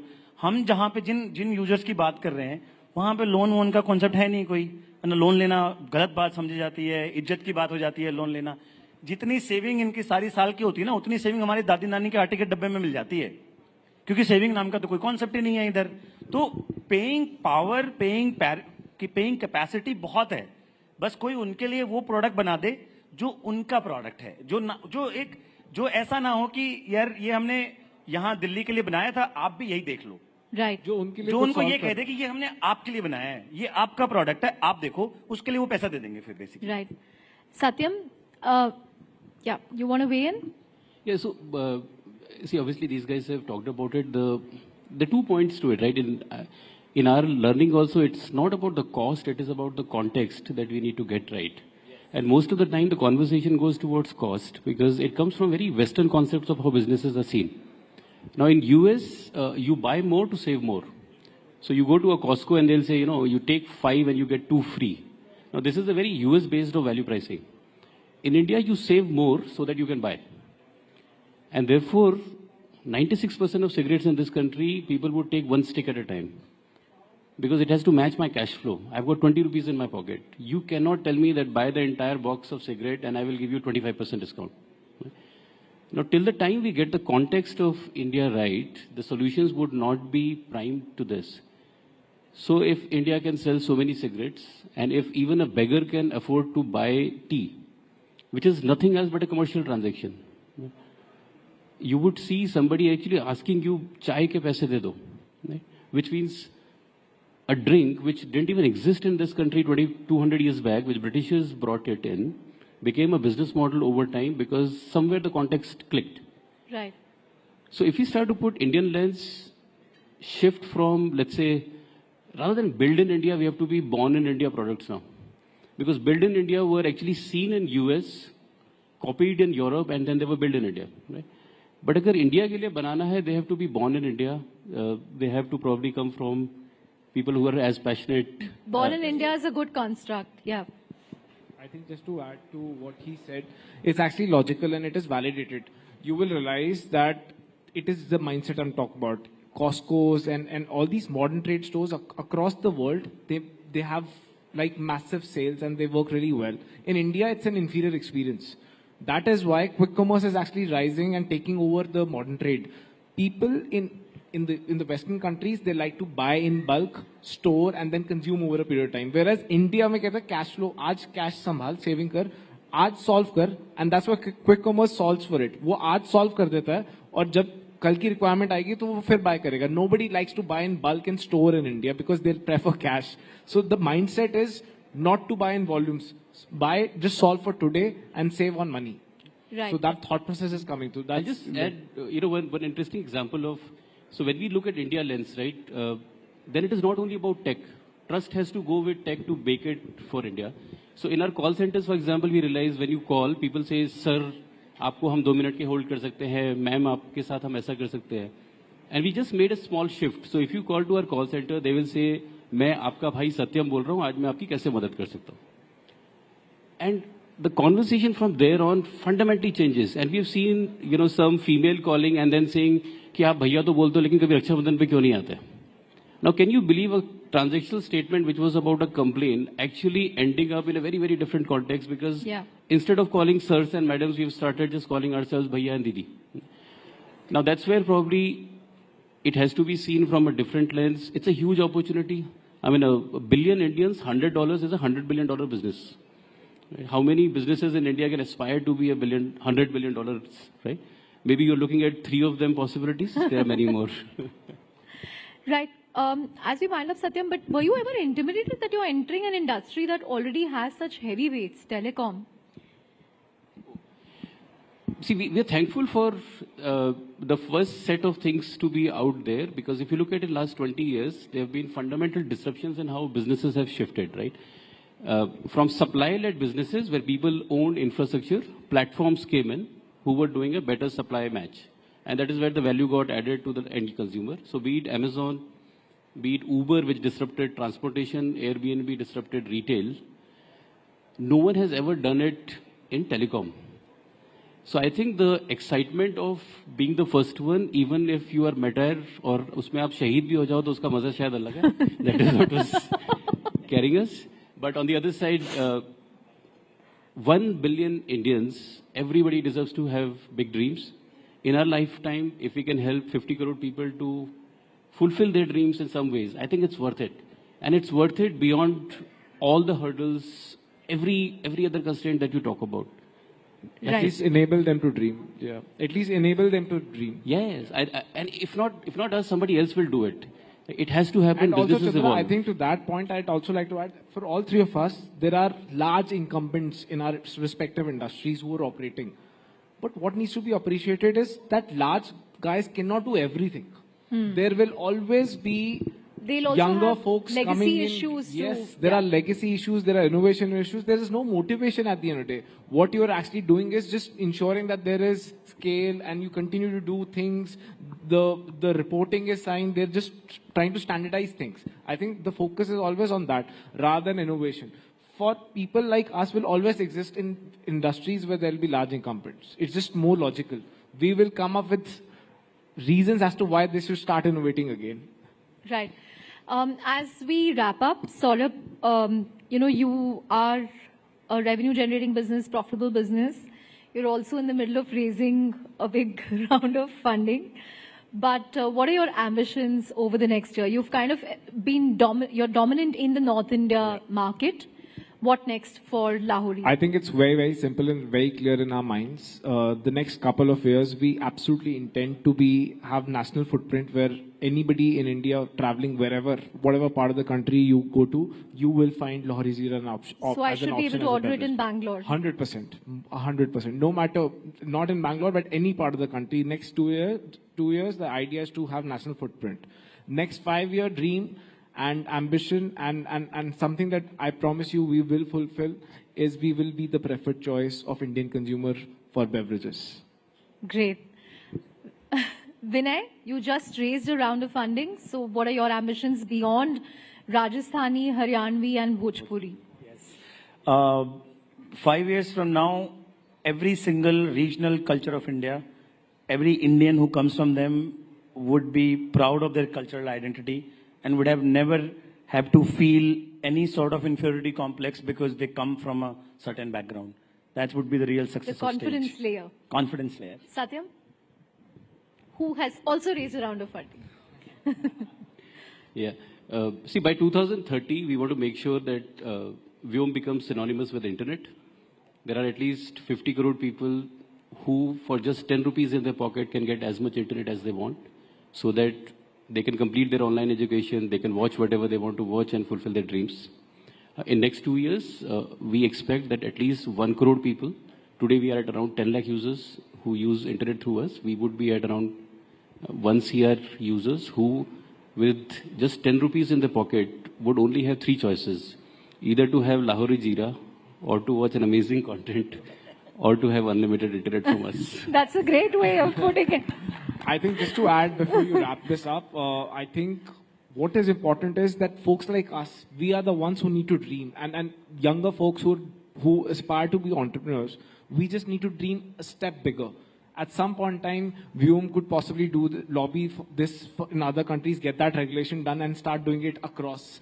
He'll probably start doing it for other languages outside India. And if a Prime can come to India and sell, Mr. Beast, I don't know if any of you know that there's a beverage called Prime, which is actually bought by Mr. Beast, who's the biggest YouTuber, sells a bottle for $500. If he can come to India and sell, why can't a Lahori Jeera go outside and sell and dominate the world? It is just for us to dream. Once we dream, we will be able to do it. I promise you. Right. Here's wishing you the very best in your dreams. Thank you very much. A huge round of applause for 3 dreamers and builders.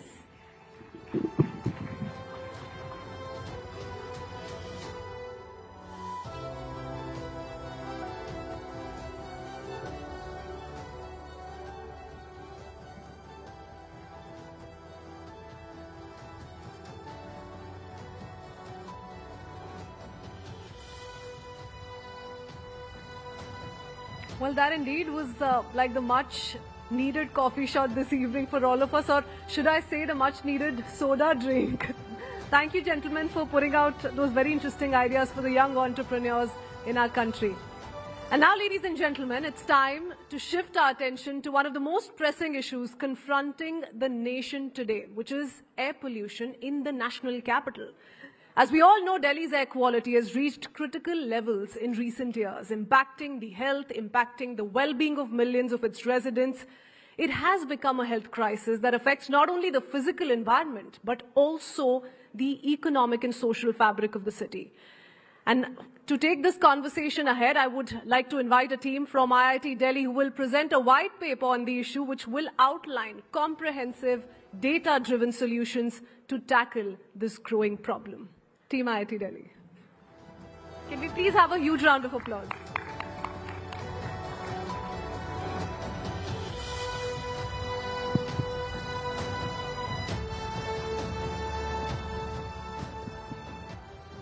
Sit down.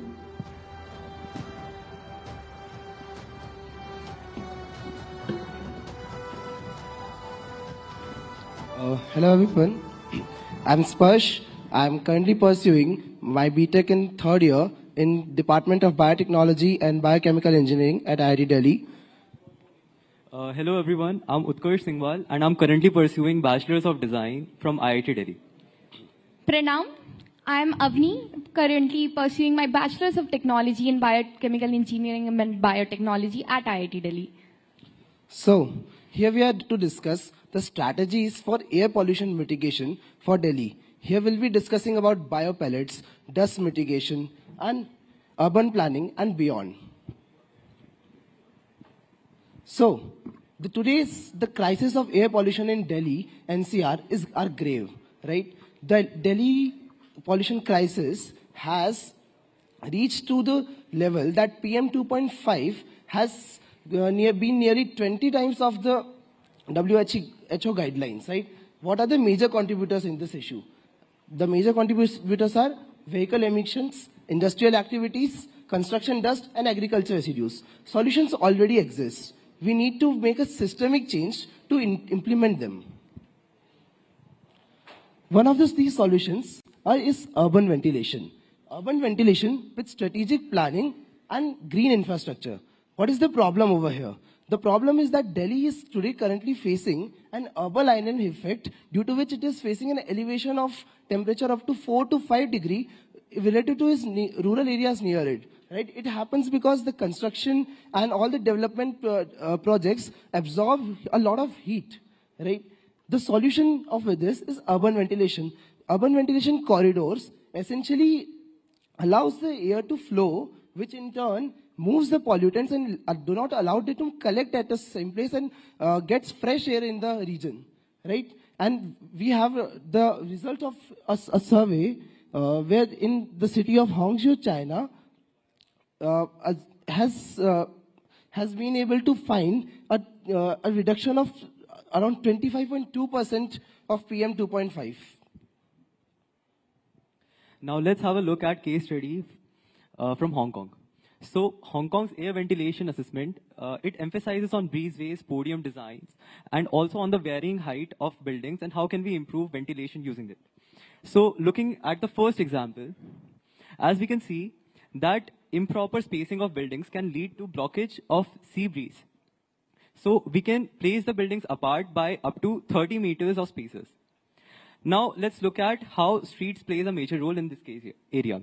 So as we can see in the second example, zones like stagnant zones gets created that has very low AQI because of improper layout of streets in respect to the prevailing wind. So as we can see in the horizontal layout, it has more stagnant zones in comparison to the parallel orientation in respect to the prevailing wind. In the third example, it shows how we can have the varying height of the building and how can we get the air to the street level by keeping the height of building up to 160 meters, as height more than 160 meters can lead to downdraft effect that pushes the wind down. Now these are the changes that we can do in the mid to long term, but let's discuss what we can do in the short term, and here we have an example that can be implemented as soon as we start working on it. So here's an example of signboards where we can see that we can either start with changing the layout of horizontal signboards to vertical signboards, or we can also place the horizontal signboards in parallel to the roads. That can help in less blockage of air. We can also have wind passage areas in cases when it's crucial to have horizontal signboards. We can move to the next. So let's discuss about what Singapore has done. So Singapore, along with the Urban Redevelopment Authority, they worked on to align all the major roads parallel to the monsoon winds to create a natural ventilation corridor. They were able to make these changes and bring down the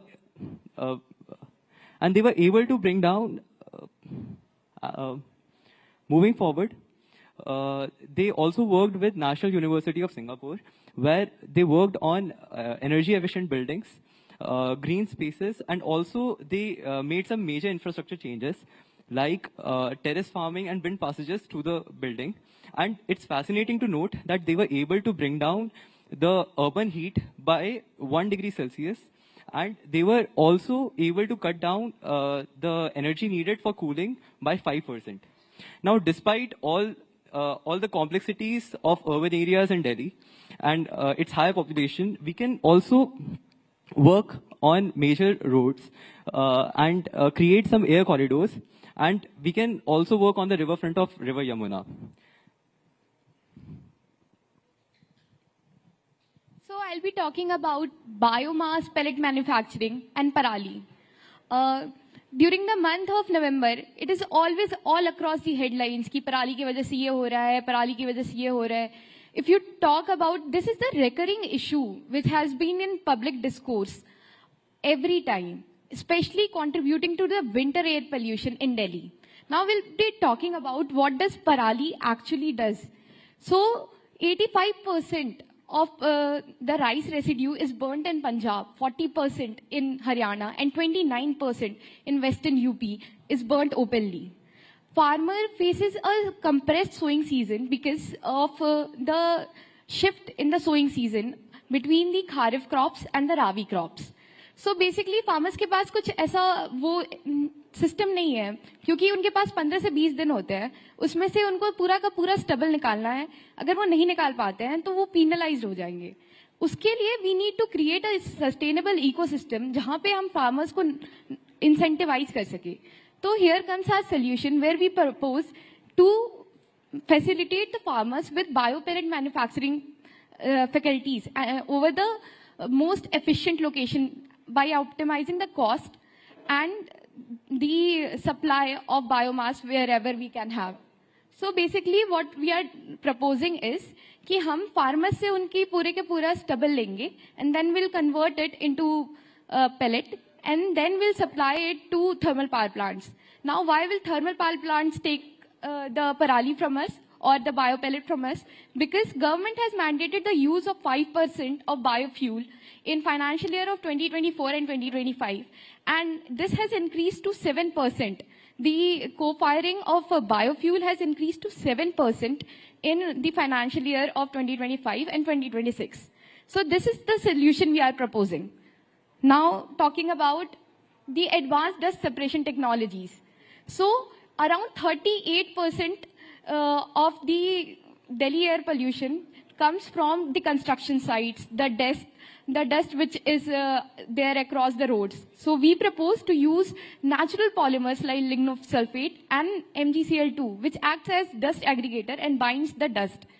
We can use fog cannons, mist cannons, and here we have represented a global example where Australia does all this hydromulching, uses the biodegradable natural polymer, and uses fog cannon to reduce their air pollution and decrease in SPM levels. Now talking about what can we adopt as of now. We can adopt for sustainable future and breathable air in Delhi, we can adopt the Japan's monitoring system. We can use their dual monitoring system of ambient air quality monitoring and the roadside air quality monitoring systems. So we can install at ITOs, at Anand Vihar, where the major air pollution occurs. We can integrate the data in real-time apps so that public advisory comes to the public health, and public knows and conduct the informed decisions. We should also make a sustainable and favorable ecosystem for EVs and incentivize this process by subsidizing the usage of EVs, or we can also use we can also develop the framework of recycling of lithium-ion batteries and converting into black mass so that we can recycle these batteries. This is what we have presented. We should not only focus on the challenges we are facing. but also that we all together can create a breathable future. We all can contribute to this cause and make Delhi breathable. This is what we have presented in our white paper. Thank you, everybody. Thank you. Thank you.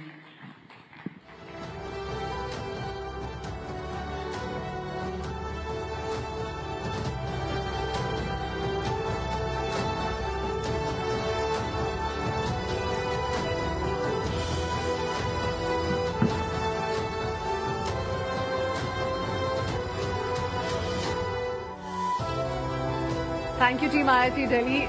Your vision and your work just tells us that our future is in safe hands. Thank you for that detailed presentation.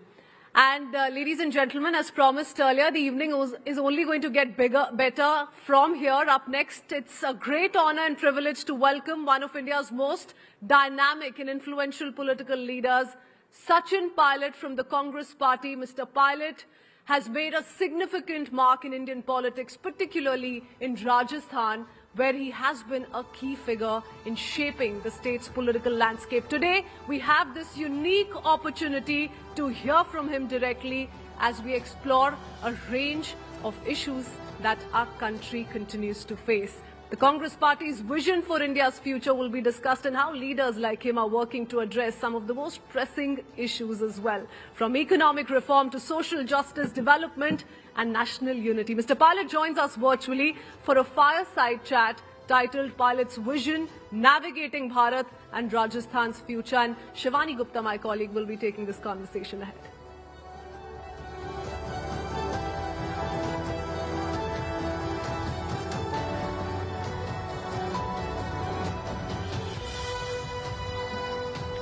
Thank you. Thank you everyone for being with us, and thank you Sachin Pilot for your time.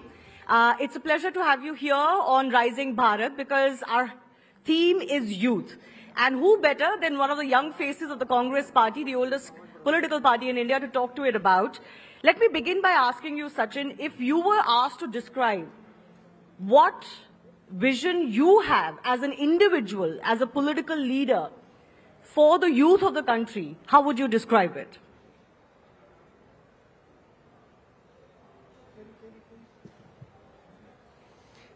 I think it's true that this country is blessed with a very young population, but it's also true that we have to work tirelessly to be able to provide opportunities, to be able to make an India that's inclusive, that growth is not the only criteria, but equitable growth is the key.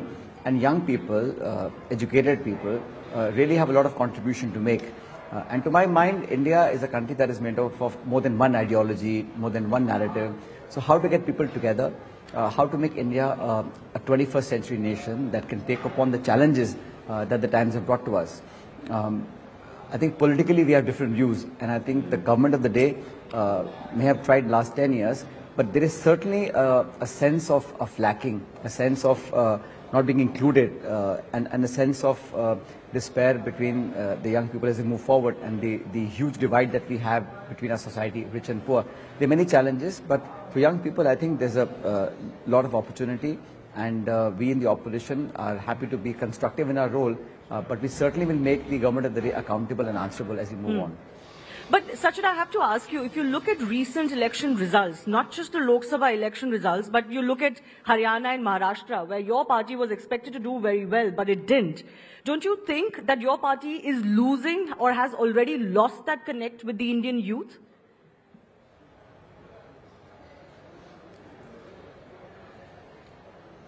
I think that's a very sweeping statement. We have won elections in the past, we have lost some elections, but I don't think one or two wins or losses actually define a political party. We have a commitment to the people of India, whether we've been in government or not. Don't forget, we were in government for 10 years, and now we have been in opposition for 10 years. That's part of how Indian politics plays. But we've remained true to what we feel is our commitment. That is that we must, when I was in government with Dr. Manmohan Singh, we used to work aggressively in being able to provide jobs. I think that's something that this government has miserably failed. And I'm not trying to be critical, but the facts speak for themselves. We have the highest recorded unemployment ever. But the narrative, the media, the perception, the communication tries to hide away all those facts. And I'm not being critical for the sake of being critical. But I believe that as we move forward, India is growing. But are we growing to our potential? Are we able to punch above our weight? Are we doing justice to the tens of millions of educated young men and women who are running from corner to corner, can't find a reasonable job? And not just unemployment. I think underemployment is as much of a problem. So, when you say winning and losing elections, we have won a few states, we lost a few states. But I'm sitting here in Ahmedabad today. We have a party convention, and we once again taken upon the challenge to lock horns in the battlefield. We are ready to face any challenge. Our commitment and our resolve to be able to serve the people, to be able to connect with them, and very soon we are launching a mass contact program, a door-to-door program, to make sure that more and more people are able to connect with the ideology. I have to ask you this. You're talking about, that lag or that lack of opportunity for the Indian youth. It may be a trend that wasn't started by your party, but your party, the Congress party, has also co-opted in the freebie culture. The BJP is also guilty of co-opting in the freebie culture. How do we solve the problem of the young today if all we are willing to offer them are freebies? Is your party also not guilty of doing this for the sake of winning elections, and still you're not winning elections? What does that say?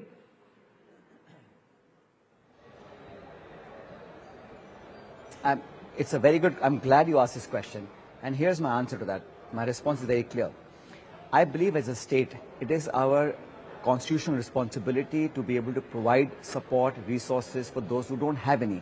Now, whether it's the US or Europe, everybody has an affirmative program. You have food coupons, you have subsidies, you have all sorts of financial benefits for people who are not in the mainstream.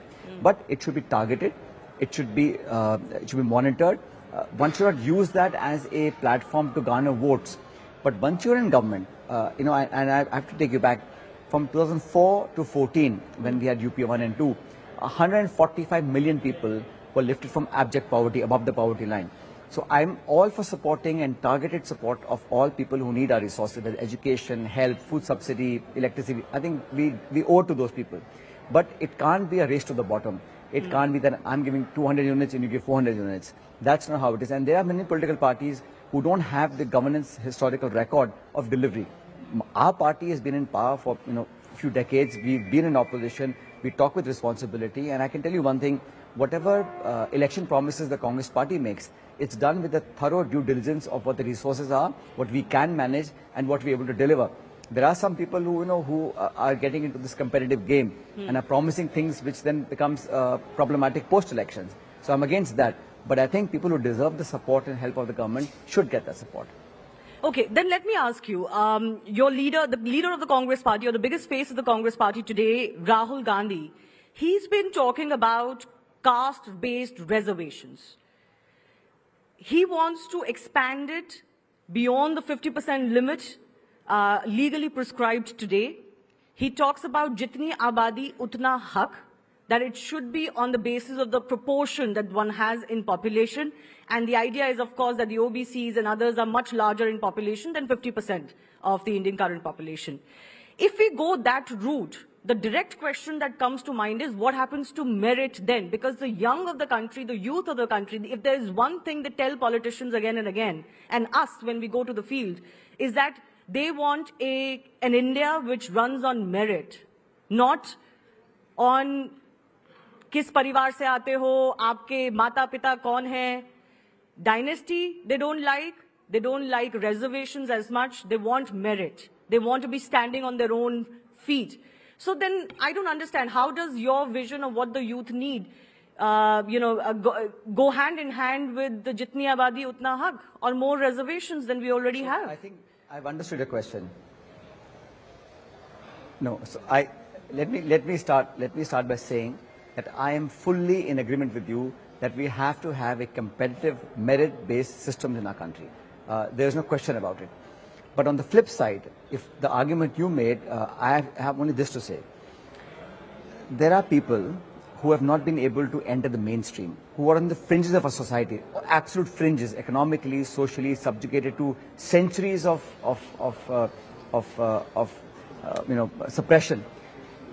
And when I say, and when the Congress party says we must have a head count, it is only to make sure that we have the adequate budgetary allocations to those sections who need it. After the survey is done, maybe we'll find that some people are getting it, but they don't deserve it. Move that. Be scientific. Unless we know the extent of the population or the geographical area which they inhabit, how do I know how much money to give? And incidentally, you said 50%. Who said 50%? Why not 40 or 55?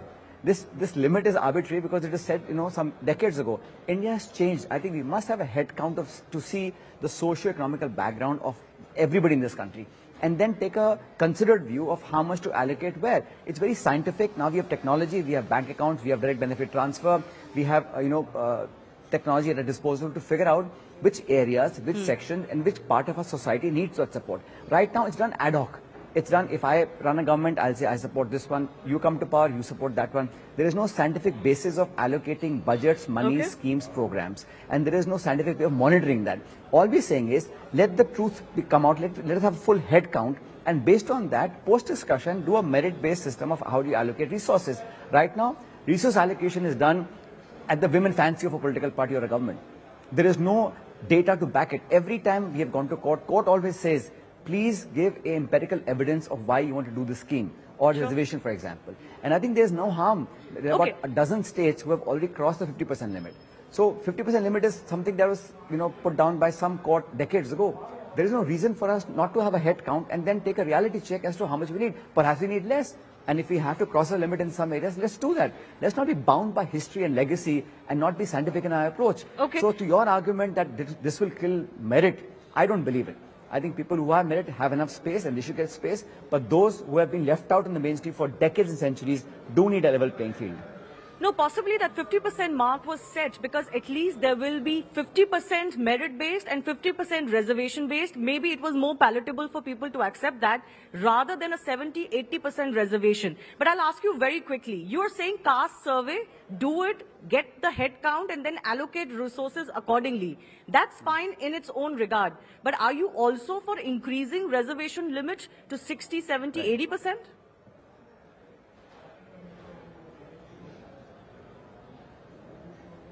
There are areas in the country where 90% population is tribals and Dalits. Where do they go? I mean, I think what we should do actually is to make the supply so abundant that the demand matches it. Right now, there is less number of seats available, less jobs available, and that's why there is a hue and cry of how many seats we can give.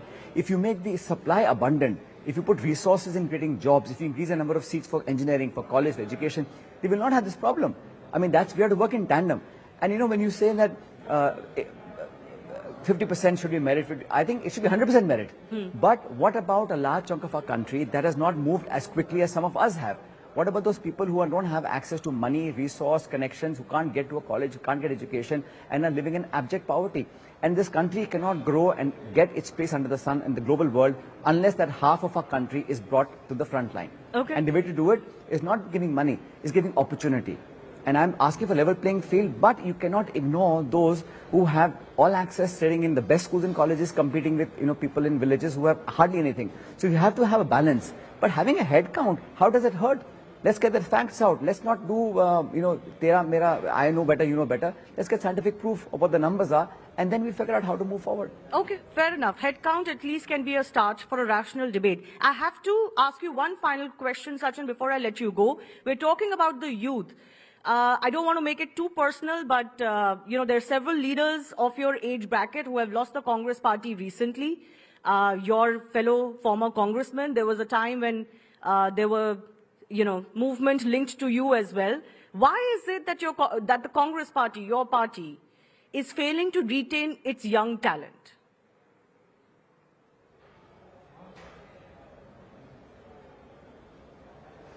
Well, I think just to add to your comment, we have lost some talent who's not very young also. We have Captain Amrinder Singh, we have Ghulam Nabi Azad, we had Ashok Chavan, and we had tons of other people. So people who are not, don't have the stomach for a fight will do what they have to do. Some people have personal compulsions, and this government of the day is using every resource at their disposal, whether it's enforcement directorate, CBI, police, income tax to subjugate.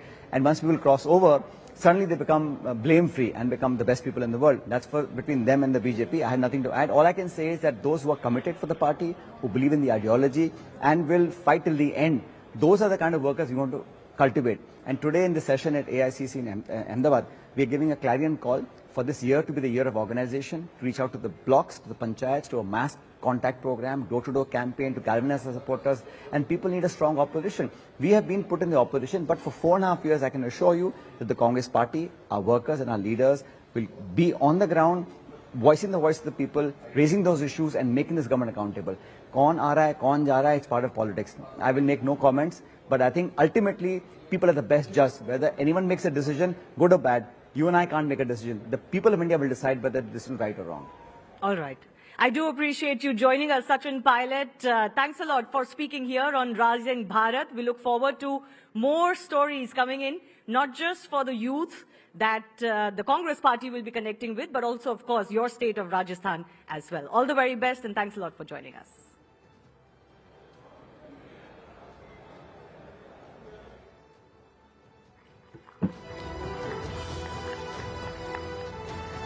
Thank you, everyone, for being such a lovely, patient audience. I will invite my colleague Christine back. Thanks a lot.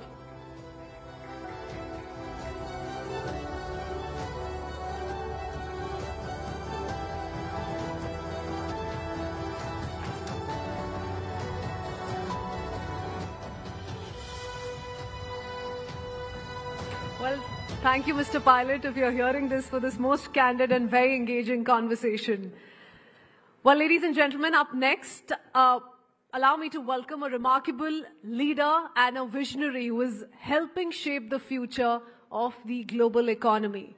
Mr. Boj Brenda, the President and CEO of World Economic Forum. As the CEO of the World Economic Forum, Mr. Brenda has played a pivotal role in bringing together leaders from business, government, academia, and civil society to address the world's most urgent issues. In this very special session, we'll explore what it means for countries, for companies, and even individuals to chart a successful economic course towards becoming global superstars.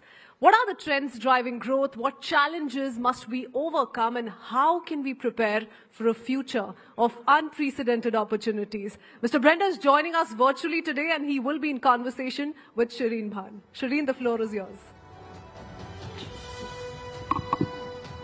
Thank you very much. Good evening, ladies and gentlemen. It's great to have you here with us at the Rising Bharat Summit. And it's wonderful to be joined by Borge Brende of the World Economic Forum, a man who's been tracking global trade for decades now, and a man who has a pulse check on what is happening as far as the business community globally is concerned. Borge Brende, many, many thanks for joining us here on CNBC TV 18 and on Network 18. It is a pleasure to have you here with us. Unfortunately, we have you joining us virtually. We would love to have you here with us in New Delhi. But let me start by asking you, Borge, what we've seen happen, especially since the 2nd of April, with the announcement of tariffs by President Trump, reciprocal measures being taken by different countries. As someone who's tracked global trade for decades now, is this the stuff of your nightmares, Borge? No, thank you, and I wish I was there with you in New Delhi. It is true that we are facing unprecedented times.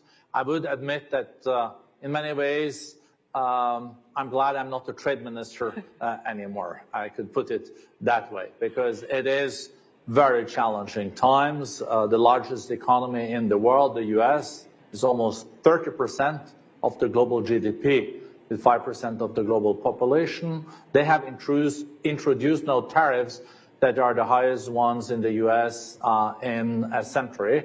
And no different countries then deal with it bilaterally. And it is a time where a lot is at stake for the global economy. That's for sure. Well, yes, a lot is at stake, Borge, but, you know, when we were in Davos in January at the start of the year, President Trump did speak to the audience in Davos virtually, and while he had already held out the threat of tariffs, it seems to be the worst case scenario that's playing out. And if you look at the calculation, if you look at the tariff math, this isn't really reciprocal in the sense that we expected it to be. So what do you see as the impact and the implications on global trade? Is it too early to really make an assessment of how badly this is going to impact global growth? So the discussion about reciprocity, that's a political discussion. The reality, if you look just at the numbers, the U.S. used to have tariffs around 3%, and now they will have tariffs with the latest proposal in the mid-20s. This is one of the highest, if not the highest, among all industrialized countries. So it is a major change. How this will influence the global economy depends also on what's happening in the coming weeks. We saw, for example, the stock market, the Nikkei index in Japan increased by 6% today because there are bilateral discussions between Japan as the third largest economy in the world and US as the largest to find ways to break this impasse. So I think we know more about this in a few weeks, but of course we need all the growth that is possible because we are not back on what was trend growth for decades. We're still lower than the trend growth, and there are so many challenges, so many jobs, so many opportunities that have to be created, especially in emerging economies and frontier markets.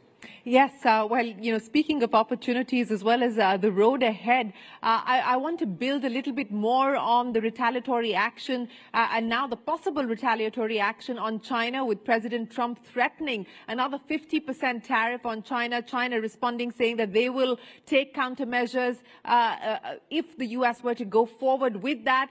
If President Trump goes through with the threat of additional 50% tariffs on China, which would take the total tariffs on China above 100%, Borge, what will that mean? How are you reading that?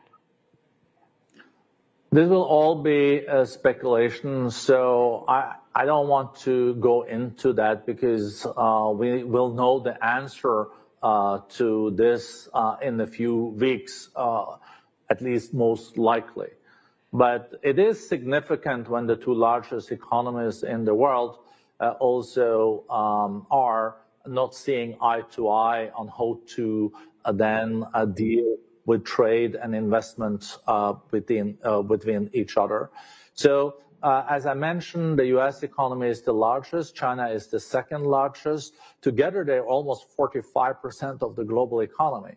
So if we see a decoupling between these two economies, that is serious because there are also areas where they depend on trading with each other. It is though important to underline that China, that is a big exporter and a big manufacturer, has reduced also their reliance on the US market during the last years. It used to be 20% of the Chinese export used to go to the US.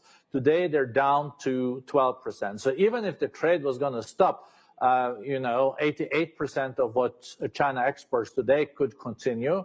And the US is not that relying on China either in some areas, but in other areas it is. And the challenge will be, of course, for American companies that the input factors, what they price, what they pay for what they put into their production will increase. And that can also lead to increased inflation, something that they, of course, want to avoid because increased inflation will also, over time, lead to higher interest rates. Yes, inflation expected to move higher and interest rates unlikely to be cut anytime soon. That's the expectation at this point in time. But Borge, let's talk about Europe. That's where you are currently. We've already heard from the EU Commissioner, Ursula von der Leyen, saying that the EU is willing to negotiate, sit across the table with President Trump and the US administration, and even look at a possibility of zero tariffs. Now, what do you believe the European response is likely to be? While they have talked about taking countermeasures if the US were not to come to the negotiating table, at this point in time, do you believe the EU is essentially waiting and watching how this plays out domestically for President Trump's administration? I think that's a good summing up of the situation. We know from Mexico-Canada situation that the tariff did change over weeks, and there were different possible outcomes. For the EU, the US market is incredibly important, and instead of then going directly into a retaliation situation, I think the Commission wants to also have a dialogue with the US administration. It's true, if you look at manufactured goods, there is a surplus on the EU side. But what the EU also then mentions is they want to bring in services and digital trade in this picture. And then they say it's a more balanced picture. And we also see that there are different signals now in the Trump administration. I saw that Elon Musk, that is still in the White House, he said that why don't we create like a customs union or zero tariffs between the EU and the US, if I interpreted it rightly. So there might be some movements there. Maybe that's also why the market in Europe today also has strengthened a little bit. And we see also that the market in the US before trading is also in green. So I think there is still some hopes that this can lead to some negotiated results that can be in all countries' favor, and also in this respect in EU and the US favor. You talked about the relief that we are seeing across global markets. Yes, after the kind of severe beating they've taken over the last few trading sessions with, trillions of dollars being wiped out in global market cap, there is a little bit of relief on the screen at this point in time. But, I want to stick with what's happening in Europe, Borge. And when we last spoke, you did believe that perhaps this was going to be the time when Europe would do more to push difficult reforms, would do more to try and bolster economic growth. In light of the actions taken by the US, in light of this reinforcement of the EU and the grouping, do you believe that now is the time to do or die, really, so to speak? A bit dramatic, but is that the moment we're at as far as Europe is concerned? I don't think one should write off Europe at all. Europe has shown in the past to be the comeback kid. Remember in 2012, people said that Greece was bust, the euro was gone as a currency. Today, Greece is one of the fastest growing economies in Europe. And look at Spain, that also had trouble with high unemployment, especially for youth, is now the fastest growing of the OECD countries, the developed economies. The euro is still the second strongest currency in the world. But of course, Europe also has its challenges. Inflation is on its way down. That's good. But they will need to implement the Draghi plan. There's 400 pages of proposals from a former head of the ECB, the European Central Bank, saying that one has to reduce red tape, has to make it easier to do business in Europe. And if Europe implements all this, and it's a war on talents globally, maybe Europe could be a place where also very talented people would like to live in the future. So I would not write off Europe. It's almost 20% of the global economy still. So it's incredibly important, and maybe Europe also can play a role here between the other big economies, not ending up between a rock and a hard place, but maybe say that we can work with India, we can work with China, we can also work with Latin America and the US. So there are some diplomatic opportunities here also for Europe that we should not underestimate. For example, Ursula von der Leyen, you mentioned, just recently went to Brazil and signed an agreement with Mercosur that has been on the table for decades. And Mercosur, being Brazil, Argentina, and etc., together with the EU, is almost 30% of the global GDP. Talking about diplomatic opportunities that you believe Europe should not miss, the India-EU FTA negotiations have been on for over a decade now, Borge. Do you believe that this could perhaps speed things up? Could we see both sides moving closer to getting that deal finally done? Yes, I think so. I was struggling for many years with the so-called EFTA deal between EFTA and India. EFTA being Switzerland and Norway, Liechtenstein and Iceland, not the biggest, but you know, together they're the 12th largest economy in the world. And I used to say the only international organization where my country, Norway, is the superpower. But anyway, we made a deal. EFTA did a deal with India, and we have seen that in the past when EFTA can do deals with big players, also EU follows. So I think this can be the push needed for an India and EU mega regional trade agreement that possibly can benefit both India and EU a lot. Well, since we're here at the Rising India Summit, Borge, you were talking about the India-EU FTA and the possibility of that finally getting done. But how do you see India positioned today? We are, of course, in negotiations with the US for a bilateral trade agreement. We're in talks with the UK for an FTA. We're in talks with the EU for an FTA. How do you see India's role and position, and what do you believe the approach should be from here on? The speculation, the hypothesis is that India could be a net beneficiary of this move, anti-China move. But how do you see India's position at this point in time? India is well positioned. The Indian economy is still growing much faster than most other economies. If India continues with reforms, I think easily can get 6% economic growth. If it increases the reforms, it can easily also get back to 8%. India has suddenly also become a manufacturing hub.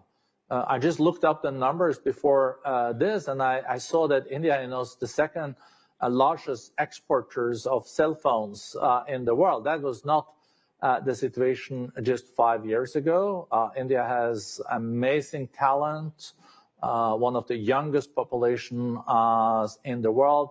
The average age is 28% of the Indian population. More than 60% is in the age of working. A lot of other countries have not those kind of great numbers. And we know that also Prime Minister Modi has a good relationship with President Trump. So let's see if India now is able to work out also an agreement on the trade and investment side that works for India. Traditionally, though, India has been doing deals mainly based on the multilateral agreements through WTO. And for India, that has, I think, been a good starting point. But now the world has changed, and we see more mega-regional deals, so-called plurilateral deals, coalition of willings. And we're seeing that India is also pivoting towards doing more mega-regional deals. Of course, this is up to the Indian leadership to make this kind of assessment. But it's interesting to see that the approach is also changing in New Delhi. You talked about bilateral deals that India is looking at, and you also talked about what we have seen happen on the electronic manufacturing side. In fact, reports today suggesting that Apple may redirect some of its phone supply chain to India and make more in India on account of the tariffs imposed on China. And now, given the fact that in the region, whether it's China or Vietnam, etc., the tariffs imposed by the US are higher, do you believe in the near term India is likely to benefit from the higher tariffs in the region? That would only be speculations, but we'll also see how the tariffs develop in the coming weeks. But as I said, I think India has good relations both with the US as the largest economy in the world, and EU is the largest market in the world, the singular market. And there's also traditionally good relations there. So let's see how India maneuvers this. But there is a lot of things working now for India if the reforms do continue. It's a startup nation too. 160,000 startups, 120 unicorns. So a new unicorn like every 20 days. Of course, India is strong on services, also relatively strong on digital trade. Those two things are growing much faster than manufacturing. But now also India is making huge progress on manufacturing. 300 now sites in India producing mobile phones. This shows that when first things move fast in India, it really moves fast. You know, Borge, I think something that has fallen off the headlines for the last few weeks, ever since tariffs took over, is what's happening with Russia and Ukraine. Now, President Trump and President Zelensky and Vladimir Putin have been in discussion. We've seen fireworks in the White House and outside of the White House as well. What's the sense that you now get on what's happening as far as Ukraine is concerned, and what's the feeling in the business community with respect to a possible resolution now? It's true that Ukraine has fallen a bit off the agenda because economics, tariffs, but also still the situation in the Middle East with Iran and the Gaza has had a lot of attention. And also the Houthis, of course, with freedom of maneuver, naval maneuver in the Red Sea. I think the latest on the battlefield ground in Ukraine is that the progress that the Russians had a few months ago has probably staled, and there is now also counterattacks from the Ukrainians. So there is still a situation where after 3 years of war, Russia has taken a little bit less than 20% of the territory of Ukraine. They still control 80% of their territory. Russia went into Ukraine in the hope of taking the whole country in a week. And now after 3 years, they have 20%. So hopefully there is also now a willingness from Mr. Putin and the Russians to take up on this invitation from President Trump to then get a ceasefire and later on a peace agreement. But it seems like now that ball is in the Russian camp, and it seems like President Trump is also getting a little bit impatient if you read his body language on this. Yes, there has been some commentary coming in from President Trump that he is losing patience, but one will have to see how this plays itself out in the context of what's happening in Ukraine. You know, the efforts to remilitarize in Europe, and there is now a lot of talk around what that could potentially mean. We've seen different countries coming out and expressing their aspiration to remilitarize, given the fact that there is now this trust deficit between the EU and the US. What could that mean for Europe, this effort to remilitarize? It's true that Europe has, in the last decades, used far less than they used during the Cold War on the military. Some European countries even gone under 1% of GDP, but most of them are now getting closer to 2% of GDP. I think this will continue. Some countries might even go up to 3%. Poland, I think, is now close to 4%. At least that is their goal. And I think this is a reflection on the security situation. If you have a neighbor, and a big neighbor, that has just taken a piece of another country, not according to international law, quite the contrary, these countries want to have a strong military, and they know that the strong military is sometimes the best way of guaranteeing peace, because no one attacks another country if it's strong. So, Borge, let me end by asking you, is it the end of globalization as we've come to acknowledge and get used to over the last many decades? Is it the end of the multilateral system that we've been used to, you know, whether it's the WTO, the WHO? You know, how are you reading the chain of events and what this means as far as reshaping the global order is concerned? No, thank you. It can be looked at from different angles.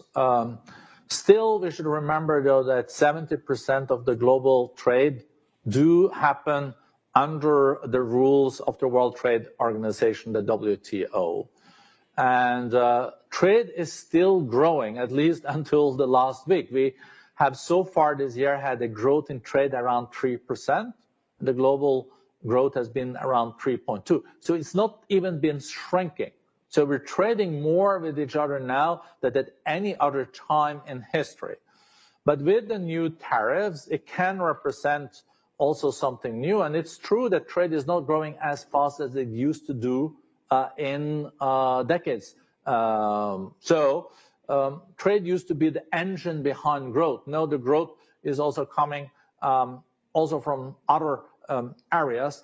I would say that we are not seeing a de-globalization, but I say that we are seeing a re-globalization or a different globalization than in the past. There is more nearshoring, producing closer to where the products are consumed, to put it that way. There's also some friendshoring going on, that some countries say, oh, we want to then buy from the countries that we perceive as our friends. So there is also this age of nationalism. So there are countries, especially the big ones, that said, oh, this we want to produce at home due to security reasons. What we have to hope, though, is that not this end in a total decoupling, because a decoupling and disintegration of global trade will lead to contraction of the global economy. And the least thing we need now is a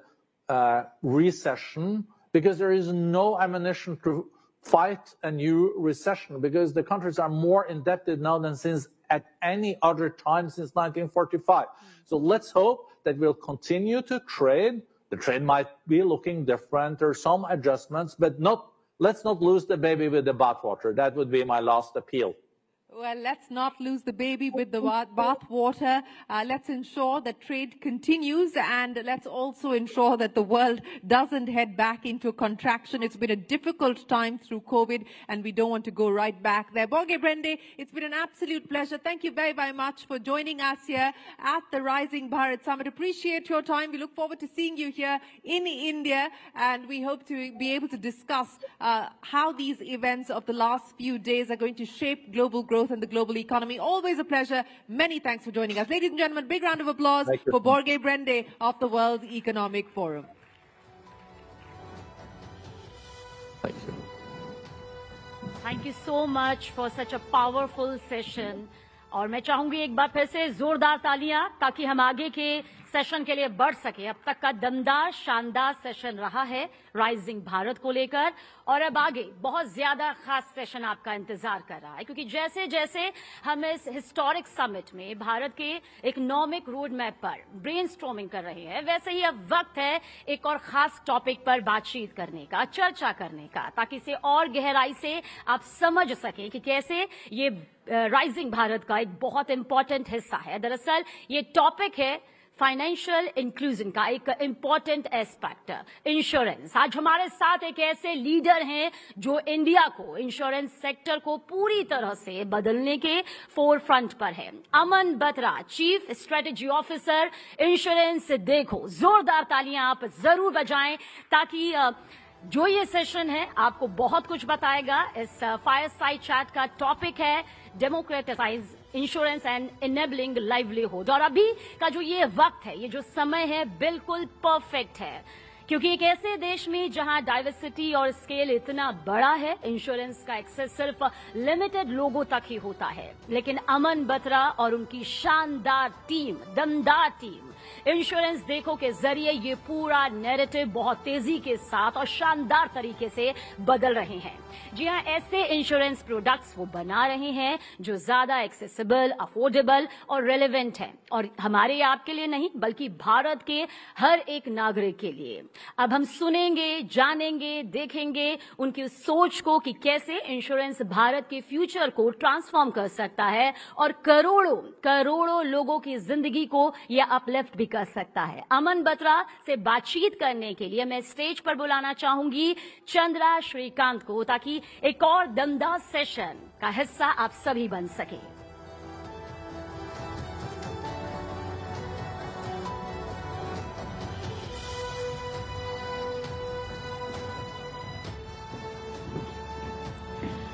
Good evening, everyone. Thank you very much, Aman, for joining us at Rising Bharat. We've had so many sessions in this room around Bharat and its opportunity. In fact, a couple of sessions ago, we had 3 entrepreneurs who are building for Bharat. So it's clearly a big theme. We will delve into that in a while, but just give us some perspective on insurance, the opportunity that you see today, because India's insurance penetration is still just 4.2% of GDP. So, how do you plan to reach the next 500 uninsured citizens? What are the key behavioral, cultural, and infrastructural shifts that are needed for that? So thanks, Chandra. Thanks for having me here. Thank you to you and the News18 team for having me and the Insurance Deco group here. And to the question, I think we see a large opportunity in insurance in India. Insurance as of last year is almost a $132 billion market. And this is not a market size, TAM, SAM, etc. But this is actual cash changing hands and going from a consumer into a manufacturer's pocket, right? And that's the space that we are up for disrupting. And I think if you talk about those 500 million people who are uninsured, which is the missing middle, we see there are 3 things which can help insure this 500 million Indians. One of them is distribution, and that is what we are disrupting here at Insurance Deco. We see today that large part of insurance in the country is coming from the top 20 cities. We have went down and built a distribution in the tier 2 and tier 3 markets of the country, right? That is how we build distribution, which again leads to more awareness for the product, right? So that's one. Second, I think the biggest cultural shift which needs to happen for insurance to pick up in the country. Today, insurance is look more like a investment product, right? Which is to say, I invest certain money and I might get certain return at a future exigency, right? But can people start thinking of it more as a savings product, which is I'm saving for a rainy day, and tomorrow, if such an event comes in, right, I have to go for an hospitalization. It doesn't deplete into my bank balance, but it is more a pool that I can go into, right? So if that large cultural shift can come in, I think that would be one of the game changers. And we at Insurance Deco have been at the forefront of building that awareness. We have about 2.4 lakh agent partners who work on our platform. And with these 2.4 lakh agent partners, we reached out to over 1 crore Indians over the last 5 years who have insured, right? We insure almost 20 Indians every minute. So that's the scale that we are at. Right? So that's 2. Third, I think what also needs to get built in is a lot more innovation and technology at play, right? If you have to reach these 500 million Indians, right, there we have to go out of the archaic processes which are today in insurance, where you don't need to build insurance through forms, etc., but build technology into play. And how can you power that, right? So I think these 3 things, Chandra, are to my mind, which can help and ensure these 500 million missing middle, which does not have insurance today. Right. In a sense, Aman, you're this breakout insurtech company, because when you started up, there was already, I think, Policy Bazaar. You also had some of the bigger incumbents, the Bajajes, the ICICIs of the world. What do you think gave Insurance Deco that edge? That, you could still come up trumps in a category that had incumbents, it had startups, it had innovators. Correct. Thanks, Chandra. Great question. So I think, yes, you're right. When we started, we were the 6th player in the market, right? Today, we are the first and foremost by size. And I think 3 things which have again come and helped us. One is just our approach on GTM, right? As I was mentioning earlier, we saw that the tier 1 market is saturated, right? There is a lot of distributors, manufacturers which are already there. The penetration in the next phase of growth needs to come from tier 2, tier 3 markets, and these are under-tapped, underserved, right? So that's where we went out of. Today, 90% of our agent partners, almost a similar amount of our top line, comes from the tier 2, tier 3 markets. A good 50% comes from tier 3 and beyond, right? So this was a greenfield area, right? We could go in there and build a distribution. The second key thing that we did was, when we were entering into these markets, what we understood was that there was no steady set of insurance agents who existed, right? They were also there in the tier 1 markets. And on that, we have done a good bit of innovation to go out and have students, housewives, kirana shops, pollution check centers as the insurance agents who work with Insurance Deco on the platform, right? And with these specific personas of insurance agents, there is an imminent interest with the trust with the end customer, right? Customers, they go to the same kirana shop, the same pollution check center, petrol pump every month, every week at a regular frequency, and there's already an imminent trust, right? And insurance, the biggest thing in insurance is trust, right? So we could piggyback on that insurance to go and distribute a product like insurance. Third has been disrupting different parts of the insurance value chain through technology. Right? And say when we were entering into the market, I joined the organization 5 years back. At that point of time, just to onboard an insurance agent would take us 5 days, multiple emails, etc. But the tech product team could bring in digitization thanks to the government and different bodies for bringing in India's tag, where onboarding has become much more easier. Today, if insurance agents has to get onboarded, they can get onboarded in 60 seconds flat. Second, what we also saw was that, say, a large amount of trust that we build with insurance agents who are the micro-influencers to get customers on the platform, right? That is our ability to pay them their commission on time and accurately, right?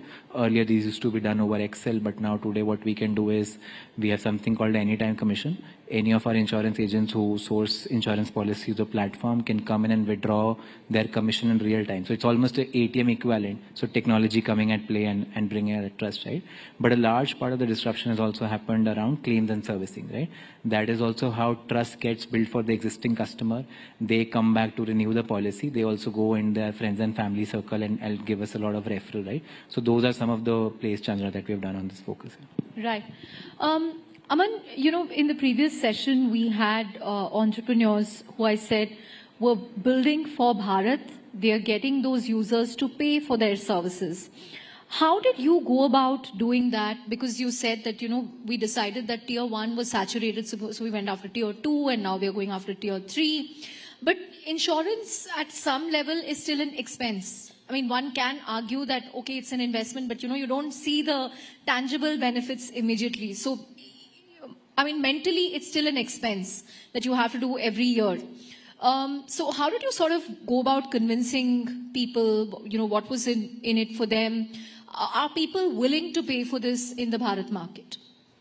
Correct, Chandra. So I think one of the biggest tailwinds that we have seen is COVID, right? When COVID, folks saw that they had health to insurance was spend key. some out of pocket on health insurance, right? In a market like ours, where 98% of the expenditure on health is out of pocket, right? Insurance covers only a limited 2% of it, right? So I think that gave us a lot of headwind.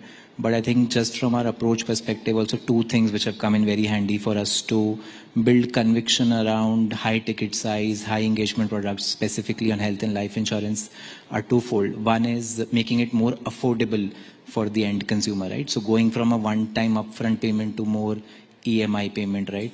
Now we're also working with different manufacturers to say, is there a pay per day program that you can bring on insurance? So making it more affordable and you can spend it out of, right? So just make it equivalent to say that an insurance expense per day is equivalent to your 1 cup of tea at a chai shop near your office or something, right? So I think that is one thing on affordability.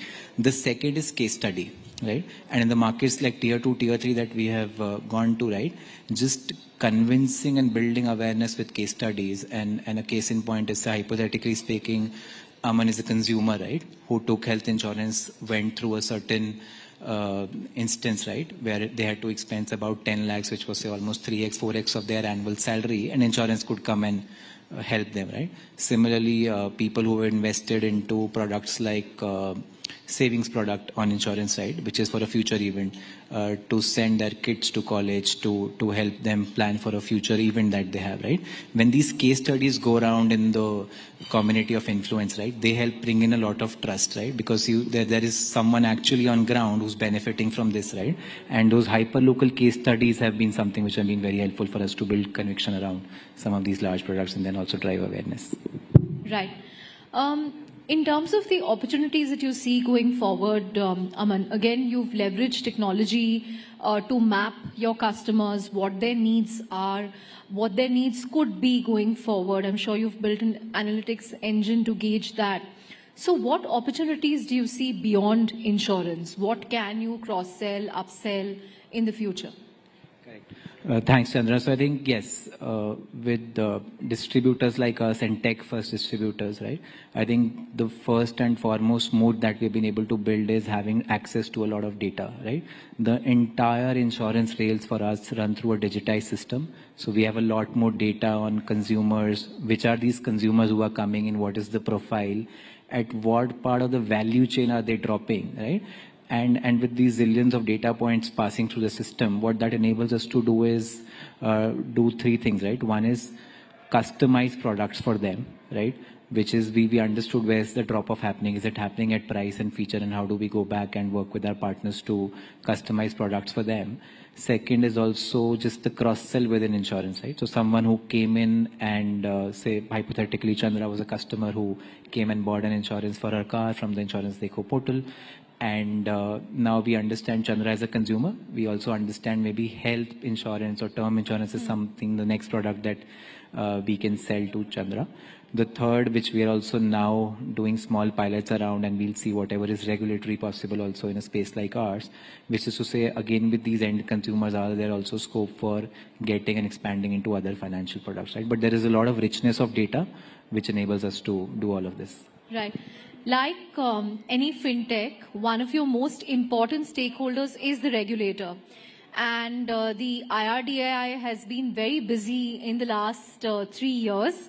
What does this mean for Insurance Dekho? Did it perhaps, slow down the growth that you would have otherwise seen because you had to comply to many of these new regulations and rules? Chandra, I think the regulator, and I think in the last 3 years, number of regulations which have come in, and all of them have been very helpful. One, to build more trust amongst the consumers, right? Second is also to enable and democratize a lot of distributors like us. And some of them, case in point, are just like around expense of management, which allows accounting to be done in a more transparent manner, but then also just other things around simplifying claims, making manufacturers and distributors more accountable to paying out claims in real time, right? So in all of that, there have been a good slew of changes. We have seen the industry taking some time to adjust to these changes, right? So these we see just as maybe near-term hiccups, right? But all these regulations, if you just look from a mid to long term, are much more beneficial, right? These have been game changers, net, if I have to say so. Right. Give us a sense of the competitive landscape. I mean, you have Insurance Dekho, you have listed players like PB Fintech, then you have the likes of Acco, Turtlemint, etc. Now there are reports about you and the Renew deal, which will value the combined entity at $1 billion. Again, what will this merger or what will this acquisition mean for Insurance Dekho to assert its dominance in this space? So Chandra, not at liberty to share anything which is still not in the public domain and not authorized to comment on this. But I think net, we see the space is ripe for disruption, right? I think there are a number of tech-first players which are out there in the market. Consolidation, if and when that happens amongst any players, gives benefit of scale, right?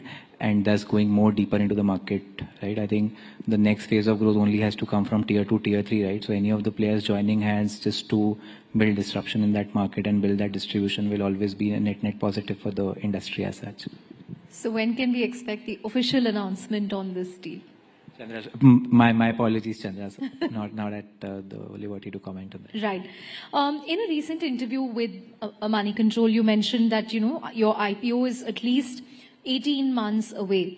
So given that the IPO timeline stretching into early FY27, does this reflect caution around market readiness or a need to build more scale before facing public shareholders?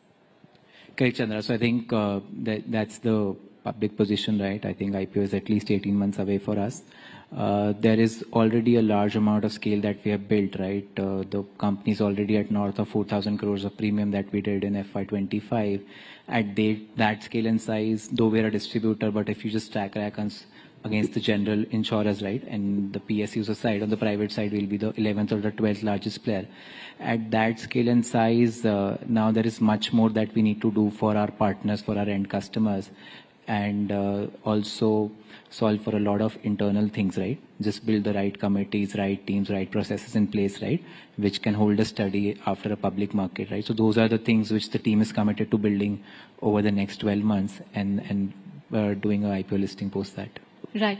We're also seeing an interesting play in insurance, healthcare. Narayana, for instance, which runs a network of hospitals, got into insurance, and then we have PB Fintech, an insurance player, getting into healthcare or chalking out plans for that. How do you see this play? How will Insurance Dekho look at it? Correct, Chandra. So I think that again a step in the positive direction, right? I'll just share a case in point for us. We had started with auto insurance as the first product at Insurance Dekho. We understood that, say, these 20 Indians that we insure every minute, they also need a lot of support and hand-holding through the claims process, right? So we went out and partnered with the preferred network garages, right? So which is a consumer, if they bought a policy through the Insurance Dekho portal, right? We provide them a superior experience through the garages that we have partnered with, right? Where they're able to jump the queue, get priority on service, get a number of add-on benefits, warranties, guarantees around the service that has been provided to them. And that, I think, has helped us, one, renew a lot of these customers. But then again, these customers have gone out, they built a very positive word of mouth in their network of influence, which has brought in a lot more consumers to us, right? So anything like this, where distributors like us are also getting into pseudo-fulfillment of sorts, right, always helps build customer trust, right, and thus just increasing the entire penetration in the industry as such. Right. So what are your moonshots over the next 18 months apart from an IPO? So Chandra, I think one thing which I and the entire team internally is focused is with the advent of Gen AI, right? The entire landscape that to be serviced today, right? It's just ripe for disruption, right? We as a team have made a lot of progress. We have bought in AI in different parts of the value chain. I'll just share an example. So see these 2.4 lakh agent partners who work with us, they would go out in the market and pitch products to consumers. Yeah. And if it's a more complex product like health or life, there are hundreds of options that an end consumer can have. It is not possible for our agent partners to remember the intricacies of each of these products, right? And each of these products differ from one another. But our tech product team got together to build a chat GPT enabled chatbot for our agent partners. And say when they're going and meeting customers, they're able to put all these queries into the bot and get a response in real time. While they might have to call someone at the corporate office, look into the application, do other steps to find that answer. And now with that, what is also happening is there is a lot more data that is coming back into the system, which is enabling us to nudge these partners on how to pitch the products to end customers, right? So one, it is leading to a very transparent process from a sales perspective, but then also helping drive conversion for our agent partners, right? So while our agent partners would go and meet 10 customers and convert 3 of them, now that conversions or numbers are jumping almost by 20-25% as we have started bringing AI-enabled chatbots into the system, and that's just this beginning, right? There are other parts around renewal nudges, etc., where another AI has been able to help us bring voice bots around this and put smart nudges, right? Which is again a benefit, right? Both in providing a superior experience to end customers, but then also driving scale for players like us. Right. So just a follow up to that, do you see the need to kind of resize your engineering team because of AI? Because there's this whole trend around vibe coding and, you know, a lot of code writing is getting automated. So are you seeing engineering teams getting restructured because of that? So Chandra, not You about... mentioned the customer support angle, the sales angle, you know, the chatbot. But how is this impacting your engineering teams?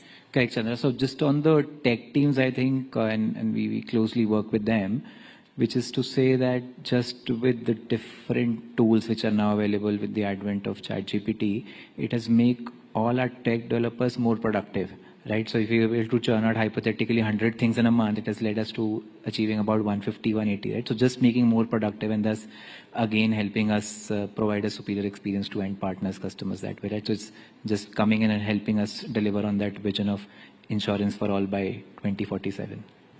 Right. On that note, I think we're out of time. Thank you very much, Aman. Look forward to all your moonshots in terms of expanding the scope of Insurance Dekho. And of course, you hitting Dalal Street, giving company to the likes of PB Fintech, Digit, and the others.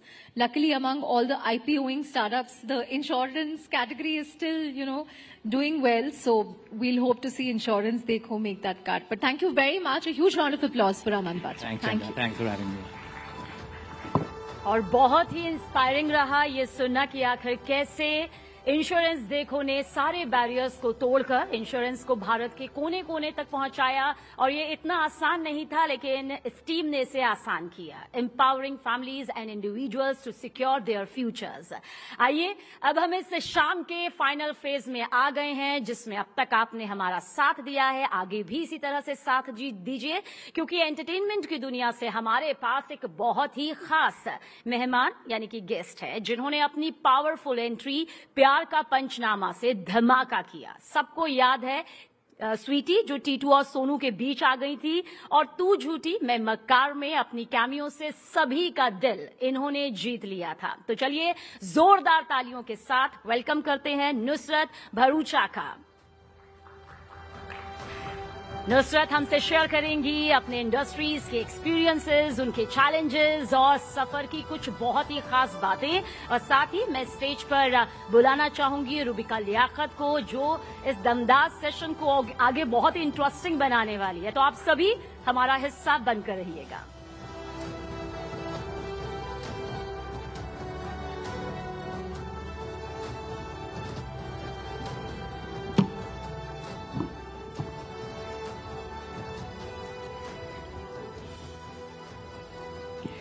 आप सबको प्यार भरा नमस्कार। Rising Bharat और इस rising Bharat के मंच पर हमारे साथ बहुत ही खूबसूरत, बहुत ही समझदार, बहुत ही ज़ई एक्ट्रेस मौजूद हैं जिन्होंने अलग अलग फिल्मों में काम किया है। और राइजिंग भारत का आज की तारीख में मैं इनको उभरता हुआ चेहरा इसलिए कह सकती हूं क्योंकि ऐसी ऐसी फिल्में जहां पर कोई और लीड नहीं, लीड भारतीय नारी है। और ये बताते हुए कि मुझे किसी और की आवश्यकता नहीं है, बस दुआएं करते रहिए। बहुत बहुत स्वागत है नुसरत आपका। Thank you for having me. अच्छा, छोरी 2 भी आ रही है जी, तो बॉलीवुड की ये छोरी कितनी तैयार है? ये आई थिंक बॉर्न रेडी थी and I think that's why Chhorii is come into my life because I was allowed to be born and I was allowed to have a life and I was allowed to have choices and a voice. Even though I was the only girl child, I was very well supported and nurtured, and I thank my family and I thank everybody who brought me up for that. तो कैसे अलग है छोरी 2 से? ये और ताकतवर है, she's more powerful. मुद्दा अलग है। छोरी 1 में हमने फीमेल फीटिसाइड भ्रूण हत्या पे फिल्म बनाई थी और छोरी 2 में अब क्योंकि मैं माँ थी, मैं 8 मंथ्स प्रेग्नेंट थी, मैंने अपनी बच्ची को मरने नहीं दिया, सैक्रिफाइस होने नहीं दिया, उसे बचाया। तो पार्ट 2 में मैं उसे जन्म देती हूँ। But just like in a girl's life the atrocities, the evil practices don't end just there. और ये बड़ा एक इंटरेस्टिंग थॉट हाल ही आया in all the interviews that I have done कि पहले तो उसे पैदा करने के लिए फाइट है, फिर वो पैदा हो जाए तो जब वो कुछ साल की हो जाती है तो बाल विवाह हो जाता है। हमारी छोरी 2 उस मुद्दे पे है, चाइल्ड मैरिज पर है and the numbers are very scary. It's almost 3 children are forced to get married every minute in India. So it's a very stark number. Even though we have a legalized age of marriage, ये illegal है but ये फिर भी हो रहा है end of course numbers कम होते जाते हैं but it's not completely gone. तो छोरी 2 में हमने बाल विवाह को एक मुद्दा बना के उसके अराउंड फिल्म बनाई है कि कैसे मैं वो अब अपनी बच्ची को उस चीज से बचाती हूँ। मैं जब आप ये बातें कह रही थी तब मैं ऑडियंस के बारे में सोच रही थी जी। जब इस तरीके के सोशल इश्यूज आप रखते हैं तो ऑडियंस एक समस्या होती है या हिंदुस्तान की ऑडियंस बहुत जागरूक है, समझदार है और वो खिंची चली आती है? नहीं, इनफैक्ट मुझे जो मेरा एक्सपीरियंस रहा है छोरी 1 और अब छोरी 2 के ट्रेलर के इस पे कि बहुत ही ज़्यादा जागरूक है. मतलब they are talking more to me about the मुद्दा and what the film is saying than the horror about it.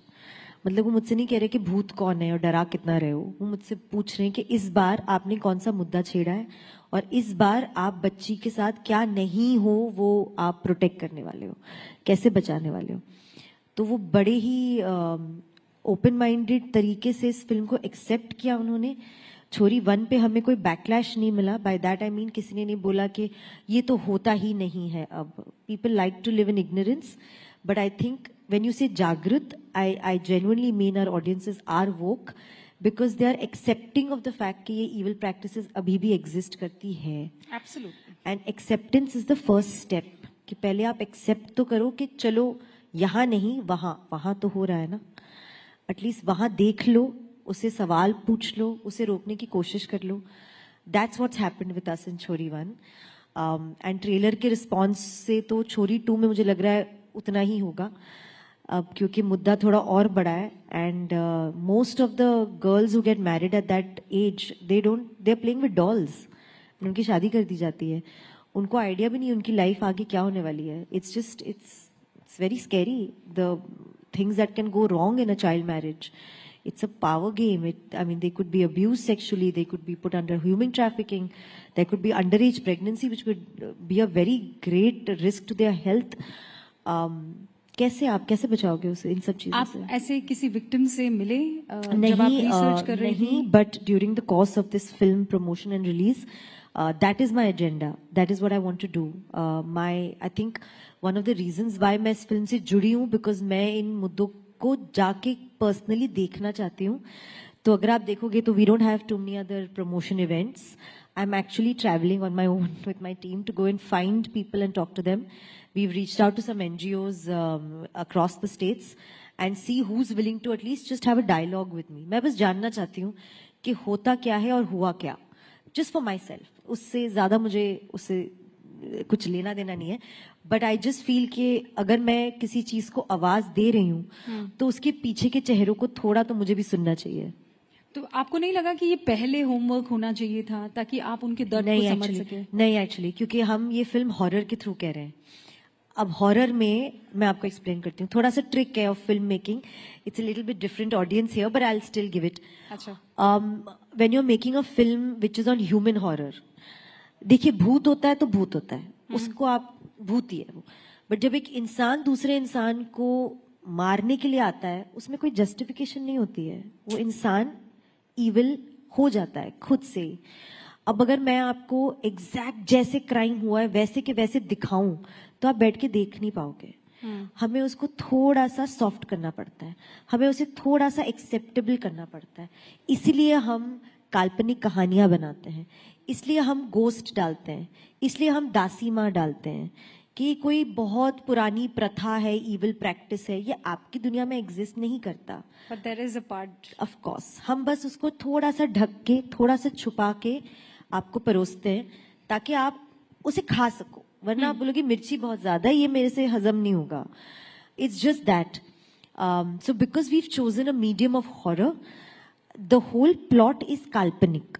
The मुद्दा इज वेरी रियल, बट किसने लिया, कहाँ हो रहा है, कौन है प्रधान जी, कौन है दासी माँ, ये कोई रियल कैरेक्टर्स नहीं है, ये फिगमेंट्स ऑफ आवर इमेजिनेशन है. मतलब वो बिल्कुल ऐसे कि माँ अपने बच्चे को एक हेल्दी खाना खिलाने की कोशिश कर रही है पर वो नहीं खा रहा है, सो उसको हाइड करके जी रैप करके और वो जी अपने बच्चे को दे रही है. So this is what you are trying, यही करने की कोशिश है. Okay, wonderful. लेकिन ये ओटीटी पर आ रही है. हाँ जी, पहली वन भी ओटीटी पर ही थी. मेरी टीम जब रिसर्च कर रही थी तो एक आपका स्टेटमेंट निकाला जिसमें था कि ओटीटी की जो ऑडियंस बन गई है उसे आप मिटा नहीं सकते. अब ये संतुलन कैसे बनेगा कि ओटीटी भी चलता रहे, दर्शक भी सिनेमा घर में आए, तो इस बारे में जरूर विचार करना होगा. अब 2 साल बाद 2025 में ओटीटी और थिएटर, इन दोनों में बैलेंस आपको दिखाई दे रहा है या अब थिएटर जा चुके हैं? नहीं, I am a very old true blue blood theater watching audience, but I've also become the new Gen Z OTT audience. So agar a person like me can consume both content and अगर मेरे house hold में दोनों content को exist कर सकता है तो वो कहीं भी कर सकता है. तो आपके घर में क्या पसंद करते हैं ज्यादा? दोनों, OTT, थिएटर? दोनों जाते हैं बाहर? हाँ जी. बस एक ही कंडीशन है, पिक्चर जो थिएटर में लगी है उसका ट्रेलर, उसका कंटेंट थोड़ा पसंद आना चाहिए. अबे वो चीटिंग तो अलाउड नहीं है. आप ये नहीं कह सकते हो कि पिक्चर खराब बनी है तो भी आप थिएटर में जाके पैसे खर्च करके देखो, वो तो मैं भी नहीं करूँ. So it's very simple. It has to be a good product. It has to be something that audiences would want to come and watch and get entertained and go back saying, मजा आया यार, well spent money. पैसे है यार, hard earned money है. मैं खुद ना spend करूँ मेरे पैसे ऐसे किसी waste of इसमें. तो why not? I think it's our responsibility to give them good content for them to spend money on. जहाँ तक OTT की बात है, मैंने 2018 में कहा था, जब सोनू की टीटी की स्वीटी रिलीज हुई थी और हमें फर्स्ट OTT प्लेटफॉर्म पे द बेस्ट बज क्रिएटर अवार्ड मिला था IWM पे. मैंने तब स्टेज पे कहा था that this is going to be the future. All actors, writers, directors are waiting for, because फिल्मों में फिर भी कुछ चीजें आप नहीं कर सकते थे, थिएटर में कुछ चीजें आप नहीं कर सकते थे, क्योंकि आप एक फिल्म देखने फिल्म ऑडियंस के साथ आते थे and you had to be slightly more responsible on what you are putting out there. But in OTT, you have an option of switching that off or turning it off or having settings where your kids are not watching it. It's pretty challenging, huh? It is challenging, but now मेहनत तो करनी पड़ेगी ना. मतलब if you want to shield your kids from certain things, you got to put those settings on, ना. Can't just say चलो कुछ नहीं होता. ऐसे नहीं होता. अच्छा, ये जो मेहनत वाली आप बात कर रही हैं, इससे मुझे एक बहुत ही फेवरेट है बॉलीवुड की. जब भी चर्चा होती है तो मीडिया में इसका जिक्र होता ही है, नेपोटिज्म का, है ना. तो उसे आप कैसे देखती हैं? नेपो किड्स जो हैं उनको मेहनत नहीं करनी पड़ती, बड़े आराम से उनको सब कुछ थाली में मिल जाता है. और नुसरत भरूचा वो हैं जिनको अचानक नहीं ले आया गया है. शी इज वर्कड हार्ड और उसने अपनी जगह बनाई है, अपना मुकाम हासिल किया है अलग अलग तरीके से. तो आपको क्या लगता है कि ये इम्बैलेंस है? देखिए, मेरा ना इस पे थॉट आप शायद विश्वास नहीं करोगे, बट इस पे मेरा बड़ा बैलेंस्ड और बड़ा रियलिस्टिक थॉट है. अब तक सब पे बैलेंस्ड ही रहा है? नहीं, इस पे एक्चुअली बिगनिंग से रहा. आप इसमें भी मेरे इंटरव्यूज पिकअप करके कोट्स ढूंढ सकते हैं अपनी टीम से चेक करके. I am very sure of it. But I will tell you, I know that there is this whole term of nepo kids going on, but ऐसा नहीं है कि उन पे रिस्पॉन्सिबिलिटीज नहीं है, ऐसा नहीं है कि उन पे प्रेशर्स नहीं है.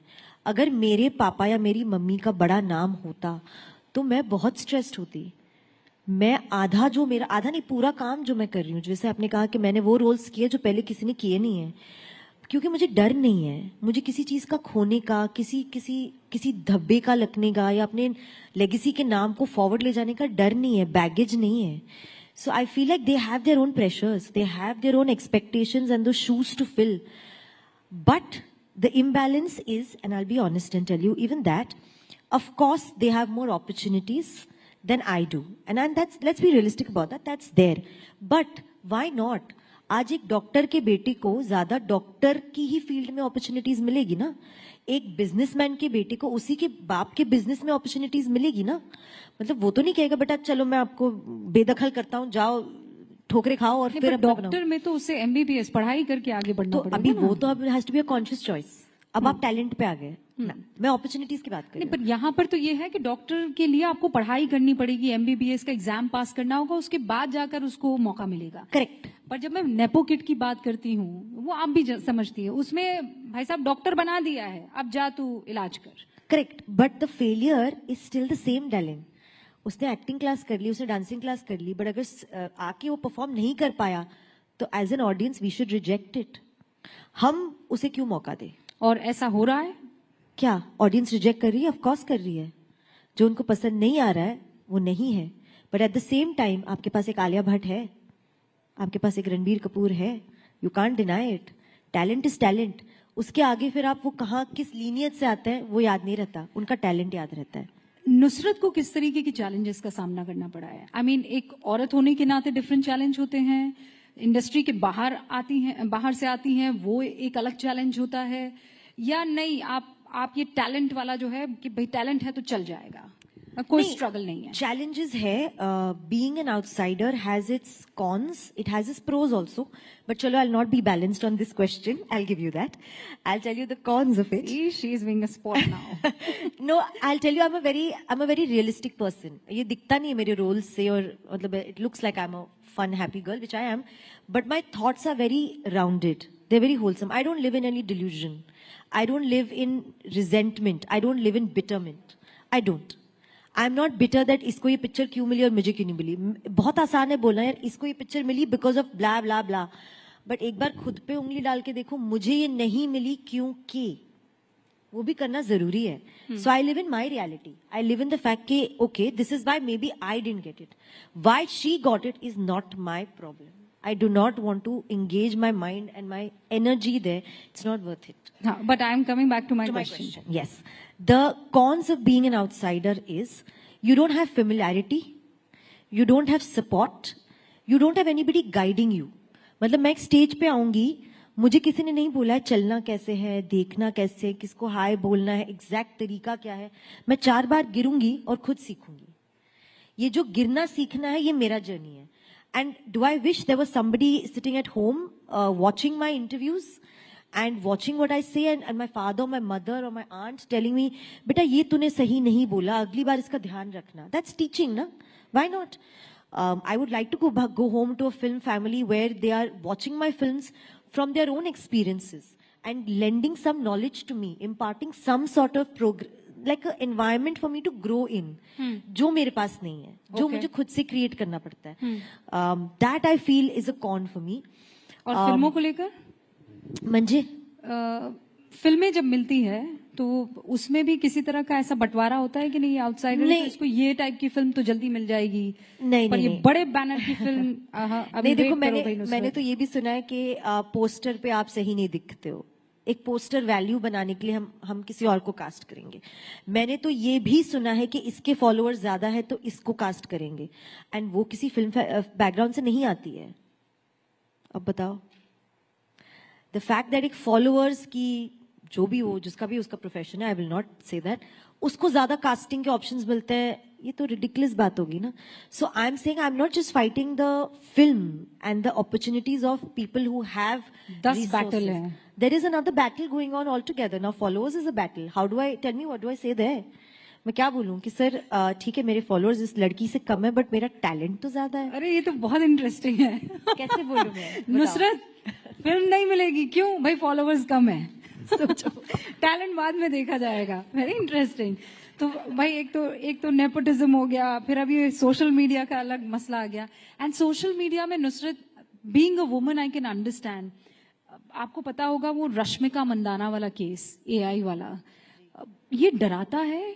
कभी ऐसा हुआ है कि आपको लगा हो कि बाप रे ये तो किसी भी हद तक जा सकता है? हाँ जी एकदम. It's very scary and that's what I was saying. I said it's unreal कि women at different ages they keep having something or the other to deal with. वो खत्म ही नहीं होता. But when it comes to deepfake AI, it's a world I don't understand. I wasn't born into it. I have not studied into it. जब मेरी पढ़ाई चल रही थी तो तब तो हम लिटरली किताबों से पढ़ते थे और कंप्यूटर इतना ही मिलता था करने के लिए. इनकी त्वचा से इनकी उम्र का पता ही नहीं चल रहा है. Actually better है. Let's not go there guys. ऐसे थोड़ी होगा. जब मैं पढ़ती थी तब किताबें थी, मत कहिए ऐसा भाई. अच्छा फिर भी मान लिया. Okay. No it's very scary. And I if you ask me कि मुझे क्या लगता है, आई हैव नो आइडिया. अगर मेरे साथ ऐसा कुछ हुआ तो I have no set course of steps or action to take to be able to deal with it. I think we are in a time and space where internet has boomed so much, these technologies have boomed so much, and हमें तो सिर पैर भी नहीं पता है कि किस हद तक ये जा सकता है. In a situation like this, I feel, if you personally ask me, I would want to rely on cybercrime, on people to help me to understand it, to stop it, to find the culprit. मतलब I need that support and I hope that we are going to have that in large numbers. इसकी literacy, इसके बारे में information बहुत जरूरी है. मतलब हमें लगता है जो भी व्हाट्सएप पर आ रहा है वो सही है. नहीं, बिल्कुल भी नहीं. बिल्कुल भी. और सोशल मीडिया की किसी भी प्लेटफॉर्म पर. अब मुझे कहा जा रहा है कि वक्त की कमी और मेरे पास इतने क्वेश्चंस हैं. नुसरत तो कहा गया बहुत वक्त है, क्या हो गया? हो सकता टाइम यार. लेकिन इसीलिए मैं I would want to fire एक के बाद एक सवाल.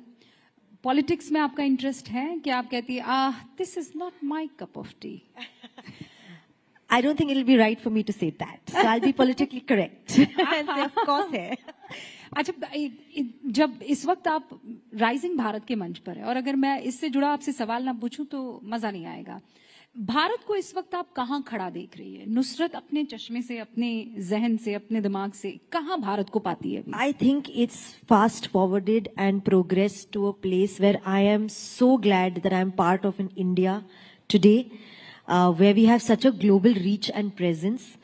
मतलब आप ट्रैवल करके देख लो, आपको और कंट्रीज में क्या रिस्पेक्ट मिलती है क्योंकि आप इंडियन हो, और ये पहले नहीं था.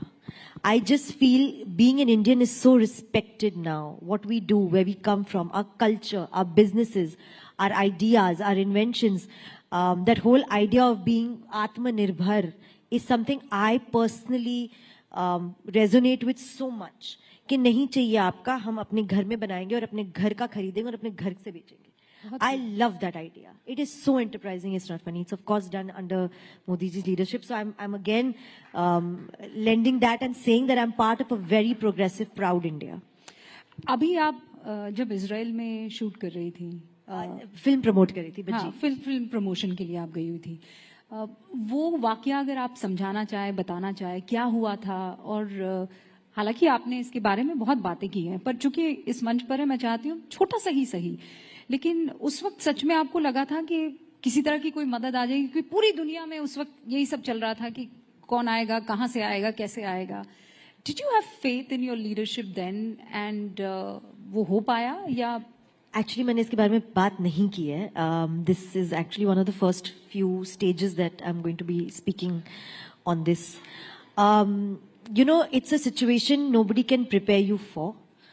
Even किताबों में आप पढ़ के किसी को नहीं समझा सकते हो कि ऐसे सिचुएशन में क्या करना चाहिए. फीलिंग लॉस्ट, फीलिंग हेल्पलेस का मतलब क्या है, मैं उस एक दिन के 12 घंटे या 20 घंटे में अपनी लाइफ टाइम का सीख गई हूँ. क्योंकि कितना भी कर लो, फोन है, टेक्नोलॉजी है, लोग है, दिमाग है, समझ है, सब आपको लगता है I am a very smart, well read, educated person, and जिंदगी आपको ऐसी जगह पे लाके रखती है जहां आपका एजुकेशन, आपकी समझ कुछ नहीं काम करता. I give you a very ground root example of that day. हम जहाँ I was on the Tel Aviv strip, तो I have woken up from my bed with sirens and bomb वहां तो हर गोइंग 15 ऑफ. मिनट में. सो उन sound से हमें basement में भगा के छुपाया गया. That is basic protocol. अब जब बेसमेंट में छुपी हूँ, मुझे आइडिया ही नहीं है करना क्या है, मुझे आइडिया ही नहीं है मैं कितने घंटे यहाँ बैठूं, एंड क्या गारंटी है बेसमेंट में नहीं होगा कुछ, क्या गारंटी. एंड बाय देन तो they were already on streets, they had come down to just taking left right and shooting people on streets. मैं उस बेसमेंट की छोटी सी विंडो या डोर से अपना सिर ऊपर डाल के भी देखने की भी हिम्मत नहीं थी कि यहाँ कोई है या नहीं है. सो it was the most unreal situation of my life. I was sitting there and I didn't know how many hours I had to sit here. I didn't know whether I should go left or right. I didn't know anything. It seemed like even if you made a sound, आपने गलत कर दिया और आपको गोली लग जाएगी. So there was pin drop silence in that whole basement. And there were people from different nationalities also over there, जो tourists थे. किसी को कुछ नहीं समझ आ रहा था. Like age no bar, country no bar, culture no bar. जब वो डर रियल होता है ना, तो एक ही लैंग्वेज है वहां, साइलेंस. किसी को नहीं पता कहाँ देखे और क्या करे. But having said that, those were the toughest few hours of my life. I really didn't think I would see my family or friends again. I was really going through those flashes कि this is it, ये हो गया, अब यहाँ से निकलना तो कैसे होगा. But anyway, coming to how I came and how we kind of got out of there is a very long story. Cutting it short, at a moment like that, even though people are miles away from you, but when you have a leadership and you have an Indian embassy who says, don't worry, we'll get you home. Don't worry, nothing will happen to you. Don't worry, we are right there, is enough. I can't tell you the sigh of relief I have breather in that moment there in that basement where I'm like, okay guys, kuch nahi hone wala. I don't know what that faith is. I don't know what that oneness is. But I guess that's what it is when you say India is my home or my home is my home, is when in a country so far away, in a war conflicted place under attack, you're feeling like you are going to be fine because they have told you you're going to be fine. It's a belief and faith that I didn't think in my lifetime I would be able to experience, but I have. No, it's almost like ये नहीं तुम जानते नहीं हो मेरा बाप कौन है. हाँ जी जब तक नहीं होता तब तक नहीं जागता. Okay, moving forward, एक बहुत ही महत्वपूर्ण सवाल इसलिए भी क्योंकि आप कह रही हैं कि हिंदुस्तान में जब आप रहते हैं तो वो एक फख्र की बात अलग होती है, लेकिन देयर आर मेनी पॉलिटिशियंस. आप प्रैक्टिसिंग मुस्लिम हैं जी. आपने गणपति पूजा की थी, आप बहुत बैकलैश झेलना पड़ गया था जी, है ना. कई बार ये कहते हैं, मैं चाहती थी कि इन दोनों सवालों को अलग अलग पूछूं पर मैं इसे क्लब कर रही हूं कि मुसलमानों के लिए हिंदुस्तान अभी मुफीद नहीं है. करंट गवर्नमेंट मुसलमानों के लिए इस तरीके का माहौल क्रिएट कर रही है, चाहे वो सीए हो, 370 हो, चाहे वो अब वक्फ में जो चेंजेस लाए हो. Nusrat as a Muslim, practising Muslim, क्या फील करती है? यार, you know, for me, I am again whole enough, grounded enough, intelligent enough to keep one out of the other. My faith in my belief in my God is mine. And my understanding of how a country is run and how people are being governed is completely different. मैं उन दोनों को नहीं mix कर सकती. Personally नहीं कर सकती. Which is why I am a devout practicing Muslim also, and I am equally going to wherever I get called दिल से to my mandirs and I do my pujas. आज Tuesday है guys, मैंने already बाहर बोल रखा है, हनुमान जी के मंदिर जाके ही घर जाना है. क्योंकि religion मेरा faith है. जो मेरा faith एक almighty पे, एक force of nature पे है ऊपर, और people who run the government and people who run positions of power are managing a lot of other people and are dealing with a lot of practical issues for which I have only elected them and trusted them and voted for them. For me, those are two separate things. Separate है. Practice them separately. लेकिन because you're very daring, तो मैं ये सवाल आपसे कर सकती हूँ. आपको लगता है कि ये like I said, I'm very wholesome, not daring, guys. आपको ये लगता है कि ये गवर्नमेंट जो है वो biased है towards any religion, और जैसा बार बार आरोप लगाया जाता है. देखिए, मैं समझ गई हूँ कि पक्ष और विपक्ष ये लड़ाइयाँ चलती रहती है. जैसे मैंने कहा, I am not in the government. I am not the पक्ष एंड विपक्ष. तो उनके जो रीजंस है और उनके जो आरोप है वो बेटर जाने. मुझे अपनी जिंदगी बतानी है, मुझे अपनी जिंदगी जीनी है. And I live with clarity. This is mine and this is not mine. That is where it ends. अपने को उस गली में जाना ही नहीं. गली हमारी है ही नहीं ना. ओके, गली को पार करते हुए घर है, वहां पहुंच गई हूँ, बस है. और अभी तो बहुत आगे आपको जाना है. अब मैं दोबारा आपको जो है कुछ ट्रिकी सवाल पूछने वाली हूँ, and this is going to be rapid fire. ठीक है? और I always fail in this guys. ये गलत बात है. So let's start. ठीक है, एक जोरदार ताली बजा दीजिए ताकि जल्दी से हमें रैपिड फायर की शक्ति मिले. ऑलराइट, नुसरत की फेवरेट एक्ट्रेस कौन है? दीपिका पादुकोण या कंगना? ऑप्शन 2 ये चूज करना है. बट एक सेकेंड, ऑप्शन क्यों है? ये क्या बात हुई? अरे, do you know how many actresses there are? And over how many years? It's not fair to give me a choice between two. आधा पॉइंट किसी को ज्यादा मिल जाता है, आधा कम मिल जाता है, ऐसे ही होता है ना. यार, मेरी all time favourite actress Smita Patil ji है, क्योंकि I saw very little of her and I lost her. चुनाव क्यों नहीं लड़ लेती हैं? इतना पॉलिटिकली करेक्ट आंसर कौन देता है? मैं कह रही हूँ दीपिका और कंगना. जिंदगी लड़ लूं, स्मिता पाटिल उतना काफी है, चुनाव तक नहीं जा सकती. Smita Patil, okay, understood. लेकिन दीपिका और कंगना दोनों में से किसकी एक्टिंग ज्यादा पसंद है नुसरत को? अगर मुझे दोनों में से चूज ही करना पड़ा तो as an actor I will not choose either but choose both. बहु बदमाश थी. हाँ, चोरी. Favourite politician? नरेंद्र मोदी, राहुल गांधी? ये कैसा सवाल हो गया है आपका? बट चलिए, वो मेरा कल्चर और मतलब मेरा पैशन और एथिक्स था.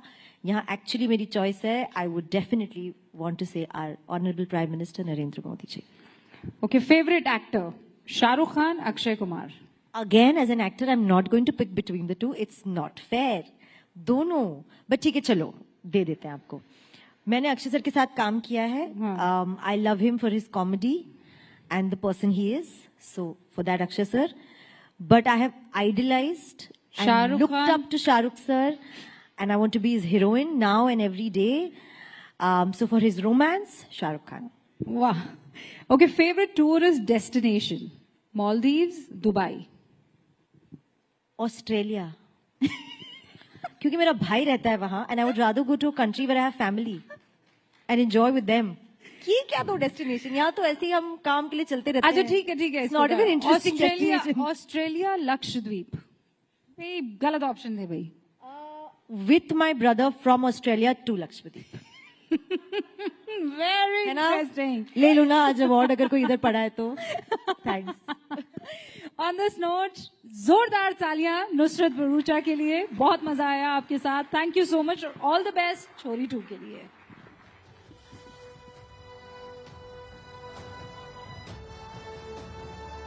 और जैसा कि हमने कहा था काफी इंटरेस्टिंग रहने वाला है ये सेशन, लेकिन क्या जबरदस्त सेशन था with the talented and inspiring Nusrat. चलिए अब हम चलते हैं आज के फाइनल और सबसे ज्यादा एंटिसिपेटेड सेशन की तरफ, जो title beyond the mic unfiltered and unscripted with Raj Shamani.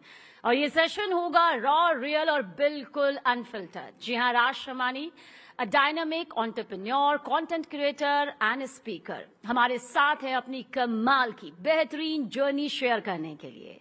एक सक्सेसफुल बिजनेस बिल्ड करने से लेकर लाइफ के जो हाइज होते हैं, लोज होते हैं, उनको हैंडल करने तक राज की कहानी फ्रेश, बोल्ड और सक्सेस स्टोरीज आपको नहीं बताएगा, बल्कि उन लेसन से भी आपको रूबरू करवाएगा. फेलियर्स और उन सच्चाइयों को एक्सप्लोर करेगा जो वास्तविक सफलता को डिफाइन करते हैं. हम चाहेंगे जोरदार तालियों के साथ आप राज शमानी का स्वागत करें. He will be in conversation with Sonal Mehrotra Kapoor.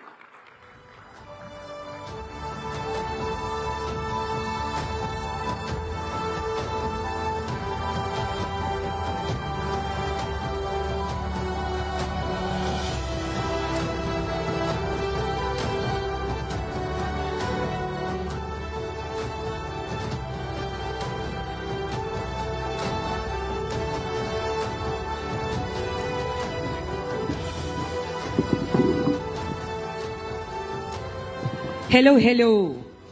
All right, we've come to the last session of the day on day 1 of Rising Bharat.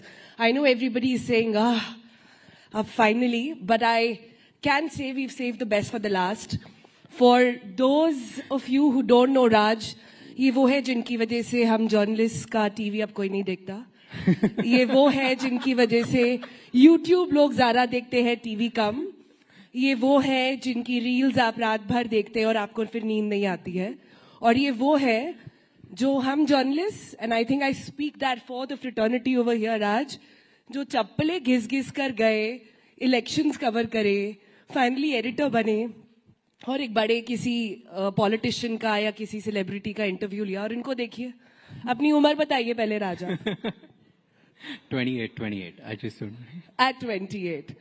No, but I'm just kidding. This is just to sort of give you a glimpse of the audacity that Gen Z today has. So huge round of applause, please. Thank you. Actually, 2 corrections करने मुझे इसमें. First is we have not saved best for the last. I think after that nobody can beat that. I loved it. And second is journalist का काम हम लोग देखते हैं और हम वही सोशल मीडिया पे बताते हैं. So I don't think journalists are like वो हट रहे हैं, हम देख रहे हैं उनका content. Reel it right now, tag me now. But Raj, how does it feel to be on the other side now? I love it. I was waiting for it. I worked because I could be interviewed by you one day. Okay. So we have lots of interesting bits to talk about, very little time, but let me start by this. You have built a very massive digital presence. You have captured the minds of young India. If today, looking back at Gen Z, across different spectrum of India, not just the ones who stay in metros like ours. If there is one quality that you want to talk about today, what would that be? So first is, I don't talk to people who are in metro. I talk to people who come from cities like mine. I come from Indore, and मेरे जो चप्पल घिसे थे वो इंदौर के आसपास के गांव में घिसी थी. तो मैं वहाँ पे जाके माल बेचता था, डिटर्जेंट बेचता था 10,000 रुपए के लिए, 15,000 रुपए के लिए. So I know that India. For 8-10 years I've done that. From there to now today in Delhi, Bombay, Bangalore, whatever you want to say, I think one quality in Gen Z is stagnant is people think that we are lazy, but I think we are way more, like, we work way harder than anyone else. It's just we only work for people we believe in. We don't work for everybody. Is that what Gen Z thinks, or is that the truth? I think that's the truth. You talk to all the Gen Zs, you talk to young people, they are way more ambitious. Their ambition starts when I was talking to my elders. Like वो तो शायद अभी भी वैसा dream नहीं करते हैं. And like a 12-year-old I talk to, Alpha if I talk to, they talk about that ambition. So I think everybody is ambitious, but they only want to work for things and people they believe in. That's a very key point. Yeah, but Gen Z also, because you've talked about something positive, let me sort of get in a balancing voice here, taking inspiration from Nusrat. It's been all about balancing it out, right, guys? So, the downside then is what is often talked about Gen Z is that they want things instant. Yeah. They want things now. They are impatient. And that they will not remain consistent to see something true. I have a mixed feeling of this. I've met people who want everything very fast, and I think that's a very good thing. I mean, come on. We are living in a world which changes every 4 years. अगर अभी हम लोग speed नहीं पकड़ेंगे तो कब पकड़ेंगे? I don't want to sit through and be like, what will happen 50 years from now? Or 20-year vision or 30-year vision. The way AI and technology is coming, 2 साल में तो जो हम पढ़ते हैं वही खत्म हो जाता है. So I think it's time to speed up. In fact, I would rather go on and say that people are not fast enough. People need to be faster. Like that's what I believe in. But on the second point, just because speed is celebrated and incentivized a lot of people are not able to stick through even one thing. Because they feel कि सब change हो जाएगा and they have this skill paranoia or like a career paranoia and they change like 1 month after. तो वो change नहीं करेंगे तो speed is good. Like speed in one direction is good, not in multiple directions. I get that. You know, every generation has this feeling that हमारे ज़माने में तो, you know, every generation had that feeling. But what is it about Gen Z that there is so much of spotlight on them? I don't think millennials were put under the spotlight the way they are. I don't think boomers were put under the spotlight the way Gen Z is. What's got them almost everybody a mic in their hand now? आप बताओ, आप ही पूछते हो हम लोगों से. पूछ ही रही हो मैं. But I'll tell you, because we love spotlight. We are the people, we are not afraid to talk about things. We are the people, we are not afraid of being candid. There's always foot in our mouth. We are not afraid about it. So I think because everything that we think and do is social and out there for public, not just limited to one mohalla. That's why there's so much spotlight. It's just a generation. If it's not Gen Z, कोई भी और होती और उनको ये सब internet exposure मिलता, they would have had the same thing. Because we are so much in spotlight, people ask us so many more questions. I believe it's not generation, it's about time and technology. So that's what I think. And apart from that, look at 2-3 barriers which we have broken. Gen Zs don't care about hierarchy. They don't care about titles. They don't care about anything. So they just want to do it. कुछ भी किसी भी title पे they are credible enough, influential enough कि वो सब पे बात करते हैं. Doesn't matter 13-year-old can talk about the senior most head of state or no, but they still want to do it. Because hierarchy उनके लिए कोई exist ही नहीं करती. Earlier hierarchy was existed. So are you saying that in today's world, experience is overrated? I wouldn't comment on that. But I think experience is not the only way to win. There are other ways to win as well. And that's what our generation have understood. Okay. So there are so many things that we love about Gen Z. I'm millennial, so I'm just sort of, you know, gazing into that and saying, you know, these bits we could have lived with. The audacity with which they ask for things. And also, the audacity with which they go out and express themselves. Mental health has been such a central focus of that. Today, when constantly people are talking about why is Gen Z so depressed, then do you have an answer? Do you have a solution? I don't know that yet, but I'll tell you based on my anecdotes and the situations I've gone through and the people who I lead in my organization, I've seen them going through ups and downs. I think because there are two reasons why a lot of people are feeling like certainly low in their lives. First is there's so much exposure of the world. You see somebody doing way better than you, even who's younger than you. And then you hear your parents comparing you with that person. So you start feeling, what am I doing? Like, am I even doing good or bad or not? Like, what am I doing? But ये शर्मा जी का बेटा syndrome तो पहले भी था ना. पर अब खुद देख रहा हूँ ना, पहले तो मम्मी पापा देखते थे शर्मा जी के बेटे को. अब तो मैं देख रहा हूँ शर्मा जी का बेटा फोड़ रहा है यार. पहले नहीं दिखता था. So now everybody, like we hear 19-year-old boys building billion-dollar companies. We hear 24-year-old kids building, again, billion-dollar things. We hear kids becoming stars. We hear random things. So now there's so much exposure of so many people around you. You keep constantly comparing yourself with that. So that is one. And the other, which I feel is a lot of Gen Z, because thanks to all of us, we have spoken about purpose so many times that a lot of Gen Z are feeling like कि अगर purpose नहीं है life में तो हम depressed ही रह जाएंगे. Or we all collectively can talk about whoever has done anything in their lives. Purpose day one पे आता ही नहीं है. पता ही नहीं हमें purpose क्या होता है. You start working and you build through it, and once you build, then you start finding, oh, I wanted to do this. But like a lot of our generation people, they are like, हमें तो purpose ही नहीं पता, तो हम बैठे रहते हैं और फिर वेट करते हैं भगवान एक दिन हमें पर्पस देगा. एंड इसकी वजह से जब तक वो वेटिंग पीरियड होता है तब we are low, we are depressed, we call all sort of fancy words. And because the literature also gone up, 50 word जो नहीं फील कर रहे हैं वो भी बात करते हैं.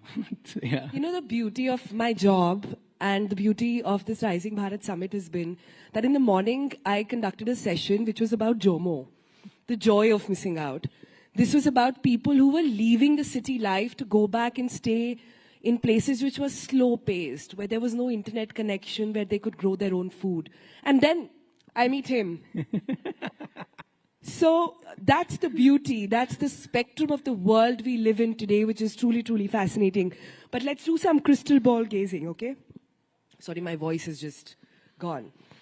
3 product categories that, according to you, will cease to exist in the next 5 years, not even 10. They won't exist. That won't exist in the next 5 years, according to you, keeping your Gen Z lens on.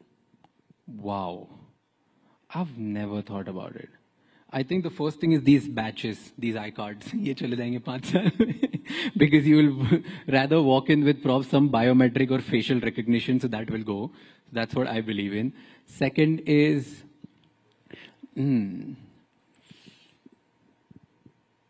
I actually don't know. I don't know about anything else. I can't think of it. We'll take the first one to Prime Minister Yeah. SPG. I'm sure he would be very thrilled to listen to what Rachamani has to say. Let me give you an easier one. Yeah. 3 leadership traits that you think will not exist with Gen Z. 3 Leadership traits that will not exist. Titles, they won't exist in few years. No title at all. No titles at all. In my company, right, there are a bunch of people. Everybody's position is building at the rate figuring out. There's no other position.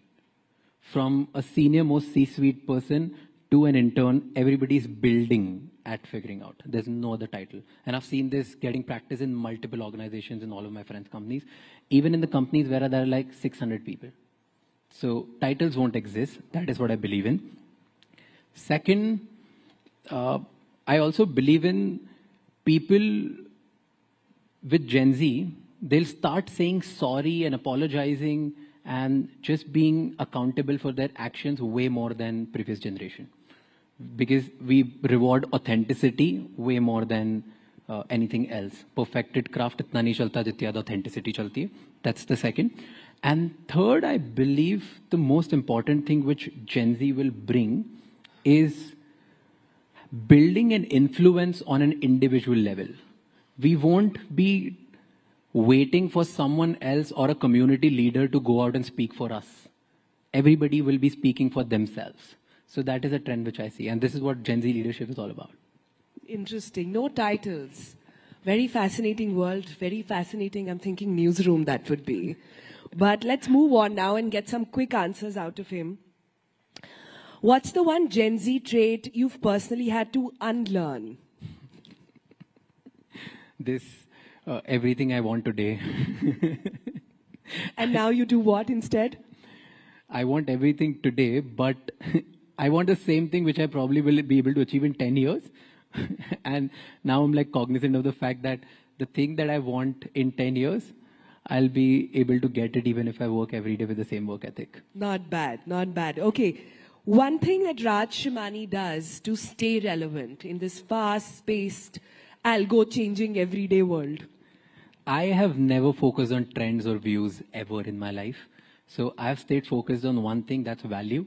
I genuinely want to learn from people who come on my podcast or wherever I meet them. That's it. I think that's the only thing I'll focus on, and that's what keeps you real and relevant forever. You're learning and you're teaching people. I don't think that's going out of fashion ever. Okay, let's get a little personal and understand you. What is something about Raj that's not Gen Z at all? Wow. I think I'm too Gen Z, but I think I don't take breaks. That's like in my organization, when I talk to other people, everyone, they all have this, they want to take breaks, they want to take naps, they want to like break out in the middle of the work, they have their own timings. I'm like a proper army kind of lifestyle. I get up, I read, work, meetings, and I sleep. And I've been doing this since for years. क्या खाते हो? जो सब खाते हैं. Huh? क्या खा रहे हो? What diet are you on? Ambition. The diet is called ambition. Whoa. Okay, do you think, true or false, that the creator economy is overhyped, or is it just getting started? It's just getting started. It's All right. just getting started. Talking about that, do you think creators today have to be more careful about what they say or about what they don't say? No. I don't think anything has changed at all. And I've been saying this again and again. Look at anyone influential over generations. Every time they say something which people don't like, they get bashed down. Earlier, they used to get bashed by newspapers. Then they started getting bashed by TV anchors. Now they're getting bashed by trolls and memes. Anyone at any point in any generation will speak about something that is not a popular or a democratic word or choice or like a sentiment, will get bashed. And in this scene, I've seen good people saying good things and getting bashed. I've seen bad people saying bad things and still getting bashed. So I don't think anybody needs to be careful. The more influential you become, you definitely get more scrutinized. That's the price you pay for becoming influential. And this has been over the generation. I don't think anything's changed today. Raj, but I have to address the elephant in the room then. Yeah. That means, are you saying, despite everything that's happened in the recent past, with creators in India, there is still no thought within to be more careful, to choose more carefully? See, the more influential when you become, whether you're a creator, an anchor, a politician, or an entrepreneur, or a star, whenever the eyeballs are on you, you will get scrutinized. Now at every generation, every 5 years, the sentiment of the generation and the people who are the masses, that sentiment changes. Sometimes it favors a certain religion, sometimes it favors a certain personality, sometimes it favors a certain country, sometimes it favors some certain kind of political party. But I don't think it has changed. It was always there. If it was not creator, it would have been someone else years ago. Okay, that's powerful. That's interesting. Let's move on and make you wear your entrepreneur hat for a minute, okay? Okay. Is the future of branding going to be built by influencers or CMOs? I think CMOs will become influencers. A lot of them are sitting in the audience, are listening to you, so be careful.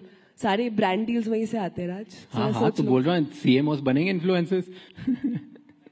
I believe in this. जो मुझे पैसे देगा या नहीं देगा, मैं दोनों को यही बोलता हूँ. Okay. So quickly then, coming to your podcast journey, your favorite person that you have had on your show so far? ऐसे नहीं बोल सकते हो, ये तो ढूंढ ही नहीं सकता. But because we are at Rising Bharat, let me go on and say Jai Shankar sir. Dr. Jai Shankar. I think, I'll tell you an anecdote. I've never shared this with someone. Okay? So there's a protocol that you have to share questions and things with him before you actually go out and do anything. I went there and he entered. He was being nice and we started speaking about Indore because he was there. And I said, sir, ये questions लिख के दिए हैं, ये नहीं पूछूंगा चलेगा, कुछ भी पूछ लूं. He took the paper and was like, अरे कुछ भी पूछ ले यार. And to me, that was very bold by someone at that authority. One word here and there would have costed him so many things or me so many things, but he was so candid. And later I thought कि वो cut कराएंगे अब. मैंने कुछ भी cut नहीं करा. Never bothered, never saw anything. They were like, go ahead and do it. So I think I love those kind of leaders who are bold and candid and ready for everything. Actually, that's true. A lot of people who've interviewed Dr. Jai Shankar will agree to it, that he's one of the most honest, the most transparent people you can come across and doesn't mince his words. So you're absolutely bang on about that. But one person you've perhaps regretted doing a podcast with? No comments. There you No go. comments. There No you go. Nusrat's absolutely right. For those of you who couldn't hear, Nusrat said, come on, you're Gen Z, daro mat. Muh khol ke bolo. I don't have anyone I regret because everybody I've chased a lot to be on my podcast and it put so much effort for me to get it. Just because I don't like somebody or somebody who's not come out as good as I thought to be, I don't want to embarrass my team who has put in so much effort to get them. So I don't regret anyone. I enjoy everybody. Very good answer. I'm learning from you. Very good answer. But tell me, if one podcast you could redo, where you feel like ये फिर से कर सकते थे, you could have done better. बहुत सारी list है ऐसे तो. आप बताओ कौन सी एरिया में जाना है? पॉलिटिशियन, एंटरप्रेन्योर, कितने हर जगह रीडू. एक सबका बता दो. Entrepreneur, I think I want to redo Sanjeev Goenka. I think there was so much more to talk to, but I didn't end up talking to him because he had to leave, he had to go somewhere, some emergency. So I think I would redo him again. Politician, I think Nitin Gadkari sir, I would redo. And the only reason is I wanted to go way deeper than what came out in the podcast. And I think he was open and I didn't go. So that's my inability to do that. So now I think I'm more learning. He's in the other hall speaking right now, so maybe we can try that out. Yeah? It'll happen. It'll happen one. I know. That's second. And artist, I think Honey Singh I would redo again. Ooh, we would absolutely love that. Okay, this one is interesting. One person you still want to do a podcast with, or Prime Minister mat bolna, it doesn't go down well as you have seen.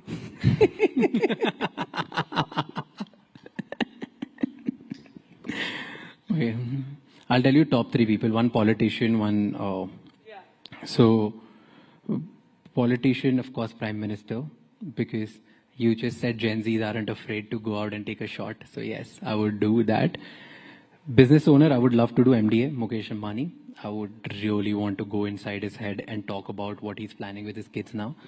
And number three, with celebrities, Shah Rukh Khan. Like, he's on my list. I study him like a subject. And I've studied more books on him than I've studied on any other person. So probably I'll do him. You know what's striking me right now in all your answers? You've not mentioned Sanjeev Goenka's son, who's now very active. You've not mentioned a lot of politicians or even actors' kids.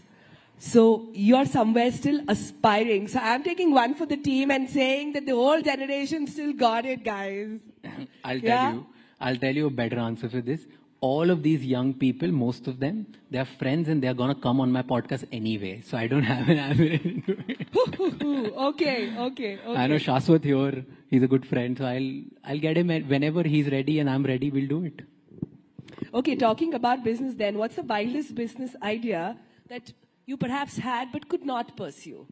And for those watching right now who say, this is something interesting, or a space that perhaps Raj is watching out for. So I wanted to do it. It's very personal that my dad's diabetic and उनकी रात को ना sugar कम हो जाती है and sometimes it gets very hectic. So I wanted to build some device which I could put in him so that I get a notification that this उसकी sugar कम हो रही है कि ज़्यादा हो रही है. So that's an idea which I really wanted to pursue. It's already there now. Yeah. Oh, so but I don't think it gives you a notification. It does. Wow, which one is it? I have no idea. Just I'll please give you tell me. all the details. I was not paid for this. Okay. Not Later you tell me. After this you just tell me because I will really give you want all that. the details after the show off camera because nobody paid us to sort of take the name of the app. Okay, coming towards the end. When Raj Shimani gets down and out, has had a rough day, not feeling up to it, what do you do to I pump work yourself harder. up? I work harder. What do you tell yourself? What does your vision board say? What's your mantra to pick yourself up? I just work. I'll tell you one thing about me and my team can vouch for it. When I've had a great day, something that I've been aspiring for years and I've achieved that, maybe it's money, maybe it's guest, maybe it's status, whatever I've gotten something, I go back home and I work. On a day where I'm really low and something pathetic has happened, I go back home and work. I don't get swayed away by celebration or downfalls. I'm very, very, very focused. I believe in this, that there's a saying which I love a lot. Ambition is so high that I've forgotten that I'm living the dream life. Ooh, on that note, Raj Shimani, for everybody over here, thank you so much for ensuring people don't watch TV. Thank you so much for also entertaining us along the way. And thank you so much for making conversation so fascinating. Yeah? Thank you so much for having me. Thank you. और राज शमानी ने अपने सारे राज जो है rising Bharat के मंच पर खोल दिए हैं. एक बार जोरदार तालियां इस जबरदस्त और पावरफुल सेशन के लिए. जैसे जैसे हम राइजिंग भारत समिट के पहले दिन के समापन की ओर बढ़ रहे हैं, आप सभी का दिल से आभार हम जाहिर करना चाहते हैं.